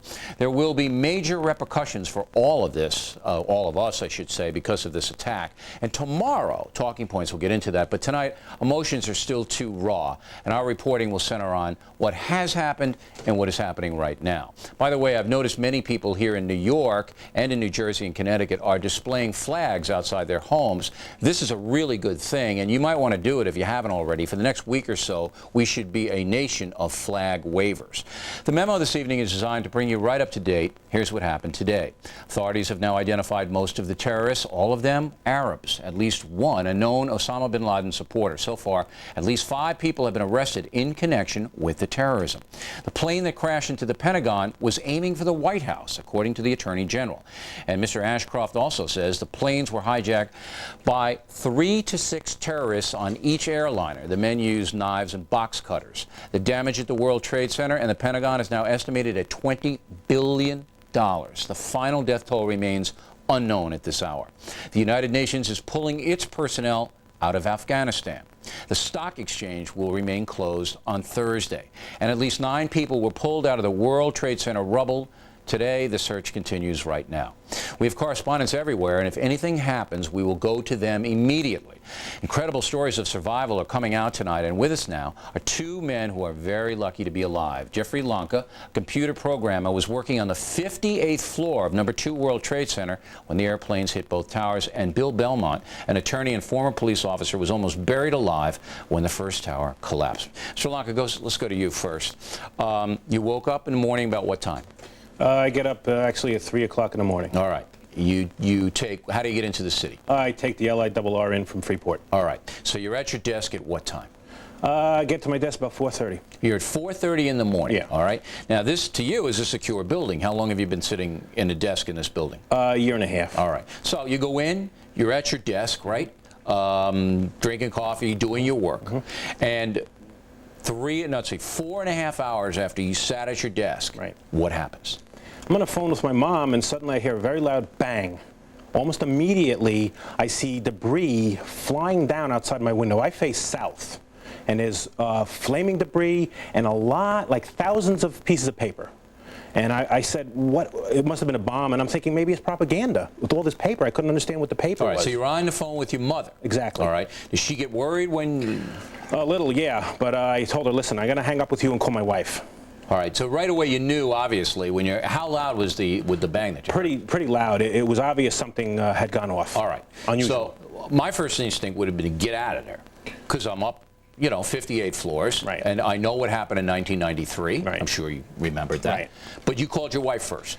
Yeah, well, we do hear loud bangs from time to time, like when there's construction going on, so it could have been something. Flaming debris? Well, that is quite unusual. But these are very big, large buildings. They're not going to fall down, or so I thought. All right, so you get on the phone with your wife. Right. Did she get it right away? I said, listen, check out the TV, see what's going on. She called me up. 2 minutes later, said a plane hit the other building. All right, so she was the one that alerted you what happened. What'd you do then? I said, okay, let me go over. I walked over to the north side, looked to One World Trade Center, to the east side of it, and there's a gigantic hole with a flaming, smoking hole in the east side of One World Trade Center. So nobody in the building told you to evacuate, no alarms went off, nothing like that? No announcements at all. Other people in your office, what were they doing? They had heard it, but they were remaining even calmer than me. They were staying at so the everybody desks. was calm. Nobody was running for the elevators or anything like that. They were looking out the windows at this papers. All right. That's about it. Then what did you do? I came back and went to my boss and I said, Bernie, listen, a plane hit the other building. And so finally people came over and looked out that window, and we couldn't believe, this hole.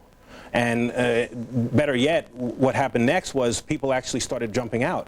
And when that happened, you saw people jumping out of the World Trade Center? I saw it start to happen, and I turned around and walked back to my desk. I don't have a stomach for something like that.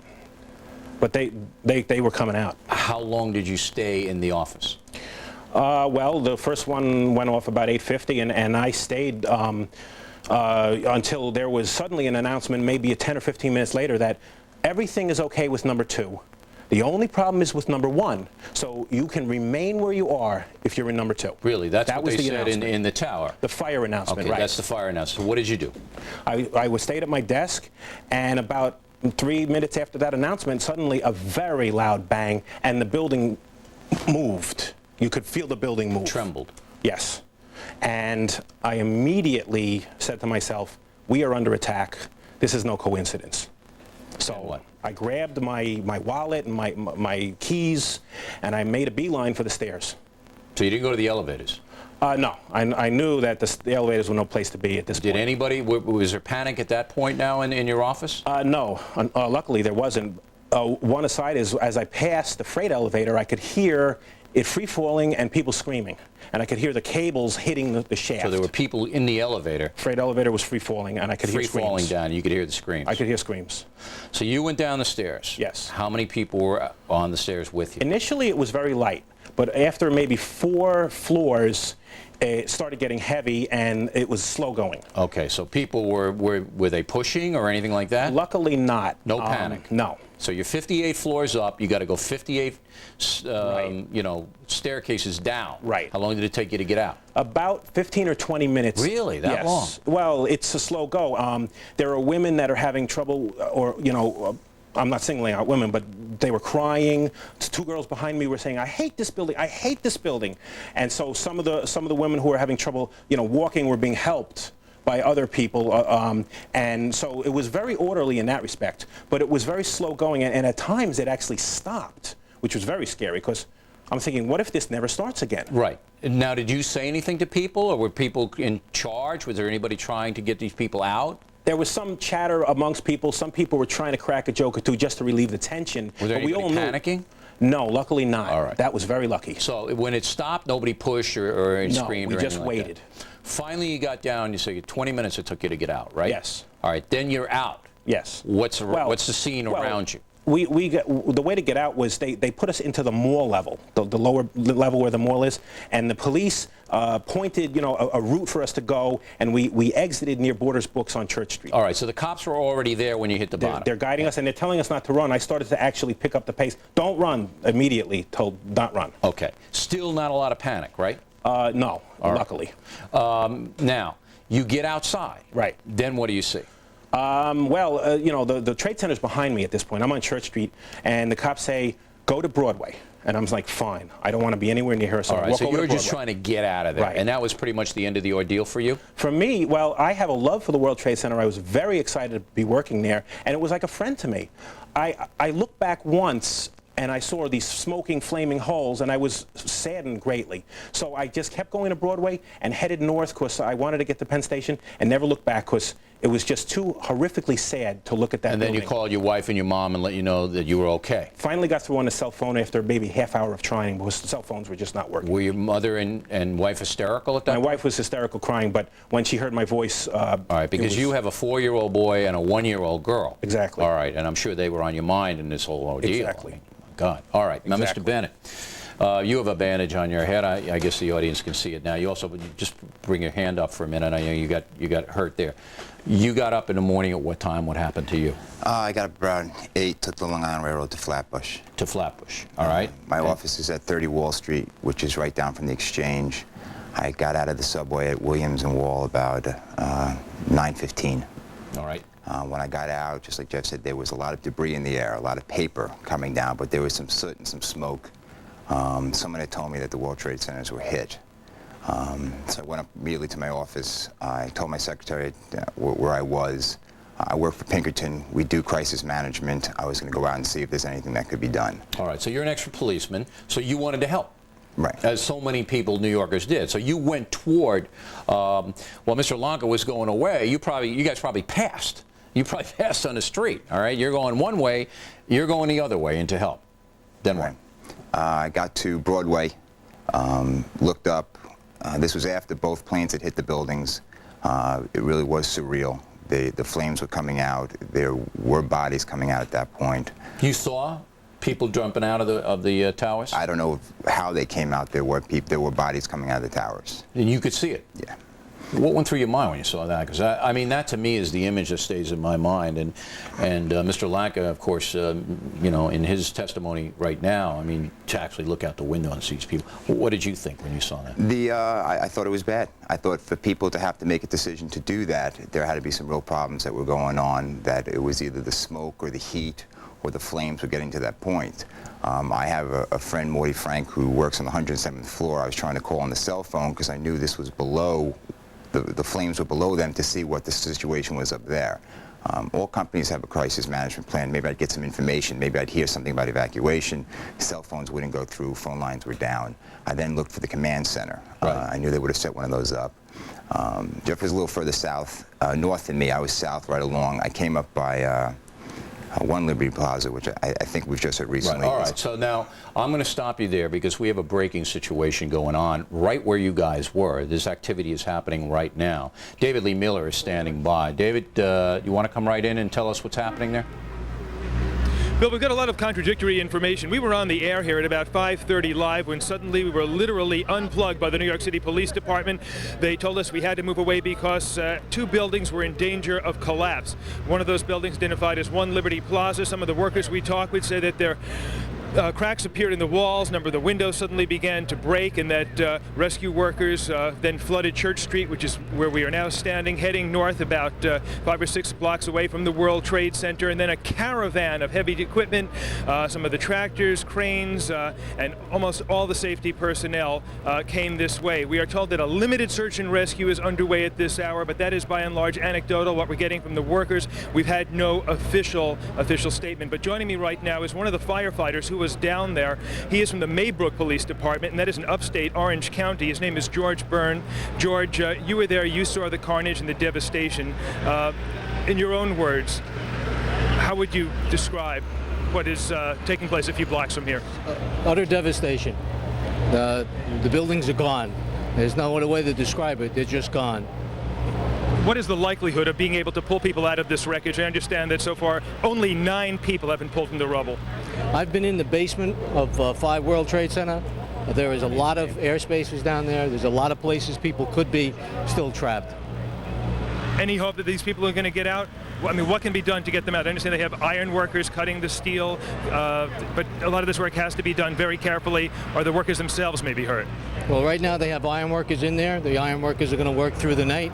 They're going to bring the search and rescue back in the morning. There's always hope. You always cling to hope that somebody's down there and we can get them out. You've seen some pretty terrible things, I'm sure, in your work as a firefighter, but how would you describe this scene again to people who only see it on television from a distance? I've never seen anything like this. I'm a Vietnam veteran. There's nothing like this. It's just absolute chaos down there. Like I said, the buildings are gone, and it's just utterly unbelievable. George, Bill O'Reilly has a question, but you don't have an earpiece, so Bill, I'll pass it along. Okay, don't worry about it. I think George covered it for us, David, and we appreciate you checking in. Stay out there. If anything happens, let us know. I mean, it's very interesting to see. We have to describe this for the audience. That all the buildings around the World Trade Center, because the World Trade Center is so huge, were weakened when the Trade Center came down, and there are literally thousands of people still missing, including hundreds of firefighters, police, Port Authority police, that obviously could be alive because the basement of the World Trade Center remained intact. And so police and fire and rescue people are still down there tonight, yet all these other buildings are shaking and coming down, which is why we have David right there. All right, now, Mr. Belmont, let's get back to you. So now you're going toward, and then debris fell on you, right? Well, as you see, I came from the East End Broadway to the perimeter, moved myself to the command center, which set up on the west side. At that point, which Jeff explained, which I couldn't understand, there was nobody leaving the building when I arrived. The 25-minute period prior to the building coming down, I thought you would see people running out of the World Trade Center, running out of the plaza, heading in all different directions. There weren't. Jeff explained some people went north, but there was no movement east or south or west. Hopefully most people who could be evacuated were taken care of at that point. I was trying to move to the command center, which was on the west side, to see what assistance I can provide. That was the staging area for the medical personnel you just referred to. Like you indicated, there was people... All right, so you're trying to get there, and what happens? We were there trying to assist the medical personnel getting in. They were rushing in EMS, the fire department, ambulance personnel lining up and actually heading into the building. And while we're standing there, we're underneath the overpass thinking we were safe, thinking anything that came off the building, anybody... Would hit the... you were protected. We were protected by the overpass. So what happened? At that point, we heard a large boom. You know, I looked up and just saw the building coming at us, and we just turned and ran. So it was like an avalanche? It was like yeah, that's a good description. It was just... And what hit you in the head?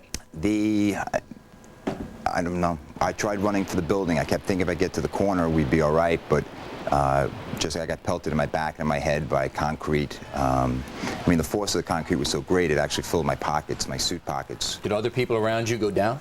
We all went down. I was surrounded by all emergency personnel, so we got... Any of them killed?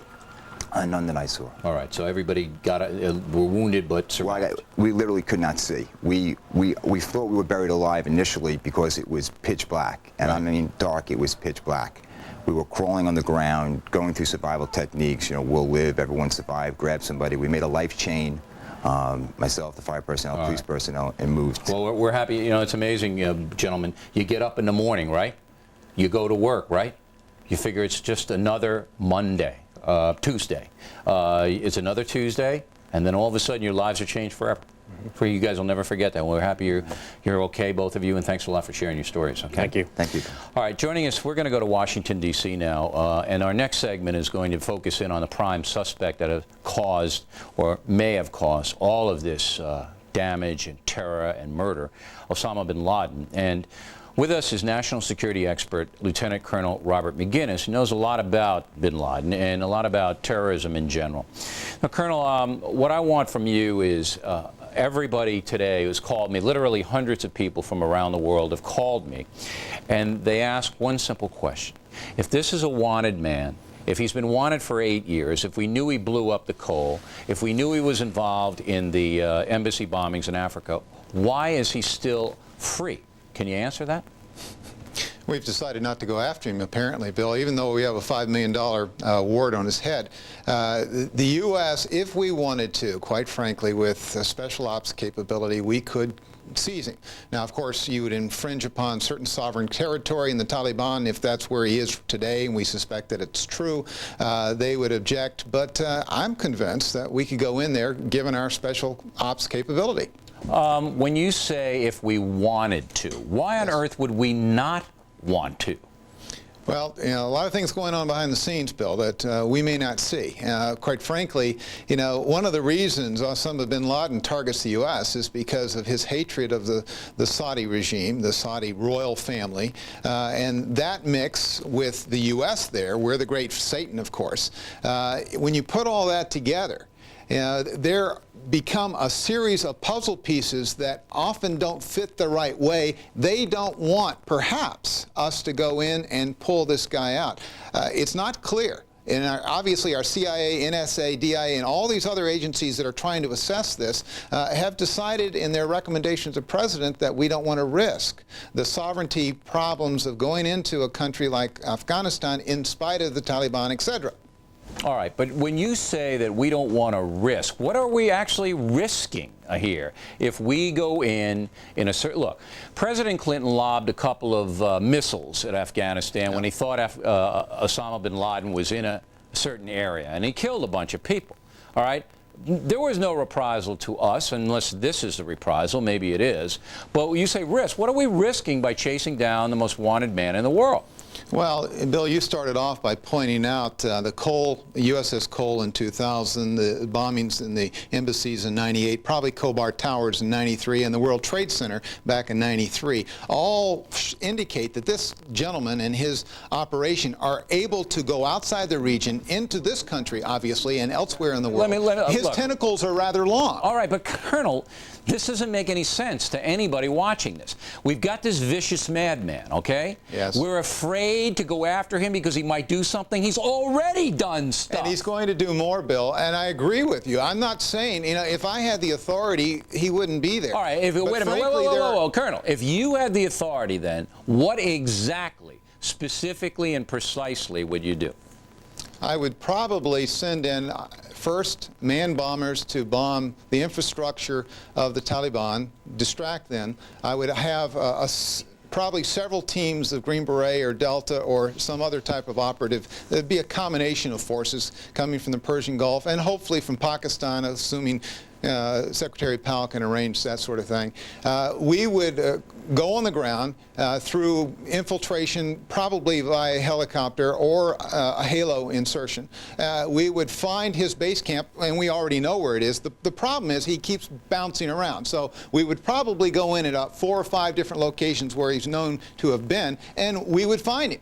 And then, if necessary, we would evacuate him, or if he became a casualty of war, so be it. All right, but you're making it sound a little bit easier than I think it is. There are two things in play here. You're right. Number one, the Clinton administration, and to some extent the Bush administration, doesn't want a wide conflict in the Middle East, and this man, bin Laden, has support among some oil-producing nations. I've always said here on The Factor, we're way too dependent on Arab oil. It's strangling our policy.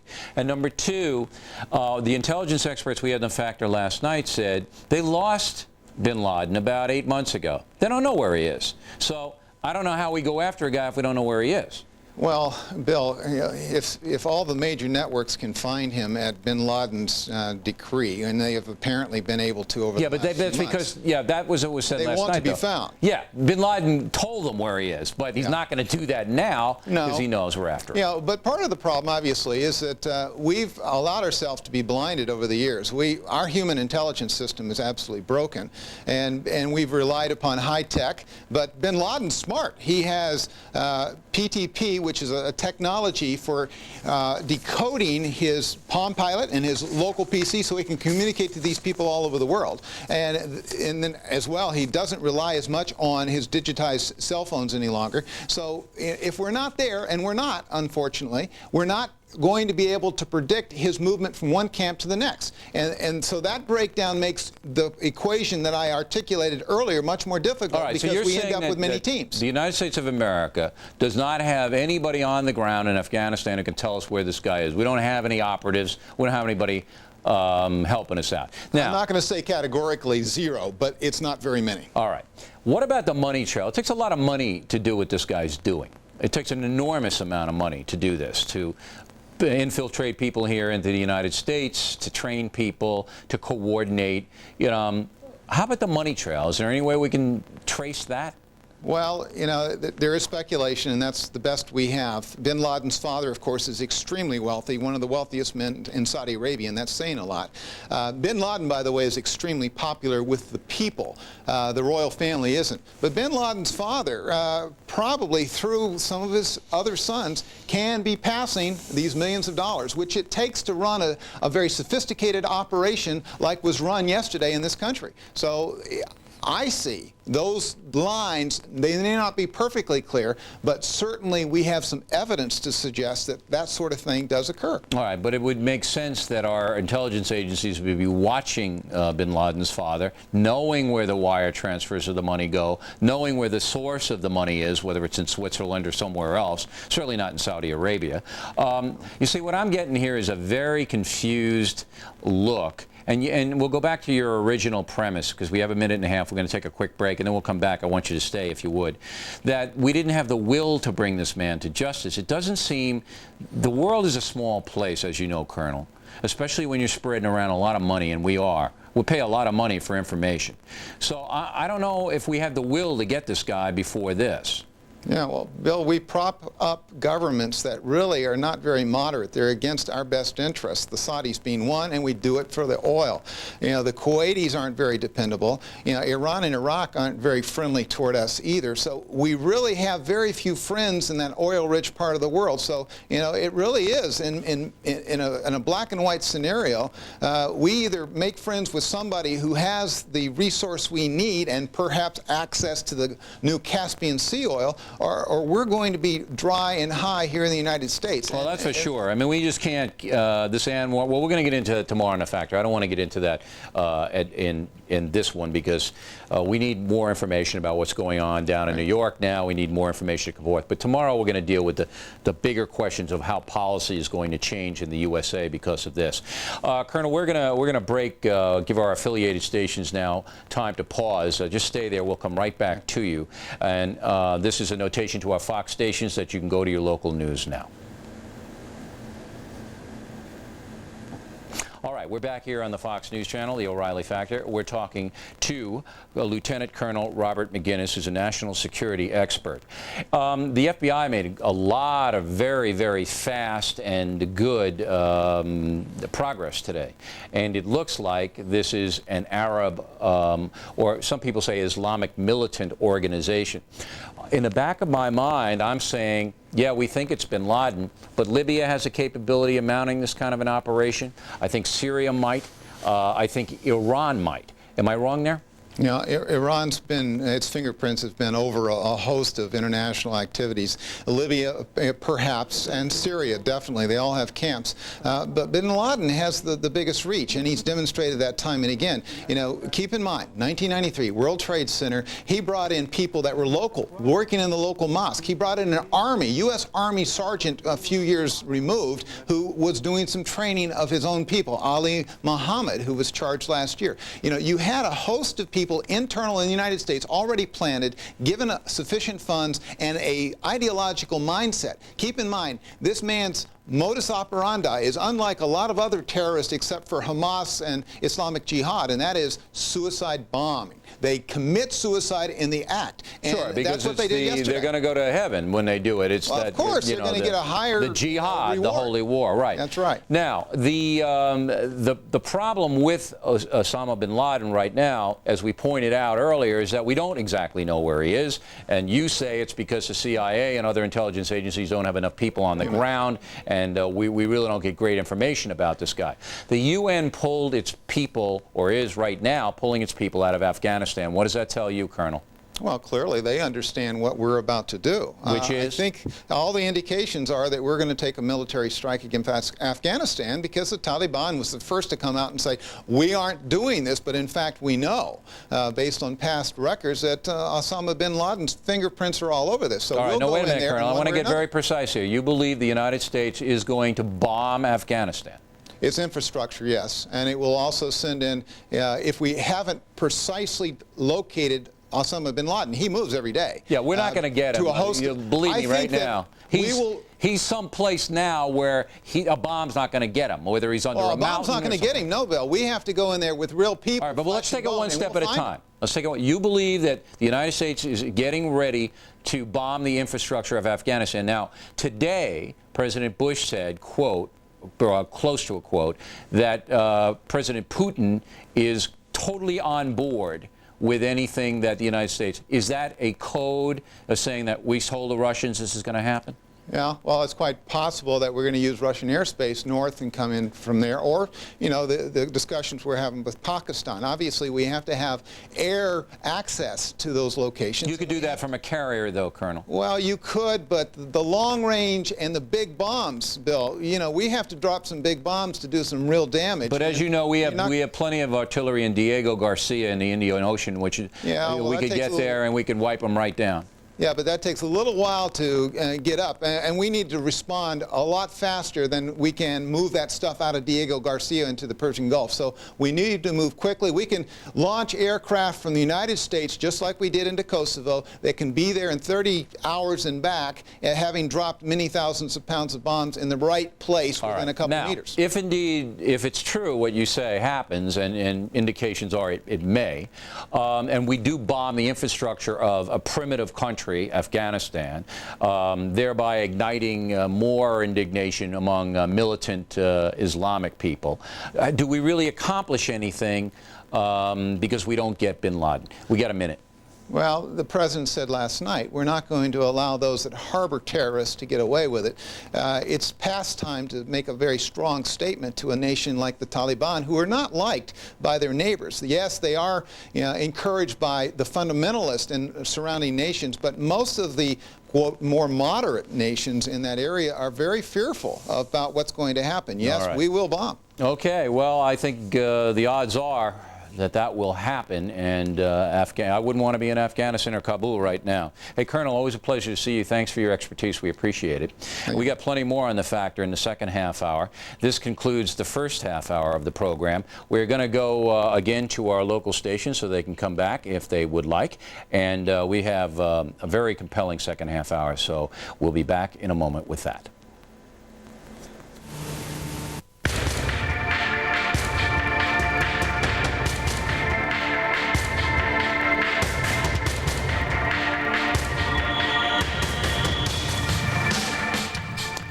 This is Fox News' continuing coverage of the terrorist attack on America. I'm Bill O'Reilly. You are watching The O'Reilly Factor. Joining us now from Columbus, Ohio, is Mary Schiavo, the former Inspector General of the United States Department of Transportation. Ms. Schiavo, you have been on The Factor before. You know we're a no-spin zone. And outside of the Osama bin Laden question that I've gotten all day long, the second most asked question to me is, how can 4 airlines be simultaneously hijacked? And we asked this question last night, and it now looks like these people had box cutters and knives that weren't made out of steel. Again, raising all kinds of questions on how they could get access to the pilots, for example. Aren't those doors locked? So take us through what you believe might have happened and where the security might have broken down. Okay. First of all, the weapons that they appear at this point to have used probably could have been gotten through security. When I was Inspector General, we got all kinds of weapons through security, far more alarming than these. So it's possible they could have gotten them through security. But with 3 to 6 persons on each plane times 4, you're talking about a large number of individuals who all had to successfully get through security. If you wanted to have an operative on the inside, all you have to do is get one minimum wage employee at each airport. That gives them an access badge to secure areas of the airport. So access to the airport either by brazenly bringing the materials through these screeners and assuming they won't catch it. Many indications have shown the government over the past 10 years that that's a big weakness, or having someone on the inside. Once inside and once inside security, there is nothing to stop them. We use for domestic flights a very rudimentary screening process, a profiling process. We can't use a lot of items because it's violative of constitutional rights, but it's highly unlikely they would have done anything to set that off. They bought round-trip tickets, I imagine. Once on the plane, first of all, everybody makes a big to-do about the locked cockpit door. First of all, those are not bank vault doors. They're very flimsy doors. You can get through them. And the purpose of the locked door was to keep the pilots in the cockpit flying even if there's a disturbance in the cabin. But our federal regulations put dual obligations on our pilots. Pilots are still the officers in command of their craft, and if something happens on the plane, we also expect the pilots to go out and handle matters. All right, but Ms. Gallo, let me stop you right there. So the pilot does not have a secure lock should he or she want to bar themselves away from any trouble in the cabin. They don't have a secure door there that they know people can't get through. They have a door and a lock, but it can be breached, yes. When you say it can be breached, does that mean by force or Yes. jiggling it around, or how can it be breached? By force. Just kicked in? You could kick it in, you could force it open, or quite frankly, it's a pretty standard procedure. I mean, we have had pilots come out of the flight deck to handle unruly passengers. So we haven't, once we put this rule in place, we didn't follow it religiously. Pilots have come out of the cockpit to handle all matters of stuff. Yeah, because I mean, it's very disturbing that 4 big airlines can be hijacked at the same time by a coordinated effort from 3 to 6 individuals on each plane, which is what Attorney General Ashcroft is saying now. We got the cell phone reports from the passengers saying that these guys were stabbing passengers. Right. But again, it begs the question of, it doesn't seem to be too far out to say, look, every airline cabin should have a seal, that the door could seal and you can't get through it. That's not expensive. It's not hard to do. And then that would be controlled by the pilot, co-pilot, and navigator. Right, but you also have to have policies and very strict rules in place then that you do not open that door. And I think until this point... Well, he can open the door if he wants to, but they have the choice to do that. You see, what I'm disturbed about is that these doors wouldn't prevent this kind of thing, obviously, from happening. That's right. I mean, this, everybody's seen the movie Air Force One. It would not take plastic explosives to get a typical cockpit door open. All right. I mean, that's just a damn shame. Now, the airlines themselves, as they often do, seem to be overreacting to me, and maybe I'm wrong, but I want your opinion on this, certainly. They are now saying to some people, or some airlines are saying, no carry-on luggage at all. You can't bring anything on the plane. Do you believe that's going to be a trend? No, but I do believe that they are going to substantially limit it. Obviously, they're going to have to allow things like medicine, bottles, diapers. You can tell I have kids. Things that passengers must and have to have: passports, money, inhalers, things that people have to survive. But remember, airlines have wanted to cut down on the carry-ons for some time, and now we see that luggage and all this carry-on stuff is indeed a very real security risk. So it's a combination of two factors. This has needed to be done for many reasons, but now clearly for security, yes, they will have to do that. Really? I mean, yes. So, I mean, as people work on airplanes, I certainly do when I'm on the plane, I need to have papers and books and things like that. It would be stunning, and I think very disturbing to millions of flyers if we just come on with our wallet, you know? Well, it is, but remember, we are going to have a lot of changes that are going to stun people, that's going to be very different. And again, these are changes that should have been gradually phased in over a number of years, but in this case, as in tragically many other cases in the past, we have waited for tragedy and then we are reactive instead of proactive. People are going to see, I actually hope people are going to see a lot of changes, not just this, but many other changes. Well, give us some examples of changes you think are going to happen. Well, first of all, I think a lot of changes need to occur in the very infrastructure. First of all, we allow people to work at the airport with very rudimentary background checks. Only certain federal offenses disqualify you from being an airport worker. We have actually had convictions where people have lied about actually having done the background and checks on their employees. We're actually going to have to see really a wholesale retooling of the workforce. We hire to keep prices down ostensibly. Minimum wage, very poorly trained, in many cases, sort of guest worker persons. That's going to have to change. It's going to be really a different group of personnel we need to have for security. All right. So I believe, and I think you're right, that in the next 6 months not going to be real friendly to fly the skies, to use the saying of one airline. But I don't know if that's overreacting or not. Maybe I'm wrong on that thing. I think that the security before you get on the plane has to be improved, and I believe that that all of that has to. And I also am for sky marshals. I mean, there's nothing wrong with putting sky marshals on the plane, is there? No, absolutely not. There are two things that need to happen. It's very urgent. I'm glad you mentioned that in airport security. First of all, besides sky marshals, and we do have sky marshals, we just have a very low number. And in fact, the exact number that we have is classified, but we don't have a lot.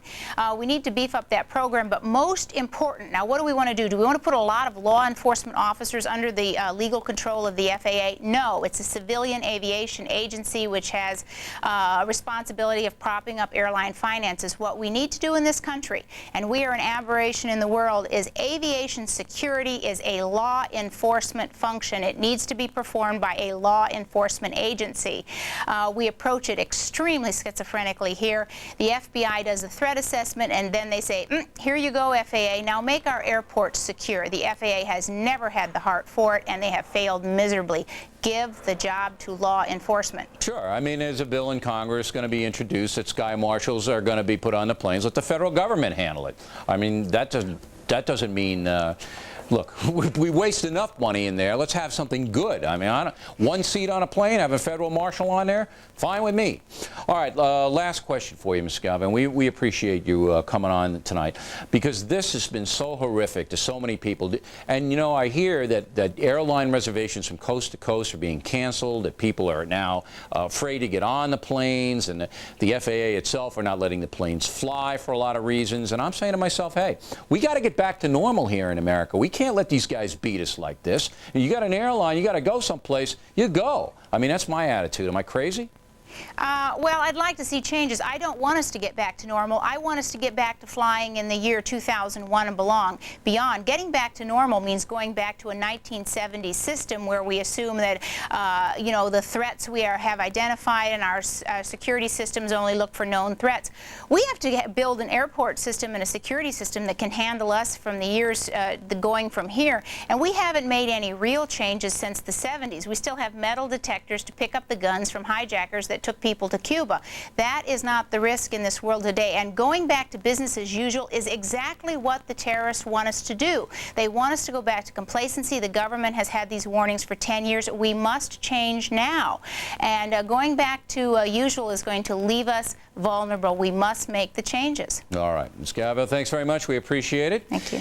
And we've got a very, very interesting guest now up next on The Factor. Joining us from Washington is Whitley Bruner, the former CIA head of station in Iraq, who served in the CIA for 27 years. Wow. You must have some stories to tell, Mr. Bruner. Now, the CIA has taken some whacks. William Safire in the Times today whacked you. Colonel McGinnis up top of the Factor here. Not enough people on the ground in Afghanistan. We can't find this guy. Are those fair? I think it's fairly fair. I think the agency has suffered a real deterioration in its capabilities against the terrorist target in the last 5 to 10 years. I think part of it is because the terrorist target has changed in nature. I think it's very difficult for the agency to get at Islamic radical targets. They're a very closed group of people, mostly family members. It's very hard to insert somebody from the outside. And certainly these are not people that normal embassy-based CIA officers are able to deal with on the street, able to have coffee with, able to recruit in any classic sense. Well, why is that, though? I mean, we pay billions and billions of dollars for security, for intelligence services. We've got so many intelligence services, it's unbelievable. All the armed force services have them. CIA, DIA, NSA, FBI. And you're telling me that we don't have enough people on the ground to tell us who the bad guys are and where they are? Well, we don't have enough people on the ground in the right places, perhaps. Why? I mean, this is crazy. The world isn't that big. Well, I think partly it's because there's a culture that I think has developed in Washington concerning human operations over the last several years that, I mean, frankly, when you're dealing with a terrorist target, you are dealing with what we might charitably call slime balls. And what? Say that again? Slime balls. Very, very unpleasant, unpalatable type people who probably have criminal records. So what? We're not allowed to deal with them. What do you mean you're not allowed? Who says you're not allowed? It's the standard regulations. You are not. You have to. If the person that you are trying to recruit against a terrorist target has questions of human rights or other kinds of crimes. Well, I got to stop you, Mr. Brennan, because this is fascinating, and I want everybody watching to figure this out. You say that you are not allowed to recruit spies, operatives, whatever name you want to put on them, who have criminal records, who are you know, sleazy people running around who may know about the bad things in this world. But I've looked at your manuals, and I don't see that in the manual. I mean, it's not against the federal law to do that. It's regulations, and you can never say 100% you can't do it, but the amount of paperwork that's required when you're dealing with somebody of this type is so daunting that it's practically impossible to get it done in a timely fashion. When did that change? When did that change from you could use them to now you can't use them? When the Berlin Wall came down? I can't give you an exact time because I don't remember, but you know, I was dealing in the early 90s with Palestinian targets like the Abu Nidal organization, the Hamas organization, the Islamic Jihad, and again, the people that would have access to these targets may be suspect in themselves, and it's very difficult to get approvals to use them. To pay them is what you're saying, because you got to pay them. To pay them and to have a formal relationship with them. In other words, to be dealing with them, and you give them money, they give you information, right. you deal with This them. is really interesting. I'm glad we booked you as a guest. My theory, and please tell me if I'm not right here or way off. My theory is that the intelligence agencies, including the FBI, are run mostly by bureaucrats. People who have gotten their positions by sucking up to those in power, by doing things that are politically correct but not so correct for the country. They get into positions of power, and their primary motivation is to protect their own butts. While the field agents, the FBI, the CIA, the NSA, are out there trying to get information, but the bureaucrats who really don't have any training, don't know what the world is, and are just trying to look good in front of Congress or their superiors or whoever it might be, are tying their hands. Am I wrong on this? This may be right at the top of at the political level of the intelligence community. I would say that most of the people that are in the middle bureaucratic level have probably served overseas and know these problems. But again, their hands are tied. It's very difficult to change the culture. I think Americans are leery about intelligence operations anyway. Not American people, Mr. Brunner, not the people. They want to be protected. I mean, come on, look at this. Look at what we're seeing here. And you're telling me you don't think the American people? I tell you right now, Mr. Brunner, the American people, if there was a plebiscite held tomorrow, would vote for assassination, would give you all the powers you wanted to hunt down these guys, would cheer when you did. It's not the people. It's the bureaucrats and some of our elected politicians. I know that to be true.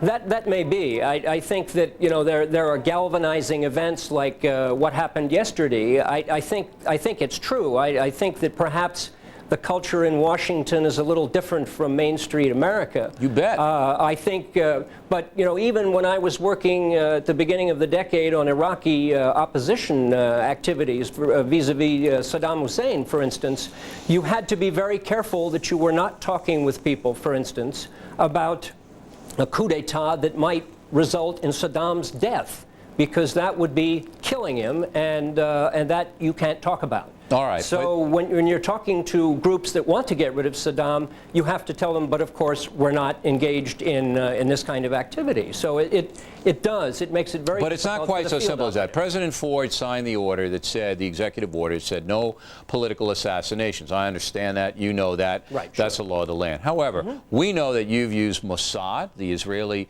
Secret Service agents, to do some wet work, as they call it. The British Strategic Air Services are allowed to do these things. They've done them in Libya. They've done them in Northern Ireland. They're our allies. These things can be done. You know they have been done.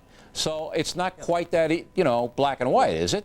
Well, the Israelis do it, and I think they've admitted quite. And they do it for the United States, at the behest of the United States on occasion. I'm not aware, at least in any of the operations that I've been involved in, that we have either raised that type of request with the Israelis or that anything of that nature was discussed. Did you have a relationship when you were in Iraq with the Mossad?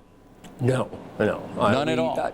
I was, no. I mean, one doesn't, in Iraq, when I was there, it was a U.S. interest section there. Obviously, there were no Israelis that I was aware of there. There may have been, you know, Israelis of Iraqi origin that were in some sort of commercial activity undercover. But they never dealt with the Americans, nor would we have wanted to deal with them inside Iraq, which is a police state. All right. Now, when the Russians were our main concern, the KGB committed political assassinations all the time. So how did we deal with that? Well, we didn't. You know, well, let me put it this way. The KGB and the Americans sort of, I think, during the Cold War had a tacit agreement that there would be no kinds of attacks against each other's operatives, against each other's field people. And I think that worked, you know, that tacit understanding worked fairly well. I don't, you know, I'm not aware that there was anybody that was killed on any side of the intelligence operatives. All right, so you had the understanding that don't do it to us because we'll do it to you. But again, they had to know that you would do it to them, or you know, what would happen.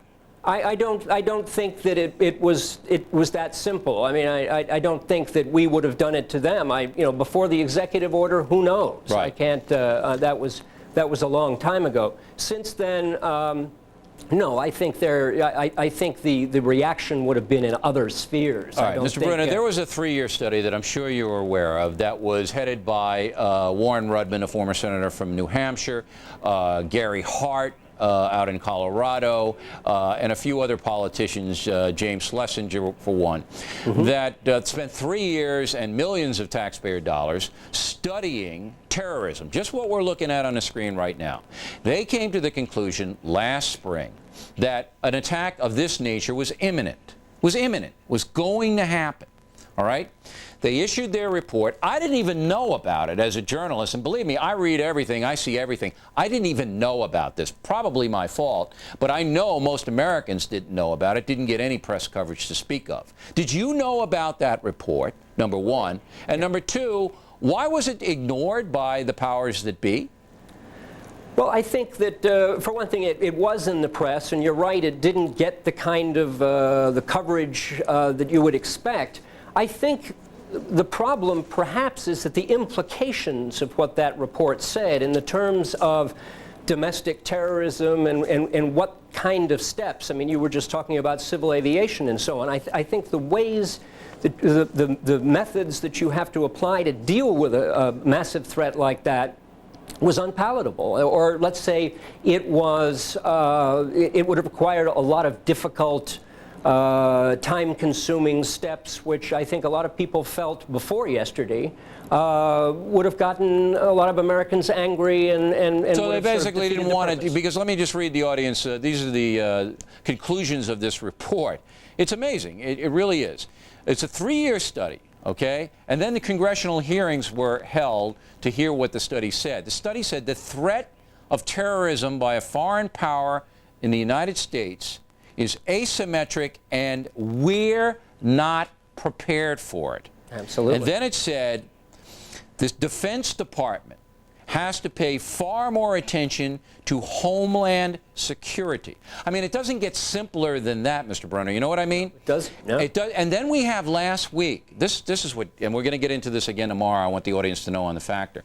Vicente Fox coming up here saying, hey, we want open borders. We want to have everybody come in here from Mexico who wants to come in. And you don't think it's just going to be Mexicans coming in. Anybody who wants to come in is just going to go to Mexico and drive right in. And you're going to legalize 4 million undocumented aliens. And in Canada, you know, anybody can come down there and come into the United States. The INS doesn't have enough people. The Border Patrol don't have enough people. The borders are wide open. This study says we got to pay more attention to homeland security.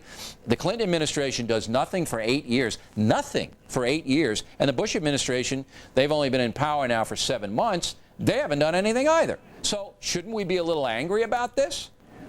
Well, yes, I think we should. But I think a lot of people were not expecting the kind of sophistication and coordination and grand scale that happened yesterday. But Mr. Brunner, they sunk one of the most sophisticated war vessels America has. They blew a hole in it. In the coal. All right? They blew up 2 of our embassies.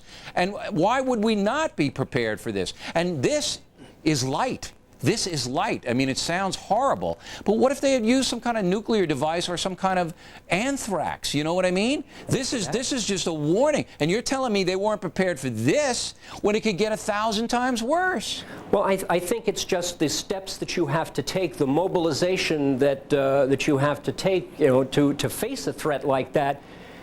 It would be very difficult without yesterday. I think that most of the bureaucrats in Washington, for instance, you know, were afraid to sort of demand that sacrifice of the American people in general, which now is fine. I think everybody's on board for that, and it's I don't too know late. how much of a sacrifice it would be to toughen the borders up and put the military down on the southern border. I don't know if Americans would be sacrificing there. I think it would be good use of our military down there. But the thing is, you're a savvy player. I mean, you know what the world is. We live in a brutal, frightening world here. And our politicians, the people we elect, their primary responsibility is to protect us. And you get a report like this issued after 3 years of a study, and they do absolutely nothing on it? Well, I know it's very surprising. I think particularly since the World Trade Center was a target in 1993, and there's considerable debate still within foreign observers in Washington as to who exactly was responsible for that, as well as probably Osama bin Laden. I mean, they got the guys who did it, but they didn't get the guys behind it. Well, Yusuf has not talked. He's in prison, but he hasn't really provided a great deal of detail on what did happen, right? What was behind it all. But you know probably better than anyone in the United States now, Mr. Brunner, how brutal these people are. They're going to do anything to hurt us, and we've got to change here in America. We've got to get politicians who are looking out for us. I agree. I think there have to be steps taken, and I think that the other side of that, domestically, is that we need to beef up the capabilities of the agency and other. All right, Mr. Brunner, it's a pleasure to talk with you. Thanks very much for coming on. Not at all. Thank you. And we're going to pause now so some of our Fox stations can go to their local news. We'll be back in a moment. Okay, we're continuing now with the Fox News Channel's continuous coverage of the terrorist activity yesterday. You know, just on a personal note, I didn't want to get into finger pointing tonight because, as I said at the beginning of the factor, emotions are just too strong. They're just too strong. People still grieving. We've got a lot of people still missing. We've got families. And it's not really right to vent. But when we see what we've uncovered here, with warnings and studies, and a guy, Osama bin Laden, who's been at large for 8 years. We haven't been able to track him down, haven't been able to do anything to him, that you get frustrated. And I think that's what the primary feeling across the country is. It's one of frustration, because everybody feels terribly for these victims and the families. We're all Americans. We all want the best for our country. Yet we seem to be, as Mr. Brunner just put it, reactive rather than proactive. And we have to start to demand discipline and accountability on the part of our politicians. This thing probably would have happened anyway to some extent, but to see the total breakdown in our airport security, in our intelligence efforts, and all of that all come together, and still have this guy, this Osama bin Laden, you know what he said today to a Palestinian newspaper? He's happy that this happened. He's happy that it happened. Of course, he denied doing it because he doesn't want his pals in Afghanistan to get leveled, but he's happy that it happened. You know, this guy should not be running around. All right, what we're going to do is we're going to go to a few letters, and the mail's been pouring in. I want to read some of reaction across the country. And later this evening at 11 Eastern Time, we're going to take your phone calls. Instead of me mouthing off, we're going to allow you to say what you want for half an hour during our special edition of the O'Reilly Factor at 11. We've got a phone number up there. We can give the folks a phone number, because last time we had so many calls people couldn't get through. We'll try to flash that number up sooner or later, so you can write it down, get in early. We want to hear from you. There it is, 1-888-TEL-FOX. And we're going to have a couple of guests here and myself. We'll field your questions, or if you want to make a statement, we'll be happy to hear it. We'll comment on that. It's all coming up at 11 o'clock Eastern Time. All right, the mail. Deirdre Clark, Nassau, the Bahamas. Mr. O'Reilly, please let the people of America know that we are praying for them and feeling their pain. Jan-Mark Van Koolen, Barcelona, Spain. As with any sane person, I feel devastated about what happened, and I'm praying for the victims and their loved ones. We received hundreds of letters from our viewers overseas. We appreciate them all very much, and we know the families do as well. George Martin, Washington, Pennsylvania. Why don't the airlines do two simple things? Seal off the pilots from the rest of the plane and install an emergency panic button that would alert authorities on the ground to any trouble. Morgan Poole, DeWitt, Iowa, September 11, 1972, Munich, Germany. Palestinian terrorists kill 11 Israeli wrestlers at the Olympics. 29 years later, this.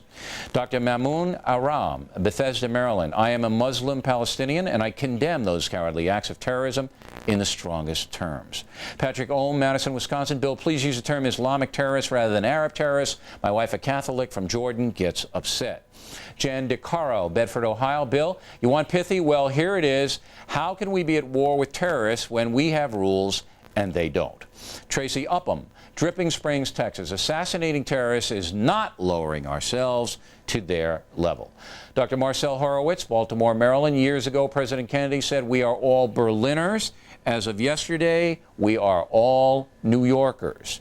Seth Blau, Forest Hills, New York. Mr. O'Reilly, I've been a huge fan of The Factor for 4 years, but your decision to show pictures of people jumping from the World Trade Center was truly tasteless. Well, taste doesn't matter when you're covering atrocities, Mr. Blau. My job is to make this story as real as possible for the viewers. Those pictures illustrated better than any words the horror of this attack. I stand by our reporting. And Michael Resch, Tucson, Arizona. Bill, thank you for presenting the nation with a calm, reasoned report on the tragedy. Once again, we will be back at 11 Eastern Time with a brand new Factor, during which we will take your phone calls. And if you would like to email us, we'll take a look at that as well. The email, there's the phone number right there. There's the email address, O'Reilly@foxnews.com, no apostrophe, O'Reilly@foxnews.com. As always, we would like to hear from you. All right, and that is it for us today. Thank you for watching. I'm Bill O'Reilly. We'll see you at 11, and next, our Fox News continuous coverage will be here.